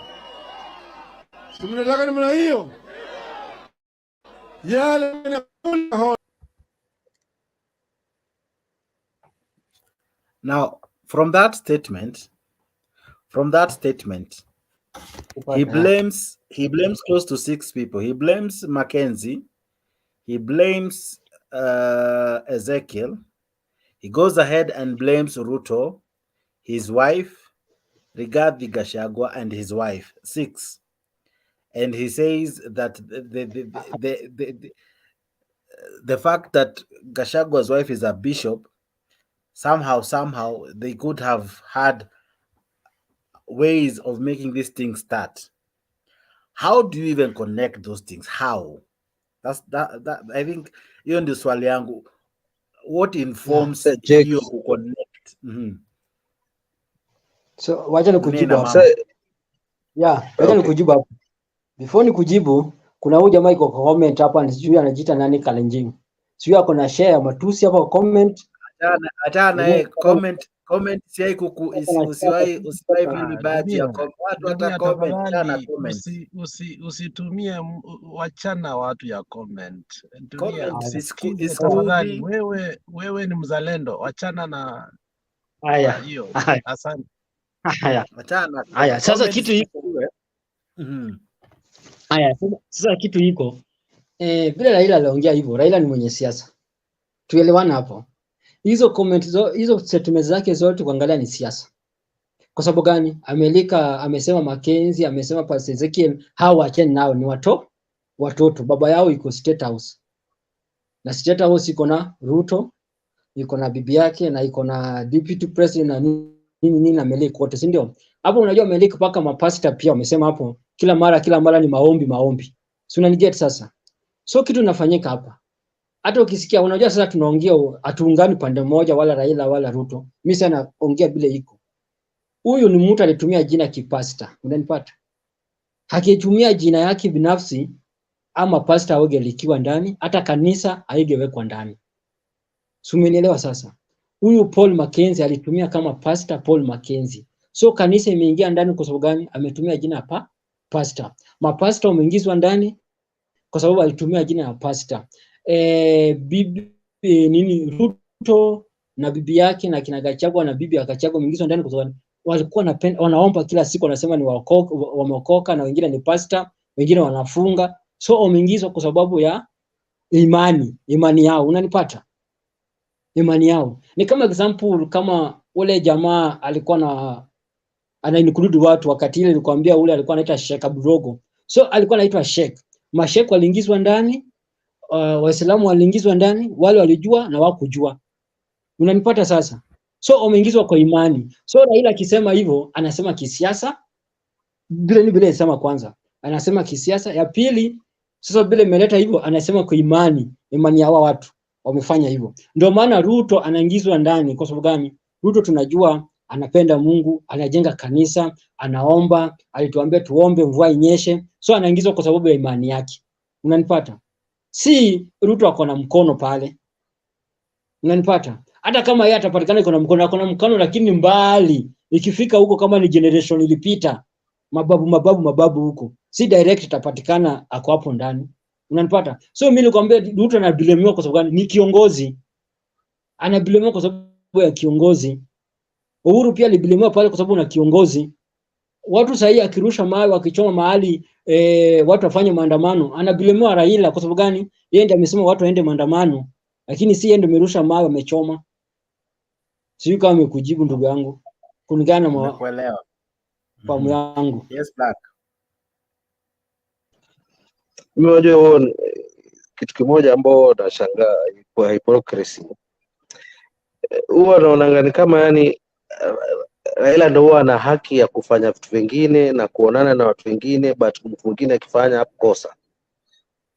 Yeye mwenyewe leo hii ameshasema kwamba kwa kipindi kilichopita kulingana na hata clip tumeona alikuwa akimkashifu Ezekiel na Mckenzie. Leo hii alikuwa naye, ila si makosa kwake kwa kuwa na yeye leo, haikuwa makosa. Kuna kipindi Pastor War yule mwingine alikuwa na yeye, lakini akifanya mambo yake War, Raila hana makosa. So hii clip, which was this clip? The one who was with Ezekiel. Endelea tu itacheza. Yes. So it is wrong for Ruto to have met Ezekiel, but it is okay for Raila to have met Ezekiel today. So I fail to understand this law or this reasoning only should work for Raila. What for Raila or it's what? Not political. I mean, Black. It is. I'm not talking about. We are having a discourse. Black. Yes, it's a discourse. It's a discourse. but My you point is can't. this. No, don't degenerate your goodness and become nice here. Black, hii kitu yeke the way it's supposed to be. Let us know Understand everything my we point. do Understand is my in point. relation to Raila. Yes, understand You my see, point. the What I'm problem trying with to say. Kenya Kwanza is everything must be in relation. Munafanya tunakasirikanga hata tusikue na debate. Wacha tukue na debate iko sober. If everything must be, the denominator must be Raila, munaharibu debate. Now, angalia palliative care. My point here is this. Point yangu, unajua ungenipatia muda nimalizie, ungeelewa mahali naelekea. Mahali ambapo naelekea ni hivi. If at all from the beginning he believed that huyu bwana Ezekiel is rogue, ni mbaya, hastahili kuwa na watu wengine, yani wa binadamu wengine, that he is rogue, then he should not have been with him today. Understand? He should actually have been very far away from this Ezekiel. Sijui kama tunafahamiana paka hapo. That was what my point was going to. Bwana palliative care. So it's not about politics. I'm just pointing out as it is. Blackie, ukisikia statement Raila anasema Mckenzie na Ezekiel ni watoto. Yeye anawatoa, oni kama wanawatetea. Hawa wako kwa hii kitu, kuna mtu mwingine. So mimi vile nimesema tu ni kitu mimi naona ni siasa tu. Kwa sababu sioni vile Ruto anashika kwa hii kitu. Vile nimesema anashika kwa sababu ya siasa na anashika kwa sababu ni leader. Mimi naona tu ni hivyo. Hakuna kitu kingine. So the point yangu ndio Lakini dunia hayo matamshi make sense. Lakini dunia hayo matamshi kwa heshima ambayo tumempa baba inaleta shida, kwa sababu iwe ni siasa, kuna watu ambao maisha yao imepotea, na ni kweli hatuwezi jua yote kabla hatujaambiwa na investigative departments and whoever that is in charge. Maoni pia kuwa ikiwa kila wakati tutapiga siasa, hata ikiwa ni vifo vya wafuasi wetu, hapo tutakuwa tumeenda mbali kidogo. Siasa tungeachia kwingine, ingekuwa tunasikia watu wanaenda kule, kama vile Gachagua juzi ameenda msikiti akaanza kupatapata kama kutapatapa kule, na ulimuona vile hiyo tunaweza piga siasa. Lakini mtu akipotesha maisha, I think hapo sasa tutajiuliza, hii siasa tukiallow iende huko, je, na vile Black alisema jana, we need an alternative voice. Unfortunately or fortunately for the people in Kenya Kwanza, including Black, hawana even alternative voice ya kuuliza vitu fulani, kuwa mbona Wakalenjin peke yake ndio wanapewa kazi, mbona unga haiko chini. For them, even they go and again to resource again Baba. So Baba is an entity, is a brand that we don't want to degenerate into small things. Ndio maana nasemanga hivi, Baba is a national treasure. Iko vitu zingine akisema zinaniumiza, kwa sababu kuna vitu akiongea wale watu wako serikali wanatetemeka. Asianze kusema ukikula GMO unamea matiti, vitu kama hizo. Hapana, kuna vitu ambazo Baba asiseme na azifanye. Though watu wa Kenya Kwanza sangine wanamforce anaongea vitu havitakikani, but ukweli ni huu, dunia. Hakuna sauti ingine inatetemesha watu Kenya kama sauti ya Baba. Kwa hivyo ikiwa sauti inatetemesha watu, wacha ibaki ikisema vitu ambavyo vinasaidia. Huwezi sema leo kuwa sijui hivi, kesho unaenda sijui kafara, unasema hivi na unaonekana. For now, I think it is not right for Baba to have gone to Shakahola, kwenda kwa kanisa la Ezekiel. Ingekuwa wakati before, but sasa hivi I think hizo sasa zinamharibia jina na hatutaki jina la baba. He has worked so hard to be where he is. It cannot be. Petty things are going to destroy a name that we still revere. Hata watu wanapoongea hivi dunia, nikwambie, hata Wakalenjin, Wakikuyu wote wanajua kitu kimoja, sauti ya baba ni sauti ya Wakenya. Na hapo ndo tunasema kuwa kuna vitu ambavyo vimefanyika siku mbili siku tatu hapa, na wewe uliongea mpaka ukazidi juzi, na si ati ulizidi, uliuliza tu kabila, lakini ungeacha kabila uulize tu huyu Mutua, huyu Makau Mutua, tungeachia hapo vizuri. Lakini wewe ukasema Mkamba anaweza advise mtu kweli? Hapana, si Mkamba. Hiyo maneno wachana nayo pia. Wacha tuulize tu kweli kuwa Makau Mutua anamdanganya baba, na kama kweli sahi ni Makau Mutua amebaki peke yake, baba lazima tumwambie mpaka asikize. Wachana maneno ya Makau Mutua tafadhali. Asante. Yeah, hapo uko sawa mtu wangu, ndio maana nilileta ile kakikamba ndijulikana. Ukisema Mutua haitajulikana, kuna Mutua Kikuyu ndio ijulikane. Huwezi kuadvise ndio mleta uoga hapa mpaka baba ingia baridi, maandamano na confuse. Ajui kama watu narusha mawe au narusha ugali. Weke mawe.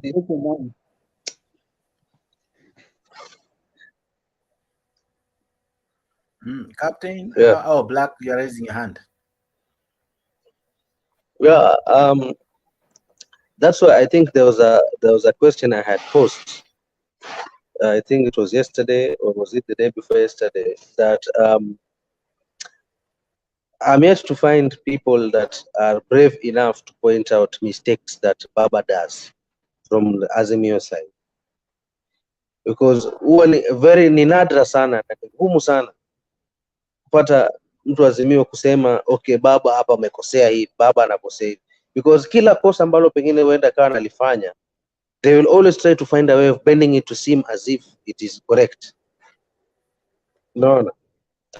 Now already you've mentioned like for example you mentioned kwamba alikosea hivi na hivi, alikosea hivi na hivi na kufanya makosa hapa na pale, but in one or another you'll find someone still defending his moves, and that is where it is wrong. The man, again, for the last time I'm saying this, that whoever is advising that man is doing injustice to that man.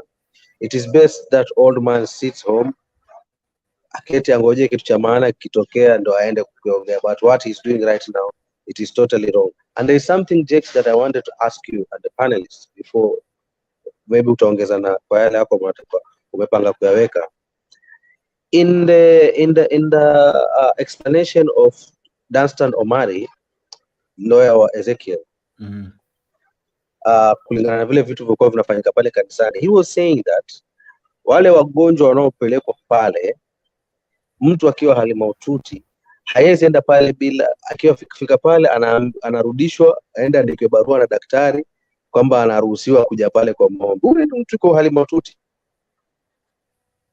eti arudishwe hospitali andikiwe barua kwamba anaruhusiwa kuja kuombewa, alafu sasa tena arudishwe tena hospitali.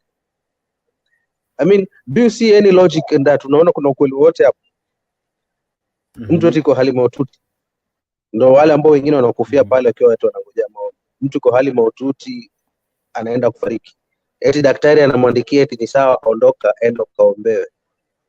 Is that possible? That's a question that I would like to ask you.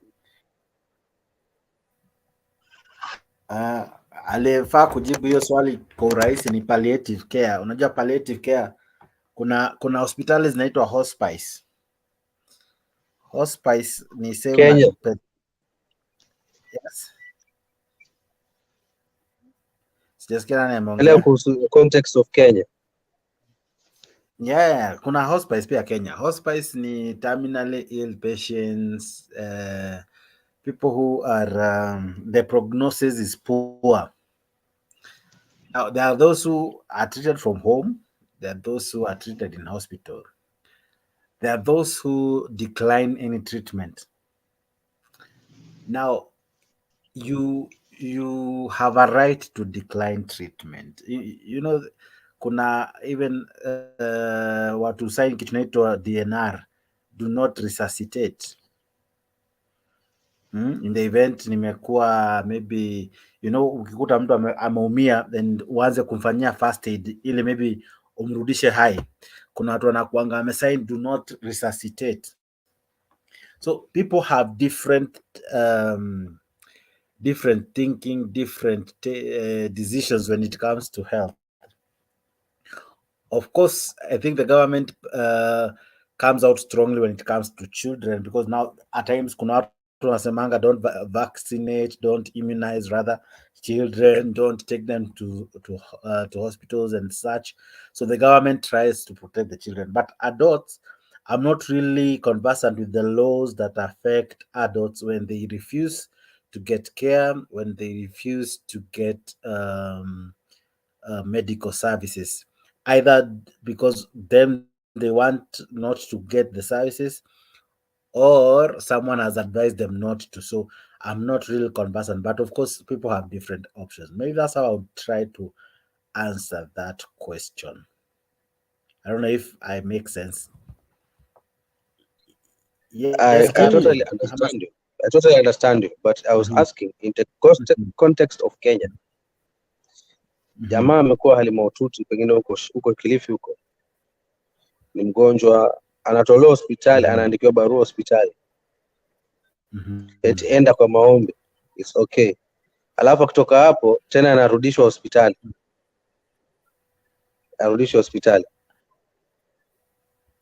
I mean, we see many things. You see, there are people who believe in so many things. For instance, why do people go to witch doctors, if I may ask? Why do people go to herbal medicine? Why do people go to, there are so many therapies, or rather forms of treatment of acupuncture, so many. There are so many forms of, so why do people go to such? Maybe over the normal treatment that we know. Why? It's because maybe you can always say a drowning man will catch at a straw. If you're in pain, if you're suffering, anything that relieves that pain would work. Any words, now I think that's where spirituality now comes in. If words can make you feel there is hope, if someone can tell you this, what you're suffering from won't kill you, and maybe show you that he has a way of helping. Because I don't know if you have ever been in a situation, you or someone you care for, who has been critically ill or in an emergency, and you go to the hospital, you want anyone to help so that you save that life. So I don't want to preempt why these people go to church, or rather seek divine help in the hour of sickness. But I believe human beings have a way of seeking solutions to issues. Like, I'm suffering. My desire is to have it gone or to end it. It's not about how I end it. It's they say at the end justifies the means. Not really. It's about it ending. However much how it ends to me really might not matter, but if it ends, so they will flock crusades, they will flock churches, they will go to specialists, they will go. The same case, you remember Roliondo guy? I don't know if you remember the Roliondo Jama. People flocked, queues were long. Why? People believed the Magi. I think he was selling Magi, or I cannot, I'm not sure. I didn't follow up the real Roliondo guy. But people went there. Prominent people went there. People with class, people with enough money to go to India, to wherever. They went to Roliondo. Why? Because when you are hopeless, anything that sighs you relief, you'll go for it. Whether church, whatever means. That is how I would put it. Not that I'm an expert in the same, but that's how I would look at it. I don't know if I've answered you. It's okay. On a lighter note, Ezekiel was also selling water, still does. And he actually has a whole, is it a whole restaurant or a whole shop? Ilikuwa imeandikwa water nini? if you watch that video, there was a section holy water something. People believe in many things.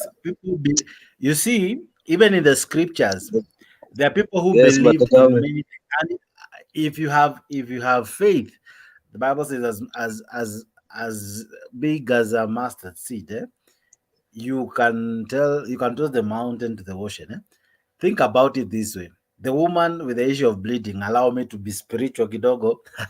The woman with the issue of bleeding didn't want to speak to Jesus, or rather didn't sort a meeting or push Jesus to have a conversation. She just believed a touch, and then she went not to the entire cloth, she went to a small piece, a hem, and somehow, as per the story, she was healed. So it really depends with an individual what you believe in.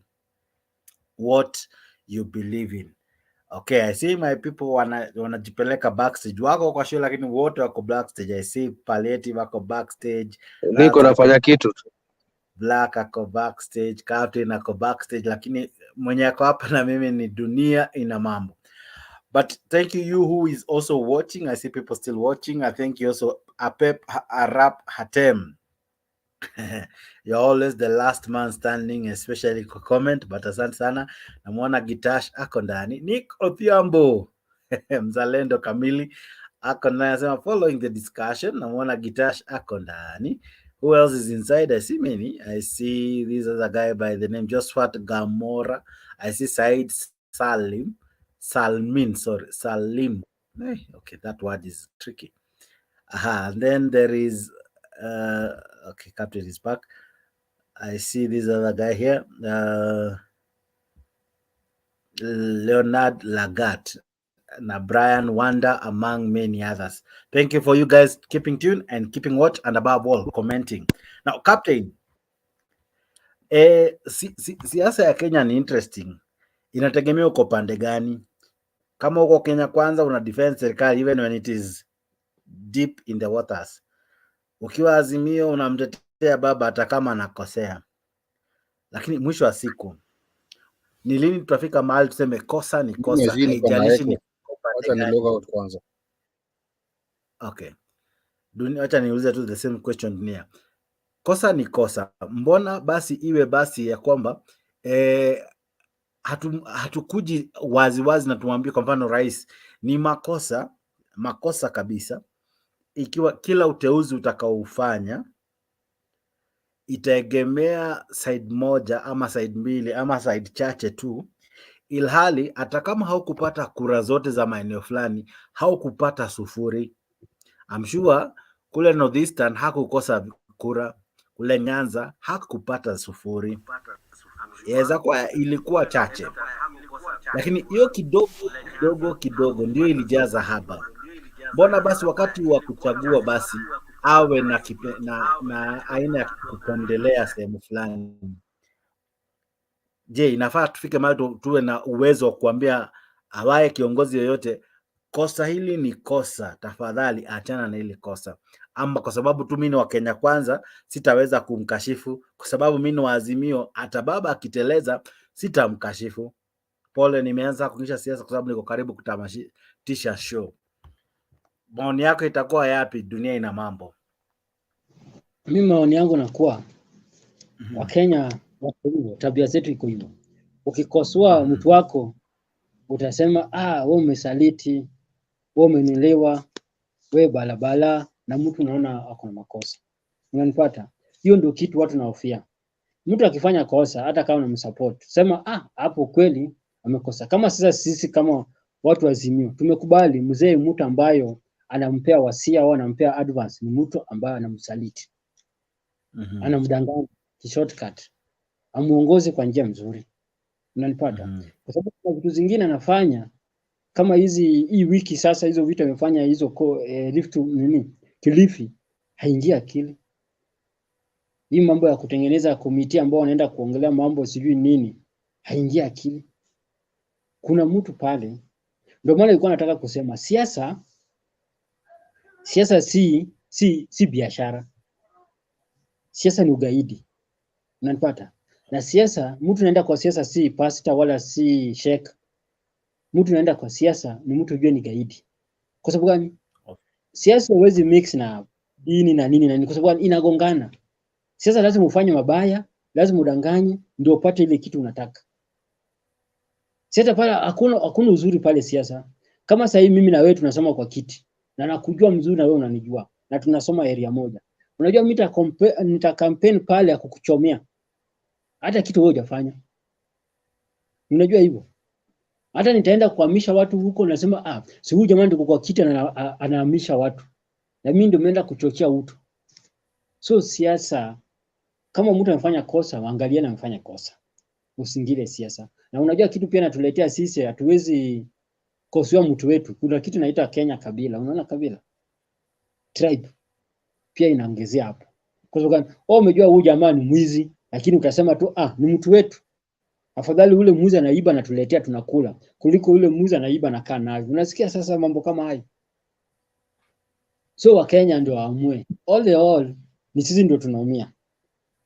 Ikuwe ni Raila, ikuwe ni Ruto. Akiteleza unaambia hapo umeteleza. Kama example sahihi, serikali ya Ruto, mimi siwezi blame sahihi serikali ya Ruto amefanya nini. Lakini swali tungewauliza tu swali. Wanaongea sana na wanafanya kidogo. Wanafanya nothing. Ya pili, serikali ya Ruto unajua haina discipline. Kuna kitu inaitwa discipline. Unaona bila watu naongea matusi, kiburi, hajaweka discipline. Anafaa aweke watu discipline. So ilisa chukua cheo. Uko au watu ni chini yako. Watu wako. Waweke discipline. Discipline unajua kuwekaje? Wa control ndimu yao. Hata kama wako na hasira, hata kama wako na furaha, ukubile una control. Unanipata? Zilikuuliza juzi ile nini nani alikuwa anasimamia ule former speaker ilikuwa na ole Kapara alikuwa anasimamia nini wale ambao walikuwa na ukiongea nonsense ukiongea vibaya unapelekewa kwa hiyo sasa hiyo unasikianga hiyo nini kifanya kazi amesaita mtu yeyote ameongea vibaya aenda juu maswali hakuna haifanyi kazi na pia kitu pia afanye sasa kitu pia afanye hizi naitaje kama ICC nini ape nguvu hizi manini inaitwanga hizi platform ambao serikali imeweka ya kuangalia mambo ya security, kuangalia mambo wanaongea baya, kuangalia mambo zingine, ape nguvu ile control watu wengine. Unajua yeye akienda kucontrol hao wataanza kumpiga vita tena. So hizi masekta nafaa control watu. Mimi sasa hii siwezi msema anaongoza, wacha tumpe mwaka moja bila kusema tupe mwaka moja. Unajua mtu akiomba kitu unampea, anasema peni mwaka moja maisha itarudi chini. Mimi nampea mwaka moja. Hata mwaka moja utaona bila nitakuwa na bomoa. Sasa hizi siwezi bomoa. Captain, wacha nikusaidie ili hiyo echo ishe. Ngoa earphones. Haiko.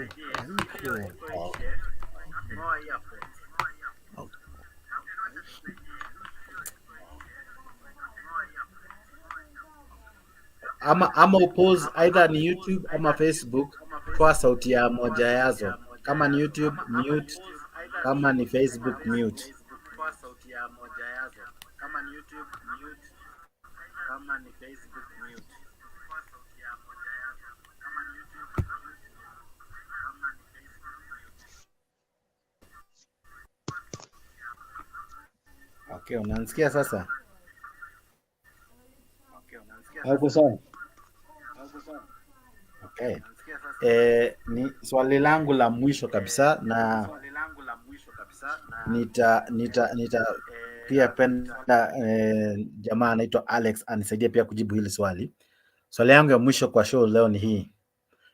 Nakumbuka NCI inaitangwa NCIC, I'm not sure, but ni ile commission ambao yenye tu unaongelea sasa, commission ambao inazingatia hate speech. Siko sure inaitwa aje, but najua naweza Google ni venye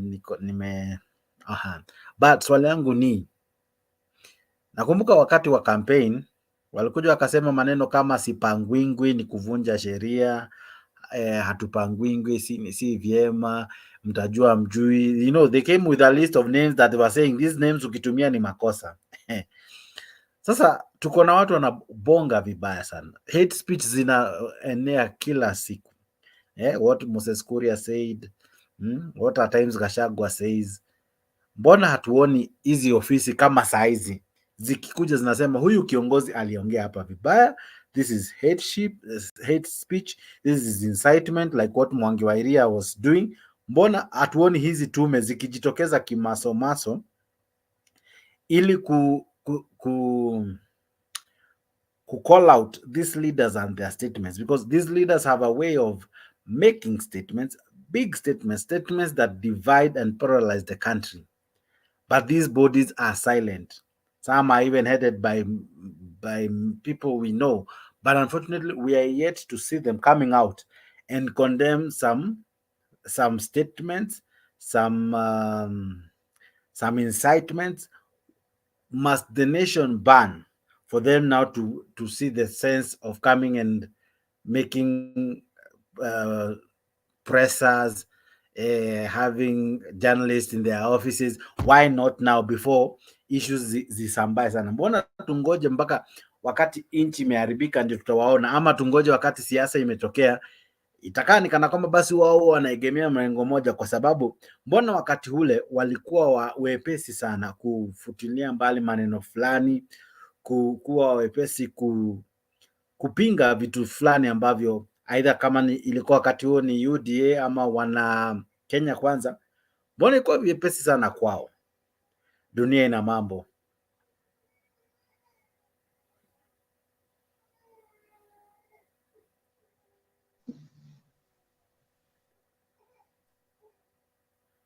Dunia ina mambo. Yeah, kitu naweza sema ni ule ambao sasa iko kwa power ndio amelegea. Hajakaza hizo mabranch ifanye kazi zao vizuri. Wanafaa wapewe nguvu ya kufanya kazi. Yeah. Kwa sababu wakati hiyo bila unasema ni ukweli, walikuwa wanapelekwa huko wanaongea mabaya lakini sasa hii ndio nafaa itulie nguvu, kwa sababu angalia vile watu wanaongea. Na unajua inchi kitu naribiwa vile mtu naongea. Ndimu yake ili ndimu yetu ndio naribu watu. Na pia ndio naribu imani. Nakumbuka Mithika Linturi akipelekwa mbio sana kwa sababu ya kutumia jina Kwekwe. Sijui kama unakumbuka. Alikuwa alishikwa, literally alishikwa kwa sababu ya kutumia tu jina Kwekwe. Raila Odinga akatumia jina Kwekwe safari hata si moja. Lakini mbona sasa hivi ambapo kuna watu wanasema hadi Kenya inafaa igawiwe mara mbili, watu wanaongea vibaya, watu wanasema vitu mingi, Moses Kuria anaongea vifani sana. Mbona hatuoni hizi taasisi zikijitokeza kiwazi ili ziweze kukashifu swala kama hizi? Hiyo ni kweli. Hiyo unajua sasa hiyo pia hizi taasisi nafaa wafanye kazi. Wasingoje wapewe hata nguvu na serikali. Kwa sababu watu wanaribu nchi. Unajua hebu niambie sasa, mtu kuwatch news ya Kenya, nchi ya jirani, sio atatucheka sana. Vile viongozi wetu hawana discipline. Paka si yuko umeona ile comment ya Ruto ile anaita parliament ni pale baboon. Baboons wanaweka hata sijui kwa nini waita hao baboons, sijui alikuwa anamaanisha nini akawaita baboons. Sijui ni sababu gani alipeleka huko kama baboons wamekataa kupitisha. Baba alisema parliament imelala, that's why ataenda kotini. If you heard the statement ali alisema ya kwamba hawa wabunge wamelala, hawajachukulia hii mata ya Shakahola na the urgency it needs, and that's why you'll be going to court to stop the president from creating the commission.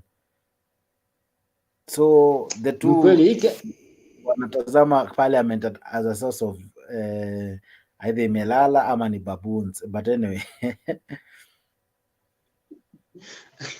Kitu iko ni hizi mataasisi wanatuungusha bwana, si uongo.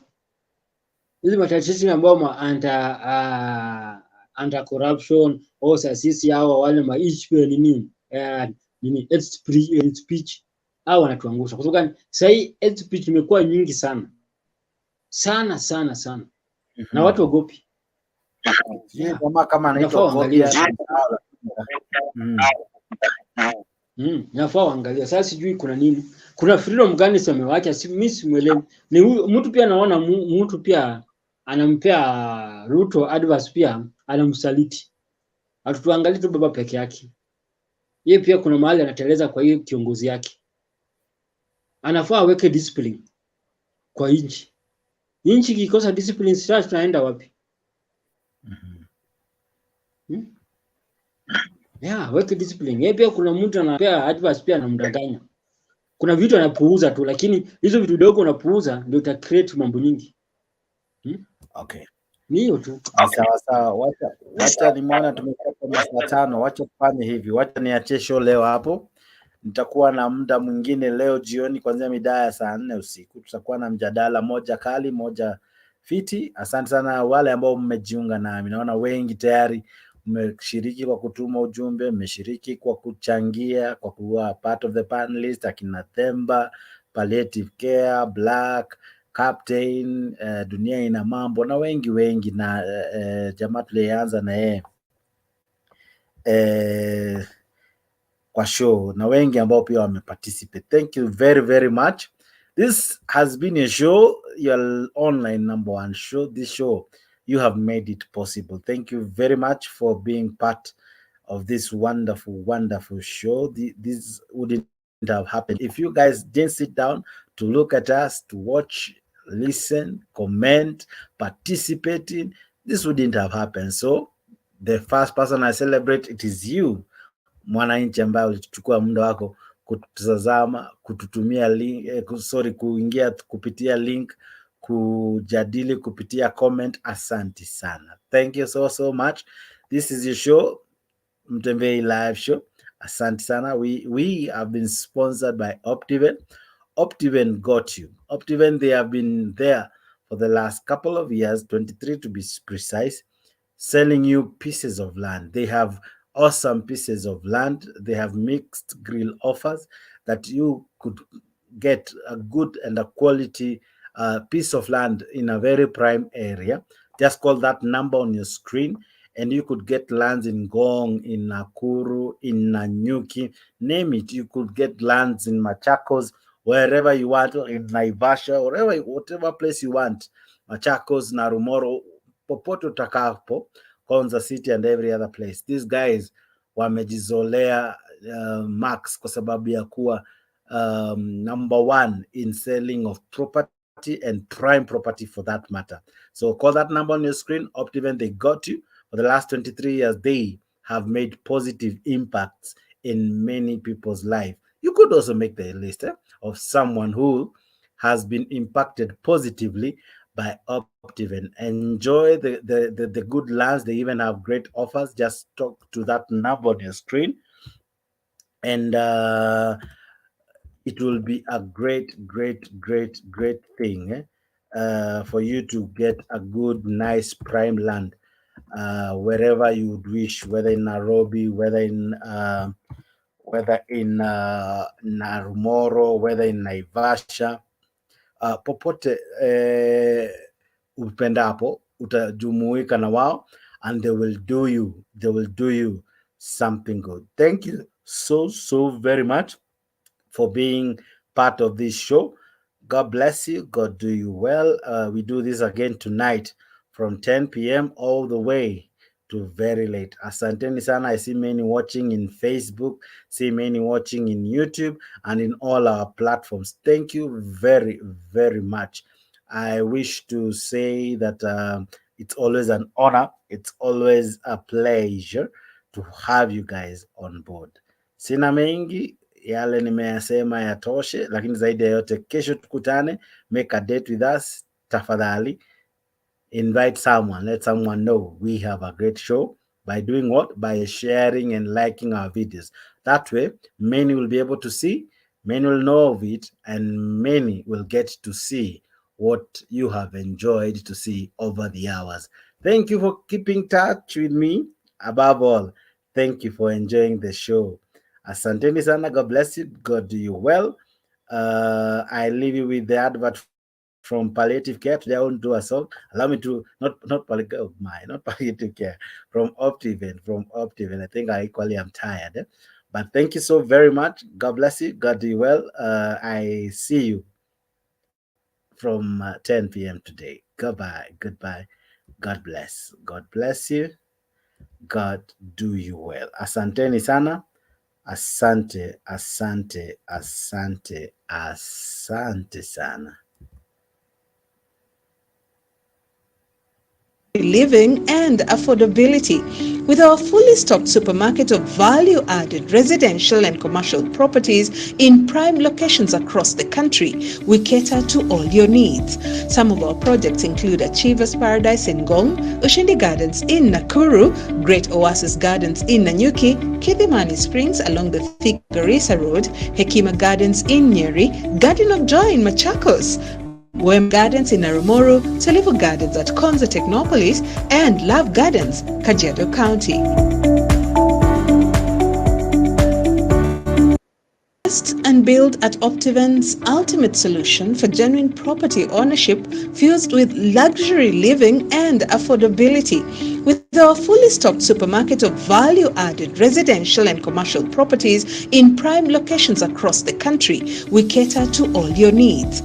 Some of our projects include Achievers Paradise in Ngong, Ushindi Gardens in Nakuru, Great Oasis Gardens in Nanyuki, Kidhimani Springs along the Thika Garissa Road, Hekima Gardens in Nyeri, Garden of Joy in Machakos, Wema Gardens in Narumoro, Tulivu Gardens at Konza Technopolis, and Love Gardens, Kajiado County.